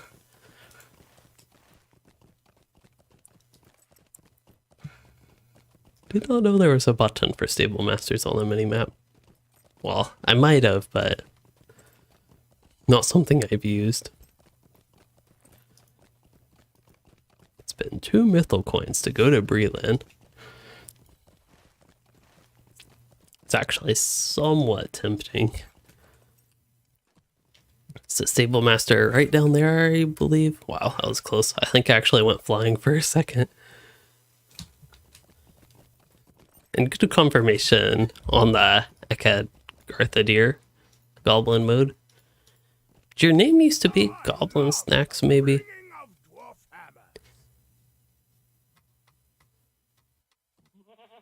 Southbury, that'll work.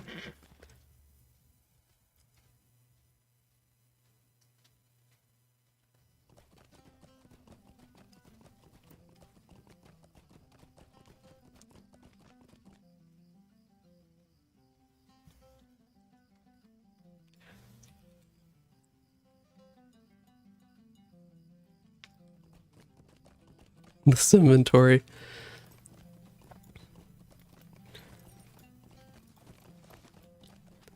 Don't mind me destroying a bunch of stuff. Don't worry, it's all safe to destroy. Now this character's gear is not bad, but it's really outdated at this point. I had some really OP weapons for level 25. They're still not necessarily terrible for 40, but I think I could finally get better weapons. I have no memory of this place. Me, my complaint anytime I don't recall stuff in LOTRO. That would actually be good. Would you do something for me? It might Friend? be used very frequently. What can I do for you? I don't remember my inventories getting less messy.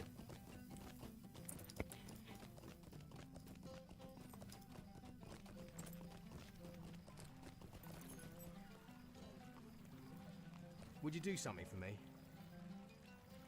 Greetings. I really do think, though, at high levels, the high difficulty is probably a lot more engaging than what we were doing on Treebeard. I think that's one of the reasons. I can't speak for everybody in the group, obviously, but one of the reasons I was losing interest with that group, and like ultimately the group stopped playing around the same time I was losing interest in it, we just didn't have resources to deal with stuff. And something that is evident at higher levels on the higher difficulty is just a lot more survivability.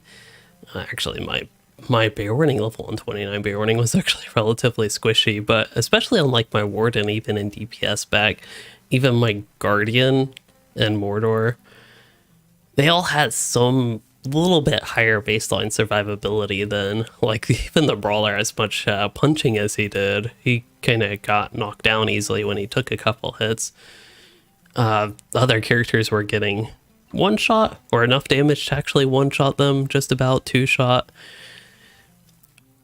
But at least at higher levels, with a proper tank and healer and supports and DPS, I could see it being actually a pretty enjoyable experience. Maybe level 50 when you get your allies, it could be a little bit different at that point. I'm also thinking, I really want to test Limelight Gorge on max difficulty with a group. The landscape area there with all the nemesis and elite masters. Anyway, what am I doing? I'm on level 40 Burglar. I don't have Agroth, that's in 5 levels from now. And I think at Numenos, that's a great place. I have a pretty decent baseline from all the random Burglar gameplay I've needed and recorded there the past little bit.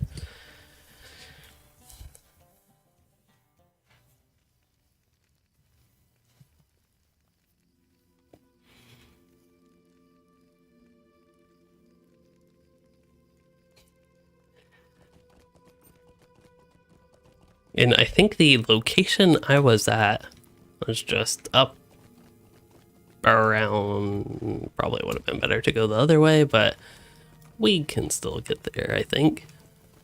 Hopefully. Maybe. I should be able to. Okay. With a lot of swimming we might. I don't want to die just from this. Oh no. I'll retreat. Red circle should take me somewhere good. You just gotta have faith in the red circle. Okay, this was actually pretty bad, but I did just have a level 39 Warden here, so we do have that fairly direct comparison. This character is much better equipped, though. Might be able to add a few more muches and it would still be accurate.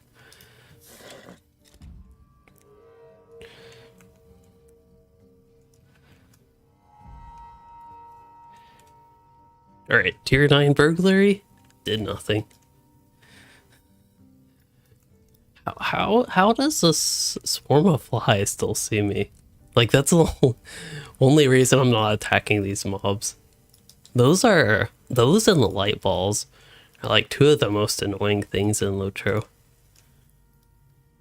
Oh, and slugs. Slugs are kind of the worst. But the things that follow you, like outside of combat and what mobs actually do, the things that follow you like that. Okay, so I think my goal is to hit 2, shift 1, shift 2, F1, 5, shift 1. Something like that. Tab target failed me. Okay, I killed the one mob.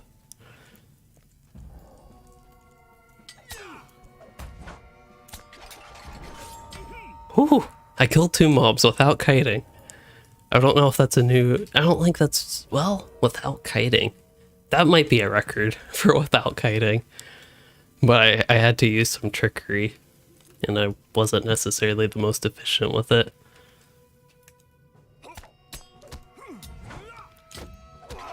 Oh! I went down quick. I was not paying attention to my health. I took a 592 and 890 something.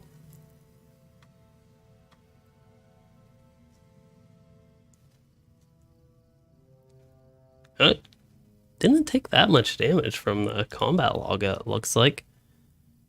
Oh, my morale wasn't full. Okay, that would make a little bit of sense.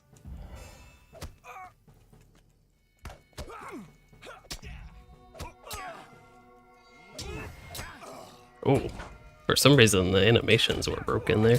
Unless they've changed this to not be immediate. Yeah, animations broke a bit there. I don't know if that has to do with my setting. It supposedly doesn't impact gameplay. Combat. Oh, the animation, yeah. Well, I don't even have that. Have these checked. I guess you'd have to save that in the UI layout. But Surprise Strike animation was not interrupted by Double Edge Strike there, essentially. And I think I remember that being a ongoing bug. But yeah, it probably would help if I actually started the fight with full morale.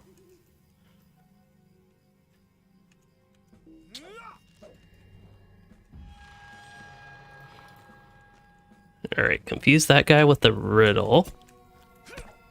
I actually have a provoke or whatever it's called in my one slot. Ooh, because it's ranged, and from my testing at this level, at least it's been a good minute since I've done that, it's the strongest ability. How long does this have left? 5 seconds. Alright, we got this. Oh, except I pulled another one. Stun dust. Oh, I stunned one of them. Okay, let's kill this one of them. Why am I only taking 23 damage? That's actually concerning. Okay, I have a stun. Do I want to use it? Not necessarily. Ooh. I might try blue line. So far, red line's going fairly well, though. Oh, these mobs are lower level than me. That's actually not something I paid attention to. I felt like that was a huge accomplishment, but I'm really wanting to do more on-level mobs. It is hard to, like, consistently stay on level if you do all side quests in LOTRO, but that's still something that I'm interested in getting on this character, a little bit more on-level mobs. But I think these have been some decent fights where I've had to... Oh, do I not have guaranteed crit from stealth yet? I think that was the first non-crit from stealth. Oh, that was scary.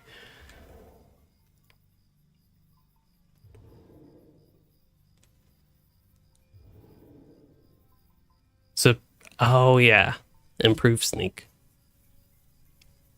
That's when you get the guaranteed crit. Which is probably when Surprise Strike might take over Provoke. Perhaps.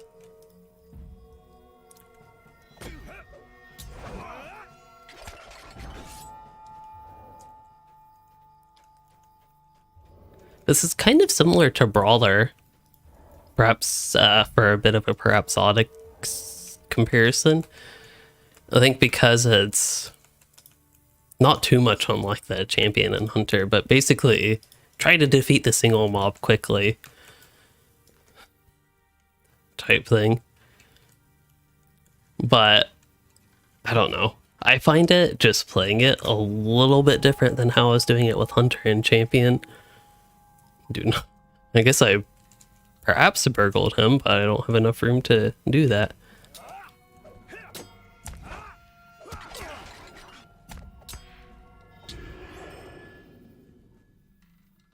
Oh yeah, I could use Feint Attack instead of Double Edge Strike. I forget that's a thing until like one more trait point.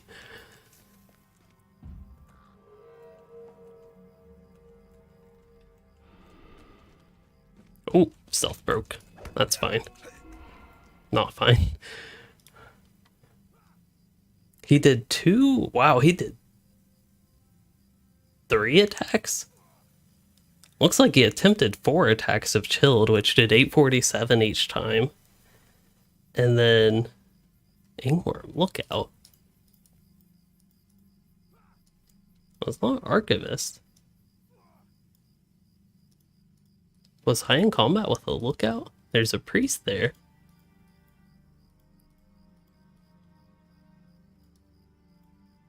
I'm so confused who I was in combat with. I thought it was that guy. Anyway, it deleted me. That's all that matters. Yeah, I think this is a good point to wrap up Burglar. Just like all the other ones, I anticipate tier 3 would be a pretty good starting point, but you can manage tier 9 if you're interested in going with that high difficulty. I do think so far that if you want like a real challenge and a hardcore LOTRO run where it could be, say, difficult getting level 20, I do think tier 9 so far could be a bit interesting with that. I'd have mainly concerns with like the very low level experience though, like even before 20. That might be where tier 9's quite a bit tougher, because even compared to these level 20, 30, 40 characters, you have a lot fewer resources to deal with stuff or even just deal damage. My Brawler fortunately had quite a few abilities. My 18 Captain, I think that one or 21 Captain, that character didn't have the most. But I am excited to test out Minstrel. It's something I hadn't really thought about. Of all the classes characters I had thought of, I just never really gave too much thought to my Minstrel. So I'm kind of curious how the kiting strategy will work. Unlike a lot of the other classes, there's not really a second spec to try out. So I anticipate it will be similar to Blue Line Hunter, but maybe with more damage. And if you really need the self-heal, maybe, I was going to say a little bit more flexibility, but the Hunter self-heals are not that bad, but maybe you could do a little bit more. Then there's a little bit different in utility. It'll be an interesting comparison, I think. This character is a similar level to the Hunter, so I do think that'd be the closest comparison is the Blue Line Hunter. And then we'll have the Yellow Line Rune Keeper, which is similar to both of those. And then the Red Line Rune Keeper is most similar to Red Line Hunter, but I do not see the Red Line Rune Keeper doing as well as the Red Line Hunter. I think the difference in the way their inductions are gives Hunter a little bit of an edge over Rune Keeper, especially with the channeled for Rune Keeper's like by far strongest ability, whatever it's called. Scathing Mockery. No, I don't think that's the strong one. Could be though. Wait, where did all my traits go? I guess Minstrel's got respect at some point. Alright then. We'll have to deal with that.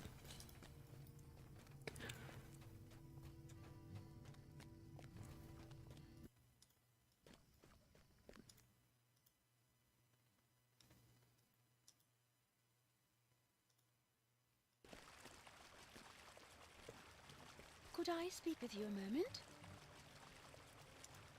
Greetings, friend. Yeah, I think we can probably switch back to Red Line. Did I go up to tier 9? Actually, I forgot if I... Oh boy, already forgot if I've done that. Okay, let's go ahead and spec, and I think Agroth will be... Ooh, no, Burglar couldn't do Agroth, but I think Agroth will be a good starting point. I'm actually kind of curious how I will spec this. We'll get... Hold up. I think, yeah, that one's good. Probably want that. Don't want that. Don't want that. Okay. Actually, if I were doing this a little bit more properly, I think I'll get all that stuff, but never know with the limited trait points. Okay, so at this point I can get... Yeah, I'm really thinking that the stun and increased stun duration will be really important with that, and then probably these points. And yeah, I don't really have to worry about any of that stuff there, so I will go with one emboldening finish, and actually think that'll be a solid starter build here for the difficulty. Jaeger, I forgot to test Blue Line Burglar. Yeah, just completely slipped my mind there that I was intending to do that, but probably would have been fairly similar to Red overall.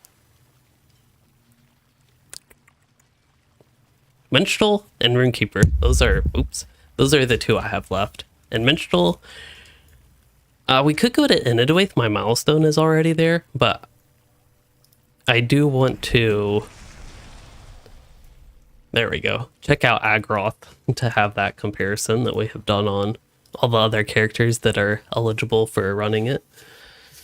Deep in the frozen wilds of Forakel, the Arnorian fortress Agaroth lies hidden.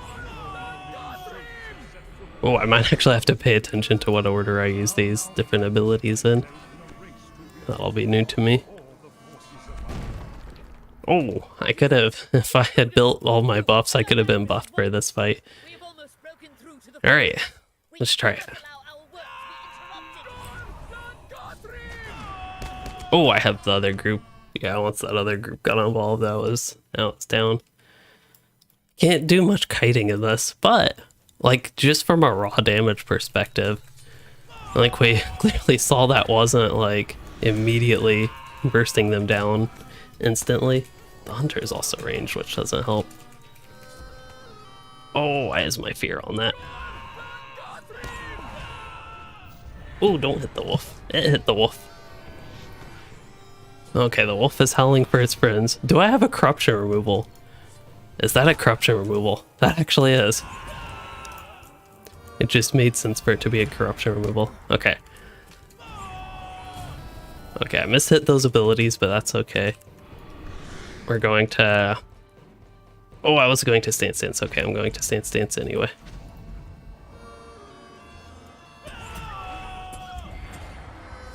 I meant to go to the healing stance, but I think the yellow stance got what I needed anyway. This might be the first character that actually pulled that off. 1 point to the Minstrel. I don't know if I can go much beyond that, to be honest, but that was pretty good. Yeah, Greg, glad you were able to catch some of the stream as well as you got off work. Today is a long stream. We're going to be ending kind of close to my normal start. Oh, this is signature. Normal start time, probably. Oh yeah, Call of Second Age is a stun. Okay. Let me not use that if I don't need it. And then wait till I need it. Oh, use my Anthem buffs. That's a thing. Well, we don't have to worry about that in solo gameplay. Use my heal. Oh. Yeah, kiting OP. This might be the most fun class so far. Hunter was pretty good. But it's hard to do the shift 1 keybind while kiting though. That's just something I don't have enough fingers for. Or at least fingers in the right spot.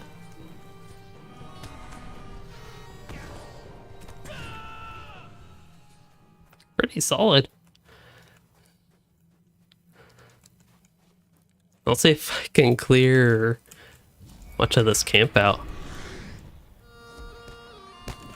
Ooh, the range guy's gonna... Ooh, I did not need to use that. This is bad. Yeah, okay.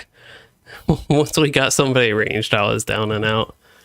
I was kind of like the Blue Line Hunter experience, so not too much different from that one, except that I was actually able to survive. I honestly don't remember trying this instance on Blue Hunter, though.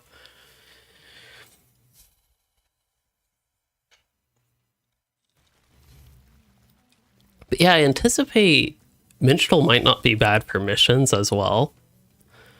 But, like, even ones without NPC helping you, but I think Inadwaith. We'll get to some proper landscape and see how that goes. Again, something that I am not doing is just doing like a normal quest set. I think that would help a lot to see how feasible tier 9 actually is. If you like, maybe not necessarily played through a whole zone, but did a whole camp's worth of quests, which can be quite the number of quests, and ideally you would run through a bunch of different mob types. You would experience some ranged mobs, some tactical mobs, probably a lot of melee mobs, some AoE situations, maybe even fight an elite, which are kind of rare on the landscape, but occasionally you will get one. I think those types of mobs essentially would give, if I remember correctly, yeah, if it gives plus, on removal gives plus 20% incoming damage. Okay, that's why we wanted to remove it. Except that makes me go in melee range and just about die. That's fine though. But yeah, if it's all melee mobs, this character has got us covered. Well, if we stop lagging.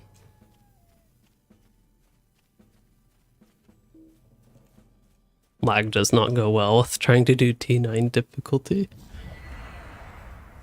I think that would be the true bane of a hardcore run on this difficulty.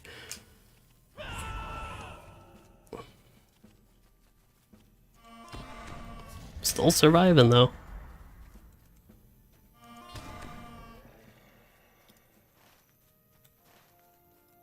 Honestly, I don't know if there's that much more to really just test with the Minstrel. Especially with this lag. Like, I could just sit here for a couple more minutes killing mobs, but at this point it's really just... this is the way it is.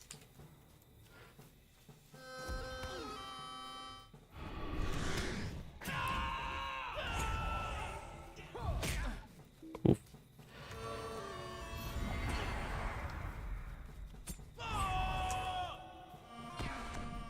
Okay, stun gave me some breathing room, and I think this combo should knock him out. Lore Master is probably the worst of the bunch.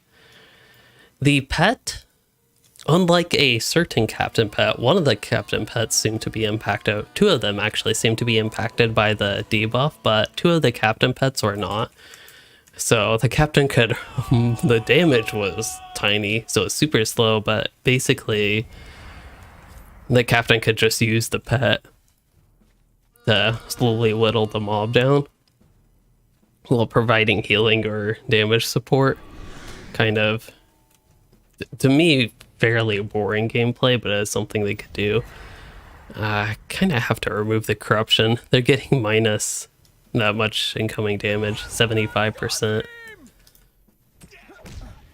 Oh! What a smash! I didn't know Dissonant Strike could do that, to be honest.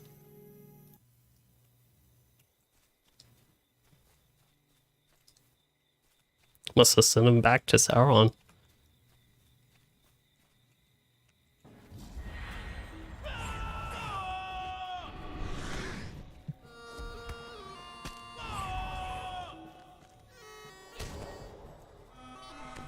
Oh, I pulled two mobs at once. Okay, that's actually a good test, although we've kind of dealt with that before. It's the same thing as fighting one mob. It did like 5k damage to me.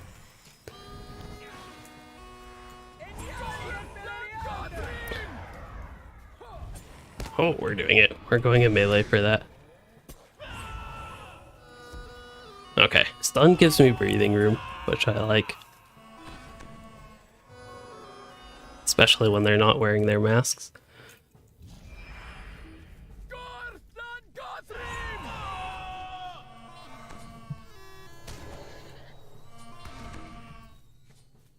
You know, I was about to say it's not that laggy. We just had a pretty bad lag spike on this character, but it is actually pretty nice on this character when we're not having lag. Let's try to hit both of those with that stun. Okay, I'm gonna sneak in. Oh, why did I sneak in for the corruption removal? That was the warg's corruption. That wasn't the difficulty corruption, the Eye of Sauron. Oh well. Minstrel is good. That's the point.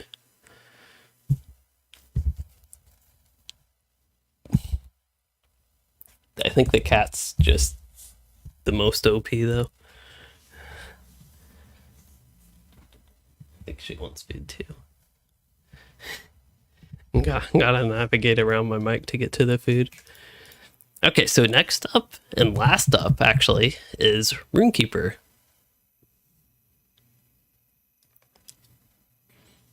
I expect Red Line to do poorly. I expect Yellow Line to do a lot better. I don't know if it will do quite as well as the Minstrel or Hunter though. Those are I think the two classes that we really have a comparison to. Lore Master just did so bad that I don't think it would be a great idea to try to compare the two. So we're gonna see Redline Hunter versus red line Minstrel with the red line Rune Keeper and yellow line Rune Keeper. And again, just to point out as we're going to the last class here, these are all very different characters. So my Hunter and Minstrel are actually relatively similar level and somewhat relatively similarly geared, while the Rune Keeper is level 140.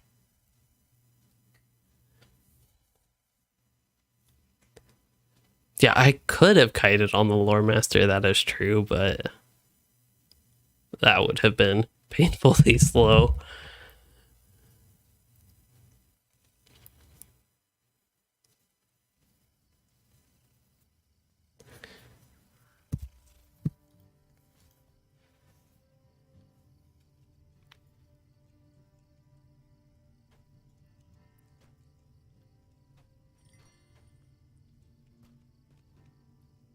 We just need to go to Westbury. Didn't there used to be a slow travel from between South and Westbury? How can I be Or am I crazy?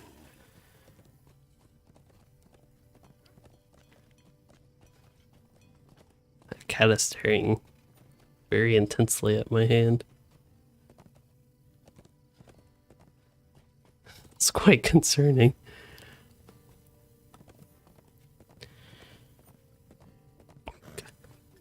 Yeah, I thought there was, because I remember actually taking that slow travel to just stop it in the middle of Bree. Hello, friend. Could you help me with something? Greetings, friend.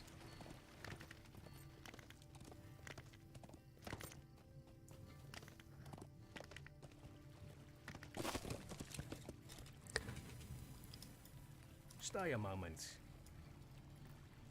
How can I be of service? Alright, For me? because I've done it, all the high level characters, I'll just start off with Agroth. I don't anticipate it going that well, but that's been my anticipation with every character. I think this ice wall is just begging to be melted instead of electrocuted. There for thousands of years, thou now findest thyself in a race to reach the port before the forces of Anmar. Smoldering Wrath, that's what it's called. Is that what I called it earlier? That might do enough damage, but I'm going to be so squishy I can probably survive like 1 or 2 hits and then I'm down. But I don't see Smoldering Wrath doing quite enough damage. Oh yeah, there is actually something. There is one reason the Rune Keeper might actually be the strongest out of all of them. The Runestone. I don't think the Runestone is actually impacted by the debuff. See, it's gaining aggro even over the wolf from my AoEs. Of course, I did enough damage, and Piper did enough damage to knock me out. And I don't think, did Smoldering Wrath finish?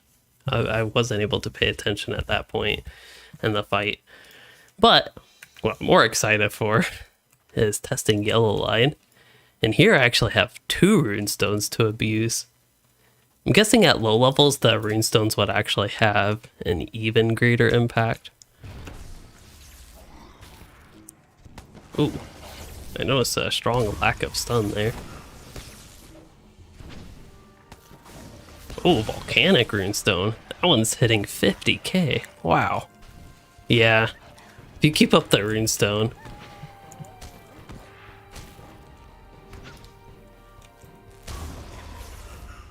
97k. That's not good, but not terrible given the factors that are going on.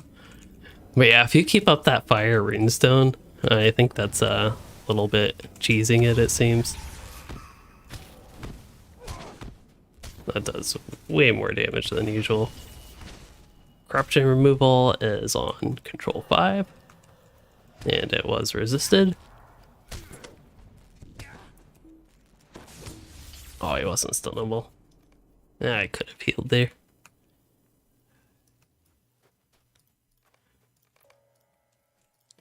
It's free LI XP. Might as well do it. Alright, let's try the runestone trick here.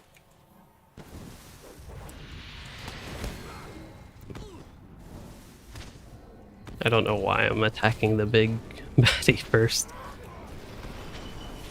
Ooh. I wasn't expecting them to attack me for some reason.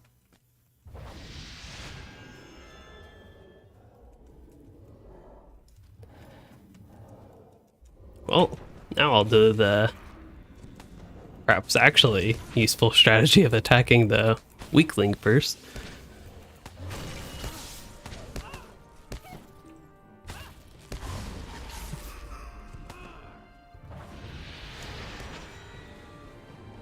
While I'm down there, we're doing creepy stuff, so I figured breaking LOS was not a terrible option. Where did the other one go? Oh, I'm almost dead. That's not good. I'm so squishy.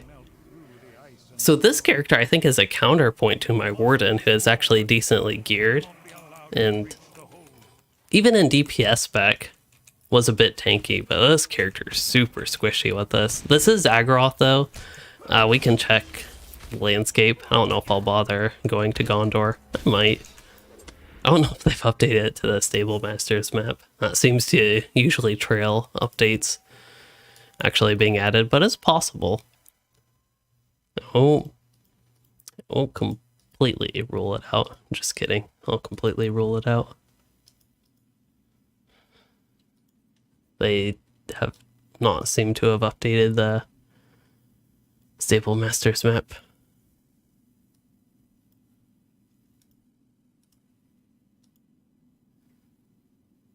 Epic conclusion animation ever get fixed? Maybe. There's one way to find out. I don't know what was wrong with it, to be honest. Seems to be broken for me, so I'm guessing not. I haven't actually noticed it being broken. Did it break in update 36? Oh, I didn't drink my subscriber's jug. I got it, but I didn't drink it. Doesn't help if you don't drink it. The magic juice that keeps your armor from breaking. It's done. There we go. Aggro stone. This thing. This thing.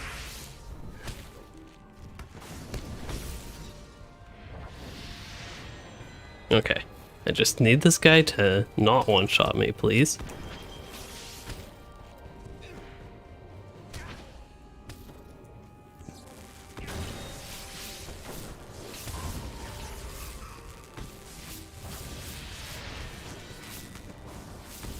Oh, we did it.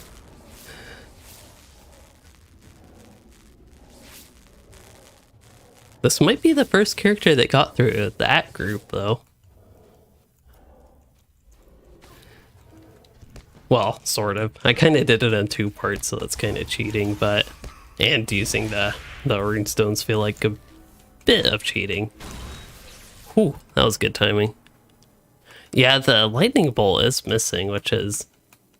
Oh, it's the most exciting part of it. That's what made it an epic conclusion. Okay, that's gonna be real bad stuff if I get hit, so... I don't know if breaking the line of sight even helps against that, because sometimes this game is weird. That is a heal pad thing.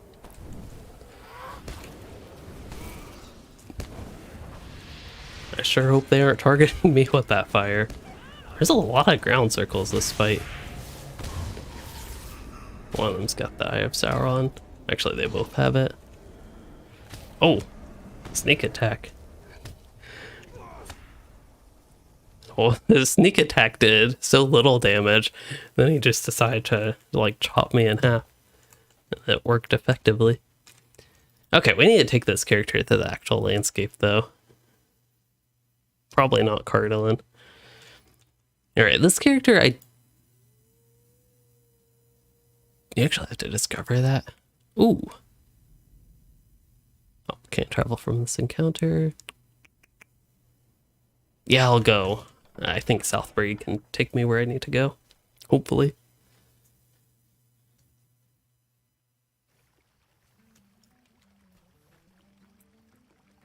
They might not like the hat. Ooh. This gear. Oh, that's the Delver's armor. Okay.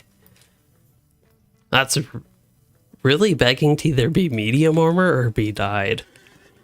That looks like medium armor. Like, I'd wear that on the Hunter before I wear it on any light armored class. Evan in blue looks good, but it still looks like medium armor. I think maybe they forgot to make a light armor set and accidentally made 2 medium armor sets. It doesn't look bad, but that is like medium armor. You need. To repeat myself. Dol Amroth. There's Minas Tirith. So I think Minas Tirith Midsummer, you can take a port to After Battle, and then from After Battle you can just go to the new area.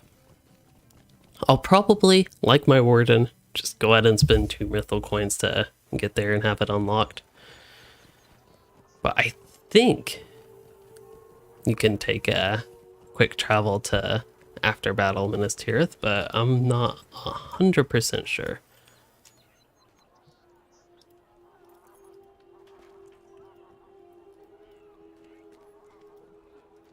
Oh. I was instructed to bring Oh, you actually started the story here. I thought you started the... It is to the Tower of I thought you started the story in, the king and queen. Oh, this is an actual instance. I don't want to do that. We'll wait until I properly start that. But I thought the story would actually start in After Battle Minas Tirith. I know in timeline-wise, it's after Midsummer Minas Tirith. But they didn't add the zone to Midsummer Minas Tirith area. They added it to After Battle Minas Tirith area. So Midsummer is still its own thing. But I don't know if I can actually go. Maybe the Stable Master gives a free transportation to the After Battle version.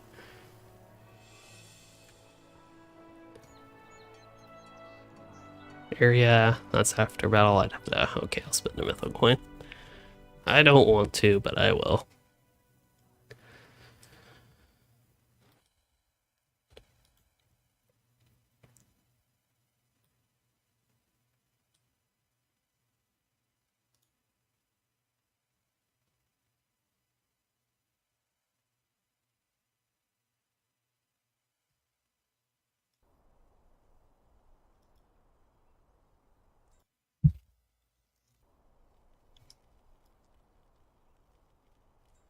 Oh yeah.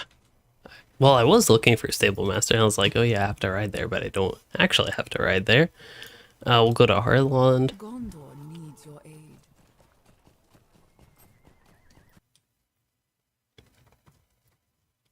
Yeah, there is actually, I was just glancing while we were loading at the Lore Master, not notes, but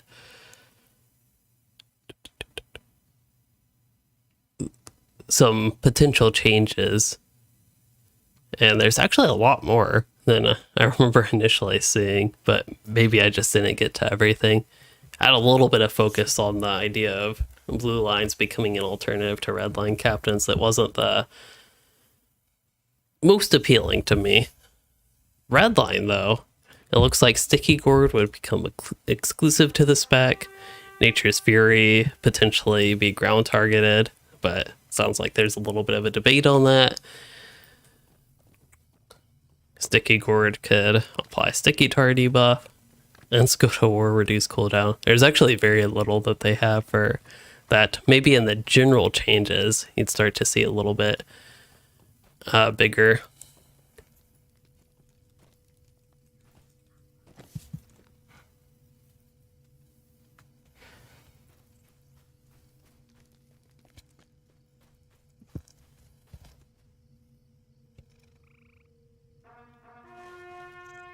But yeah, I'm not saying all too much that's majorly impactful. This is kind of skimming just some of their lists, but not saying all too much that's majorly impactful to say, oh, I have to actually pay attention to the game and not the cat and not the notes.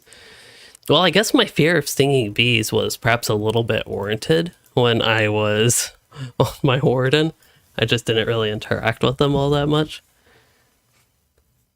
Mainly because it feels bad to kill bees.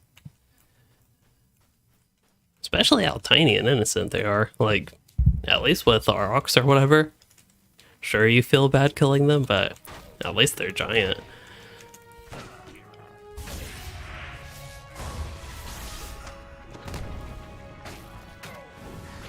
Oh, I It felt like I got that heal off, but I did not. Was that orc attacking the badger? Probably my runestone. That would make more sense. But yeah, I'll actually do this a little bit more seriously. And it's hard after all this time to have any semblance of focus.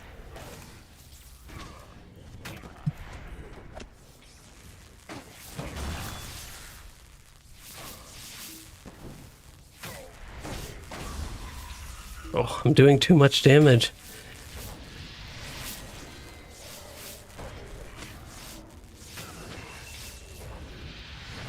My self-heal is a lot weaker, but I don't know, it still heals. That's pretty much the status on it. Something is better than nothing.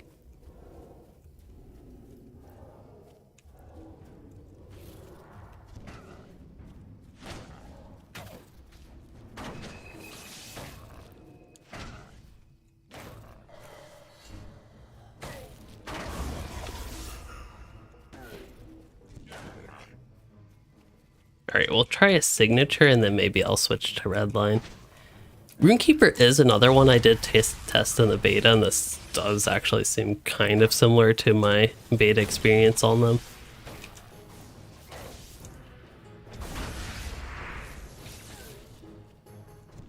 Like, I'm fairly glass cannon style, but it is perfectly manageable to defeat enemies, and perhaps ranged enemies would be slightly easier than on the Minstrel, just because I have some ranged stuns that the Minstrel, I think there's some RNG with the Minstrel stuns, or they might have done some stuff to mess with that. They might have actually removed the piercing cry RNG stun. I don't remember, to be honest, at this point. But anyway, we can try good old trusty redline. Put runestone there and hope it just happens to zap the wolf on the way. Wolf is doing nothing. One smoldering wrath. And that basically... Wait, why did Epic Conclusion and Smoldering Wrath get mixed up? Or Scathing Mockery? But yeah, that's the problem with Redline Rune Keeper. If I don't kill it in the opening burst, then I am left without much of anything. Can use my lightning attacks, but if I'm playing fire, I want to use my fire attacks, but they're just not as good in this situation. Doesn't mean that they're bad, they're just not as good for surviving this stuff in solo gameplay. But I'll give that one more try with actually being a little bit better. Oh, I do have my runestone available. See, that was completely my fault there. See, he just decided to not hit me there, which means I have all this opportunity to actually defeat it this time. Resist wouldn't be the best. Ooh, 443k. I could fully stack my heals. Doesn't help getting just about one shot. Is that a regular attack even? That was a mighty melee attack, so probably less common, but still. That and one of the weak attacks. That's a combo that would knock me out. Alright, I have to get this wolf now. I am determined. I forget where this wolf was. I actually made it a little bit far by playing yellow. Yes, this is tier 9.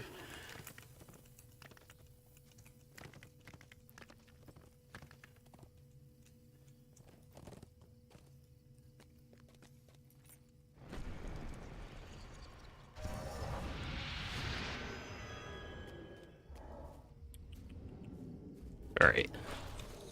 Where did my fire runestone do? Oh, I have... There it is, okay. I was gonna say, I feel like my entire skill bar is all messed up, but the fire runestone, that should be... Instead of the lightning runestone to start off. Well, no, I'd probably still... Yeah, I want to use the lightning runestone. Fire runestone, bad idea. Abort. Oh, button.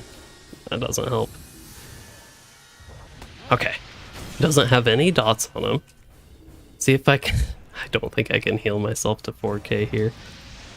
Somehow got out of its days. That's okay. I wonder if the healing runestone heals for its normal amount. This is the most ridiculous fight. I defeated it, but that was terrible. I'll try to do one more of a relatively normal fight, but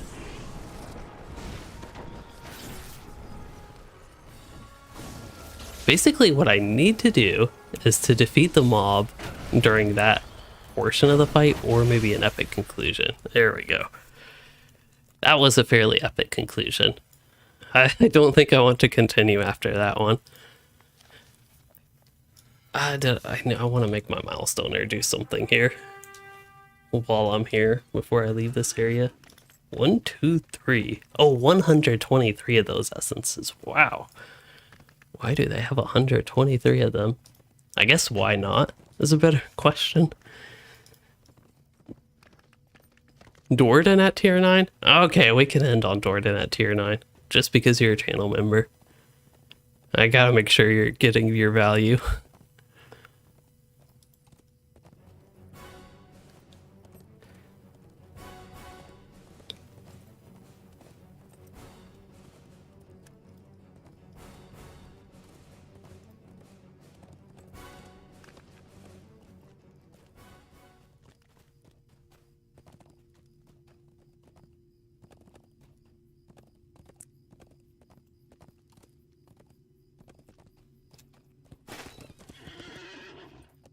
Greetings. At the very least, got Stable Master, and then I think the milestone is just around here. Oh yeah, they're all funky shaped in Gondor. They're massive, elaborate,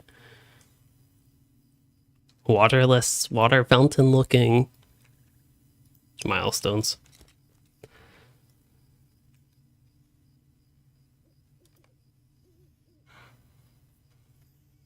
For all we know, Dwarden tier 9 could be the secret recipe to success is just being a Dwarden. That cat wants attention.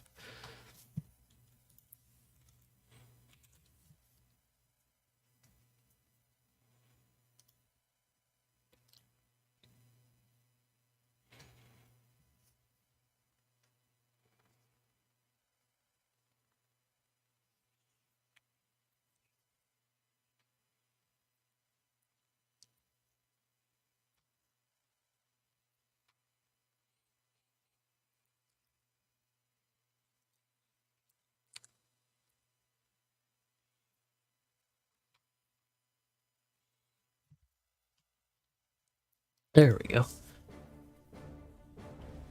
What was it, Dwarden? Where is Dwarden? At the beginning. Early in the list.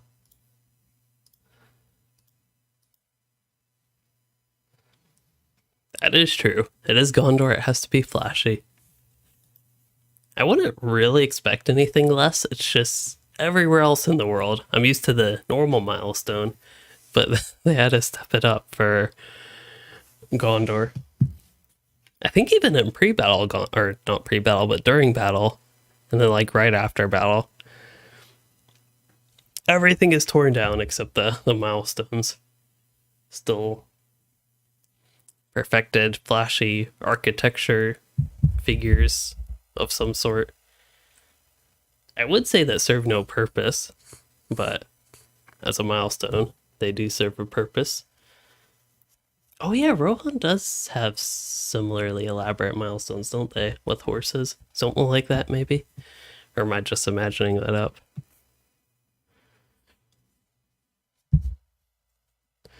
Okay, oh. That's the way to get your character to load, to try to skim the...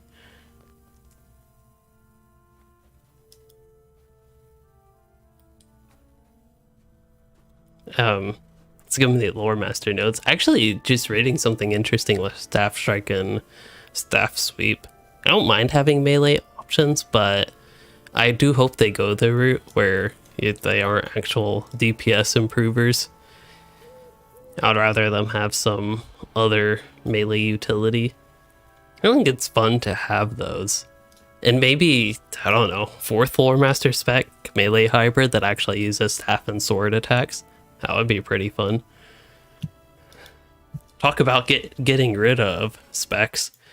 How about adding a 4th spec?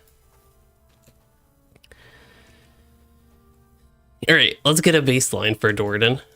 That org. Dwarden's hungry for that org meat.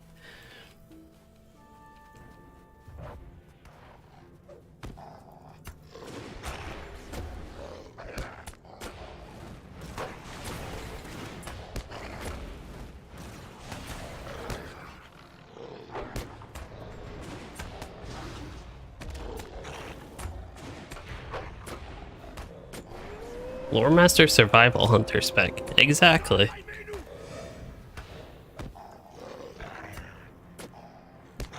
Fend them off. What is fend them off?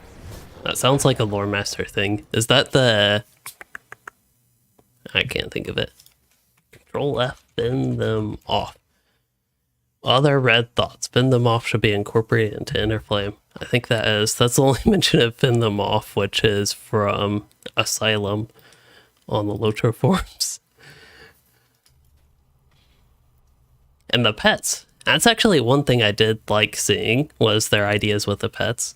That basically, in my ramblings of the Lore Master stream turned into video that I had earlier, however long ago. That was actually basically how I was thinking in almost ideal world what pets could potentially look like.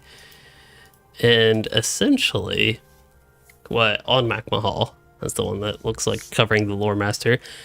Ooh, Bog Guardian has really low mits. Okay, don't know that I'm the biggest fan of that. But anyway, the Bog Guardian does a little bit less DPS than the Lynx, which I think will help a lot to make the Lynx actually worth using. But then the Saber Cat would also actually be useful for AoE DPS.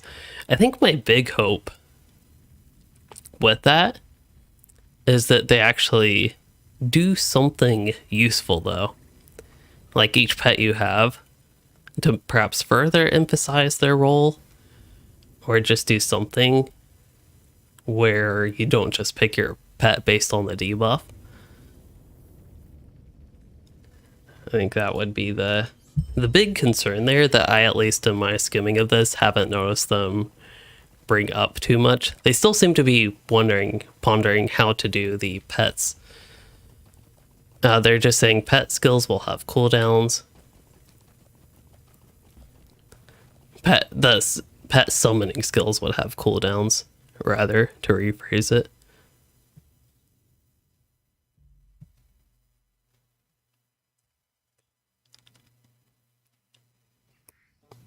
They didn't talk about the light ball, did they? The spirit?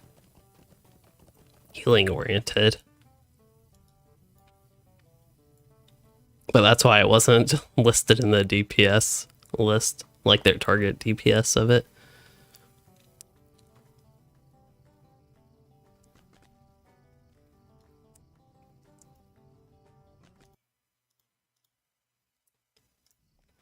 What can I do? Oh, the stat, yeah, the fend them off. I really agree. The cooldown on that could definitely be reduced or even eliminated. I wouldn't mind seeing that.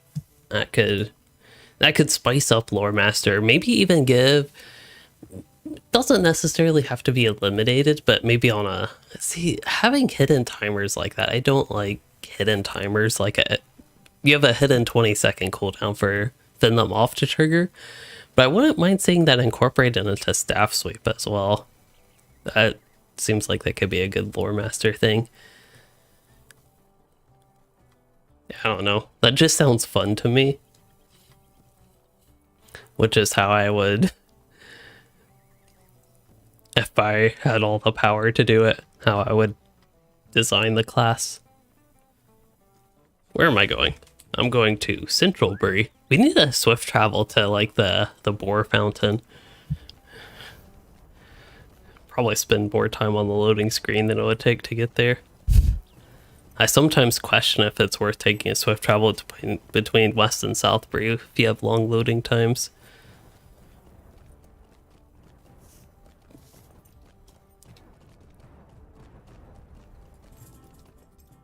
I was gonna say that's a lot of unclothed hobbits, but they eventually got that in. Also, it looks like they have oh, slightly different. Maybe these are completely different bands, but it's thinned out. Yeah, there's been another group of hobbits that has joined here.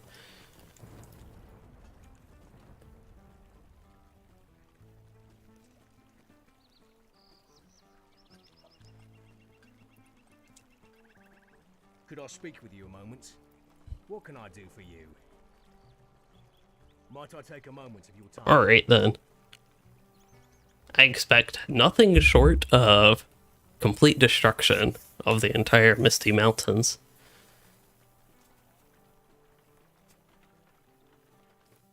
Inner Flame's a bit funky. At least before the update, you could kinda, what's that called? Exploit it. Oh, my milestone isn't even in the right spot. But it was fairly easy to exploit Inner Flame in that you could just like stack up however many tiers of the buff you needed without actually triggering the cooldown. I don't know if that's still the case, but that was something you could do. I don't know that that's too relevant to your point, but having a... I don't know that you would necessarily... should necessarily... See, I like the effect of Fin them off for the stun and like extra lightning damage, not necessarily the self buff, but that is something they would have to think about if they reduce the cooldown of it.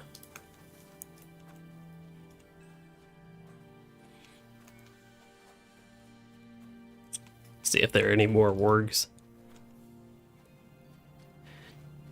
Alright, any votes? We're not gonna pull anything yet. I have to pull you all.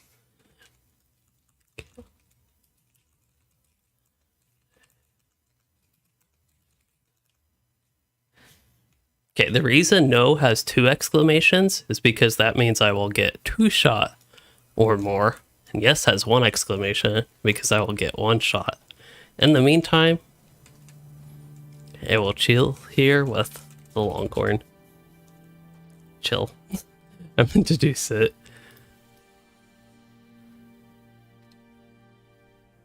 Oh, how nice of him to actually walk to the side of me.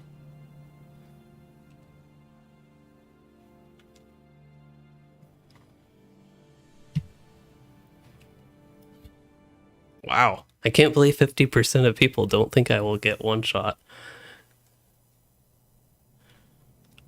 All the snow makes it hard to see. Yet at the same time, of course, it adds to the character of the place, but there's a nice blue backdrop right now. Too bad these are the Misty Mountains and not the Blue Mountains. Yeah, that would be Eredluin. And then the White Mountains are these guys. And then the Gray Mountains up here. I'm starting to think arid means mountains. Maybe that should be Arid Boar.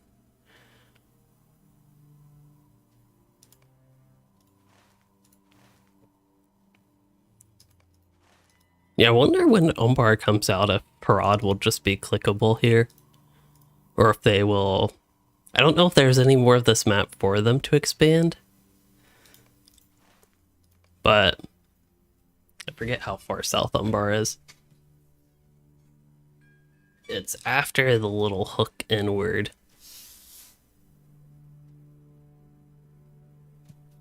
So I believe Umbar on this map would be like... down here, the coastal city. Somewhere thereabouts, perhaps. Love seeing groups of people in Bree. Always associate that with Landable. That is true, especially today. On other servers, I remember sometimes seeing groups, but they were pretty small. Alright, we got 60% of people voting yes. I think I've waited long enough. Hello, Marcello from Brazil. Yep, I am on Landball. I was gonna say I'm on Landball today, but I'm always on Landball nowadays.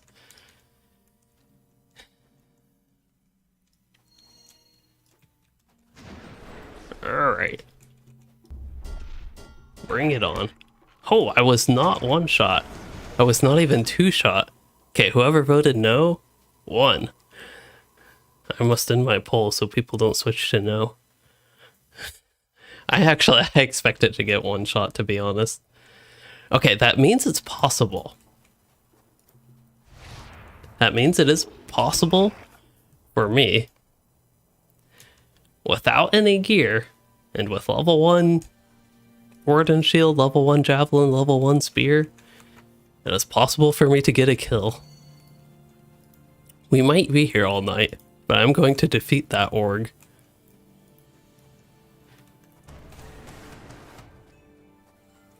I have all the room in the world to kite. This ability does 269 damage. Okay, this is actually completely possible. My character's already so weak, there's nothing to nerf. I think that's actually the reason this is possible. Like, I have already nerfed myself so much that I just can't be nerfed anymore.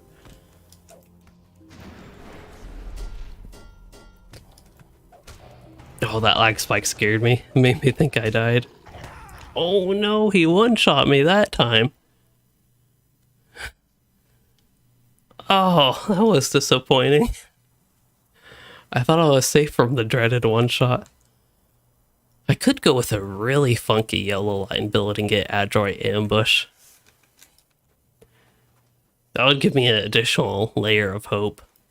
I think I need to go red line. There's no reason I should be in blue line right now.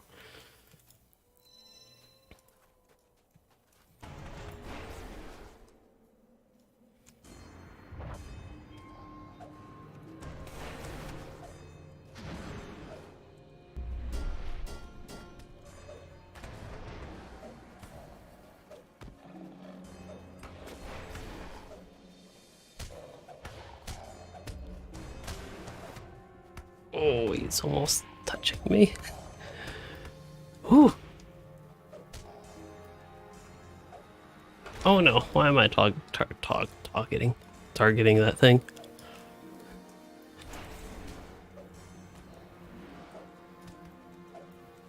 Oh no!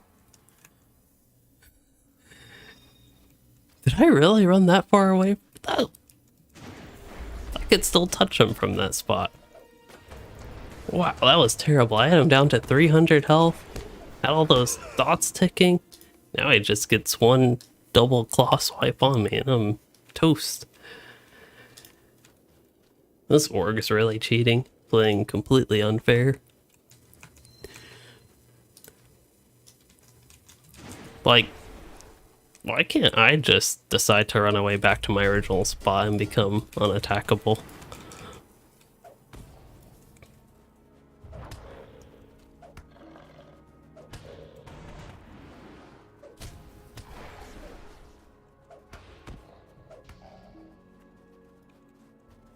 Actually, I don't know how much damage this does.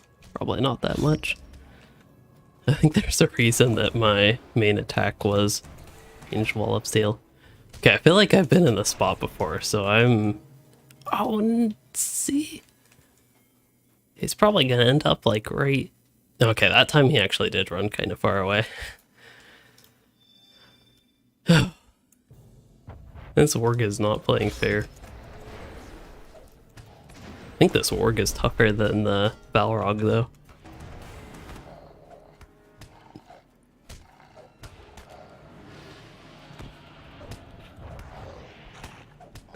Oh, I survived a hit. I think I know the problem. I don't have my Bull Mastiff thing. Black Mastiff. Not quite Bull Mastiff. Oh, can't run this far south. Or east, down the hill.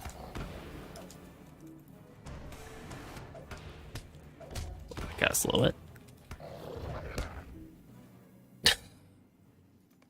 We're gonna get this org down.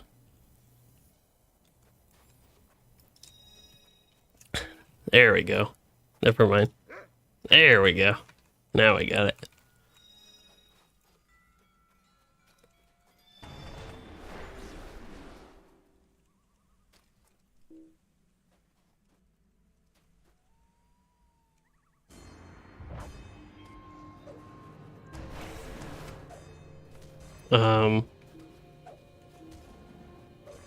Where did my shield go? Wait. Yeah, where did my shield go? Oh, we're doing this. We're doing the shieldless now.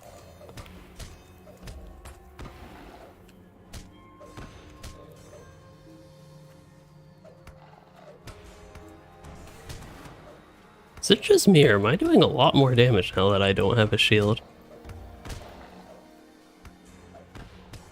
What? I am so confused how I've done that thing was right there when it ran back to go right there. I am so confused by this mobs. Too far away from home profile. Like, I'm running a really tight circle here. But why am I doing so much damage? I'm still on tier 9, right? All that happened was my shield broke.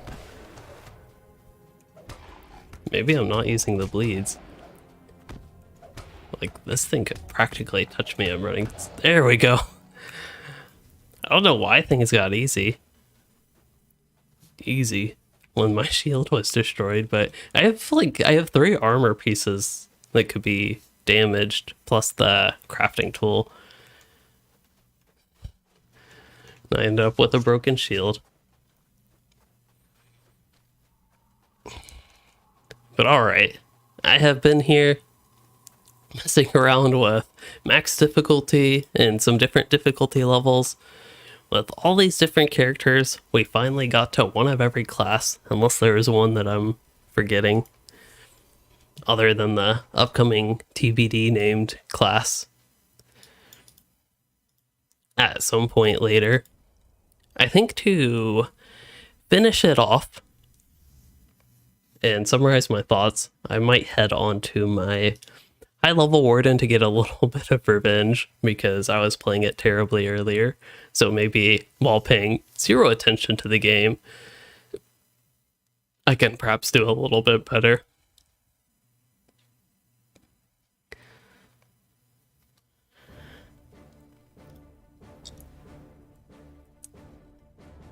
Maybe. I forgot how long it takes to switch characters. But essentially, as I think I've probably repeated a couple times throughout this stream so far, Tier 9 is difficult on all classes.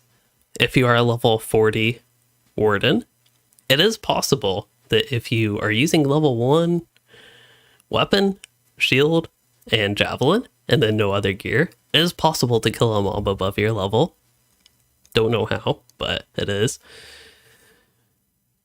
But otherwise, for more normal characters, it really is, I think, probably more challenge than would actually be entertaining for regular gameplay. Perhaps if you're doing something specific and just want to go on max difficulty for it, I could definitely see that being interesting, as well as doing a hardcore LOTRO run. One thing I was thinking as well with hardcore LOTRO, probably I could make a whole video on like different ideas of it to see what people think, but one idea I would have is you can get to level 20 and that's when the hardcore begins. So if you die, you delete your character. It requires a little bit extra investment, which probably isn't the best thing. But the reason is, at that point you start to develop, your character actually has some tools to survive, and at that point I also think it's fairly easy to die. The problem is when you die, you're reset to level 1, not to level 20. Okay, this character does actually take too much damage. He's like Yellow Line Rune Keeper squishy almost. I can survive a couple hits maybe, but not that much. So I don't know. I thought I'd go through tier 9 on this character in the new Gondor, but tier 3 might be a bit better. Which is the conclusion that I feel like I've come with every class. Tier 3 is a great starting point.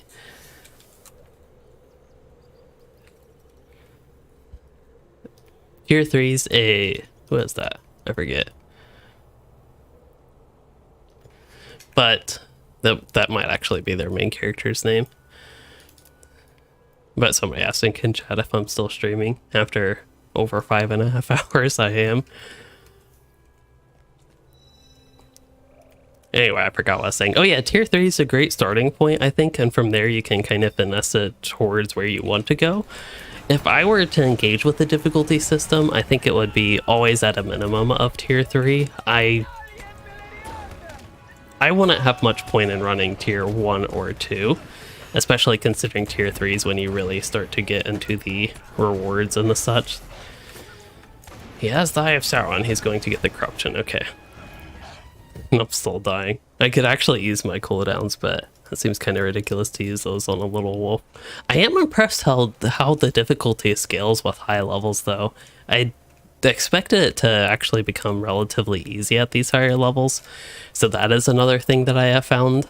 I just expected tier 9 to be easier than it actually is. For like a level 140 character, for my level 60 characters, those in that range, even after you got your LI, I thought that would be a pretty big change to the experience when you got the LI. So I think I'm surprised in a good way with that. I'm glad it doesn't become plow through. So that does mean that tier 3 is probably still fairly decent. It could also be Warden might just not be the best class. I think you can realize a lot of the potential with your damage over time abilities, which is perhaps something I don't see with the low level characters.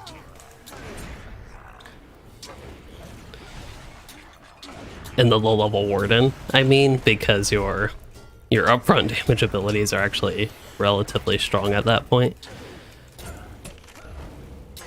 The signature should be easy if I stop lagging. Lag is an enemy. That's another thing I've discovered through all this. I've also discovered that Brawler's just a surprising class.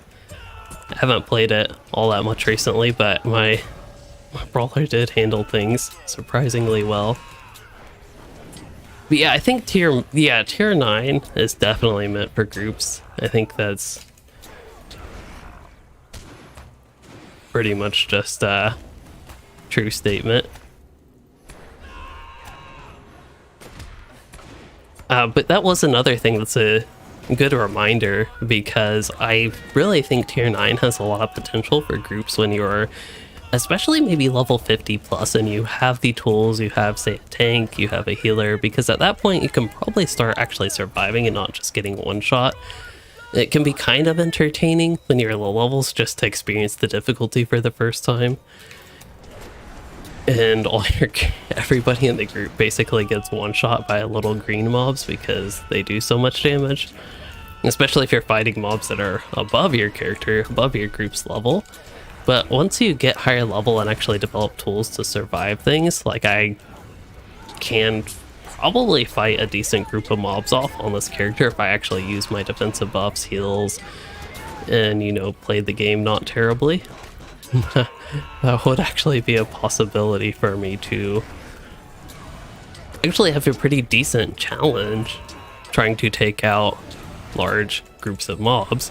Now, why I would want that challenge, there's not really anything that I get out of it. I'd probably rather just run delvings or try to solo group instances. But there is that thing. It is something you can do. I think for low levels, perhaps a bigger challenge would be like, say, can your group get through Limelight Gorge on max difficulty? Can you solo the Isengard trolls on max difficulty? The Isengard trolls being, I don't know exactly where they are, but I feel like they're right at the gates. I don't remember, it's been so long, actually. Can you, or yeah, probably your group, can they do Langruven? Can they do the West Gondor version of Langruven? Well, War of Three Peaks maybe had the most recent landscape group area. They don't have that many nowadays. Speaking of landscape, I don't think I actually hit on this, but one of the things that has, I guess, contributed to my lack of motivation to actually run through King's Gondor and like start that and basically do that instead of doing this landscape difficulty experiment is that there's just not much to it as far as I can tell. All of the reputation rewards and all the quest rewards, I've heard there's no gear throughout the entire update. With the landscape only update, essentially, that's all the new content is landscape. They did add a couple instances to the delvings, so the couple 6-mans you can run delvings with now, but the new content is all landscape. I would expect there to be, for reputation or whatever, I'd expect there to be a new armor set, basically, like I don't know, they could have like a 474 armor set or something from rep. To me, that's something that would make sense, but they don't have anything like that. It probably wouldn't even necessarily be the most useful for my character, but it's just something that, I don't know, I feel like it's missing from this based on what I have seen, which I will admit is very little and partially based on the beta and just what other people have said. But they, yeah, just, I don't know, it's just a quest pack at this point, basically, and I just haven't had much motivation to go through it. It's not that it's a very uninteresting place or I think it will be bad questing. I don't know. It's a place we've already been, and exploring it on the beta, I'm not too sure what the quests will bring that, like, I can't sort of guess on my own. There could be a surprise, but that's one of the problems, even not doing the quest in the beta. It's just one of the problems with that. So I don't know. Maybe we'll eventually get to it. But, yeah.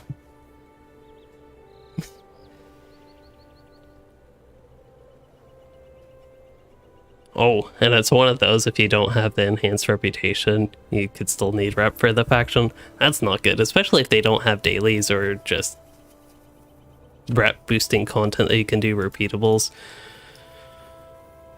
And yeah, that's one of the things I was thinking when I started mentioning, like, Langruva and,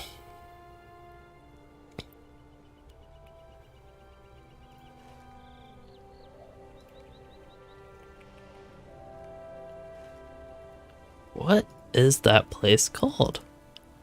Tarlang's Crown, that's what it is. They don't have a Langruva, Tarlang's Crown, Limelight Gorge, Enadwaith area to the east, Thor's Combe. If they don't have a place like that, a group place. Oh yeah, so let me start that over. It's another, like, lack of motivation, I guess. Having a group place like that, I think, for a landscape only area also adds interest. There was one with War of Three Peaks, which I actually really liked. That was the first one in, as far as I could tell, a long time. I wouldn't necessarily consider Minas Morgul the city a, like, big group area, although it's great to run in a group.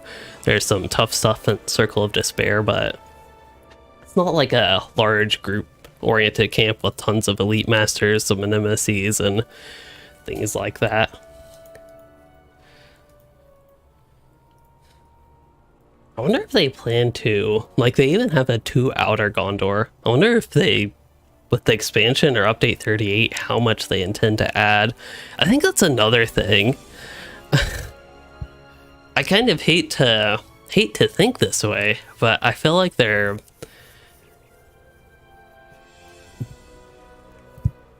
kind of, I was going to use the word disaster, but that's way too extreme. They're building towards almost building too much, too rapidly before the expansion.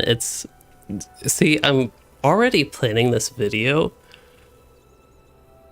that would be released probably like 5 months from now if I actually do the video, because it's way too early to tell. But I already feel like this is gonna be a video. Basically, did LOTRO release too much content? That is a worry I have, because the expansion is Umbar, and maybe the Shield Isles to go along with that. Umbar's far ways off. Maybe the zones will be the Shield Isles, and then there'll be like one thing of Umbar, and that just the updates throughout 2024 and 2025 will expand actually into Harad a little bit more beyond Umbar.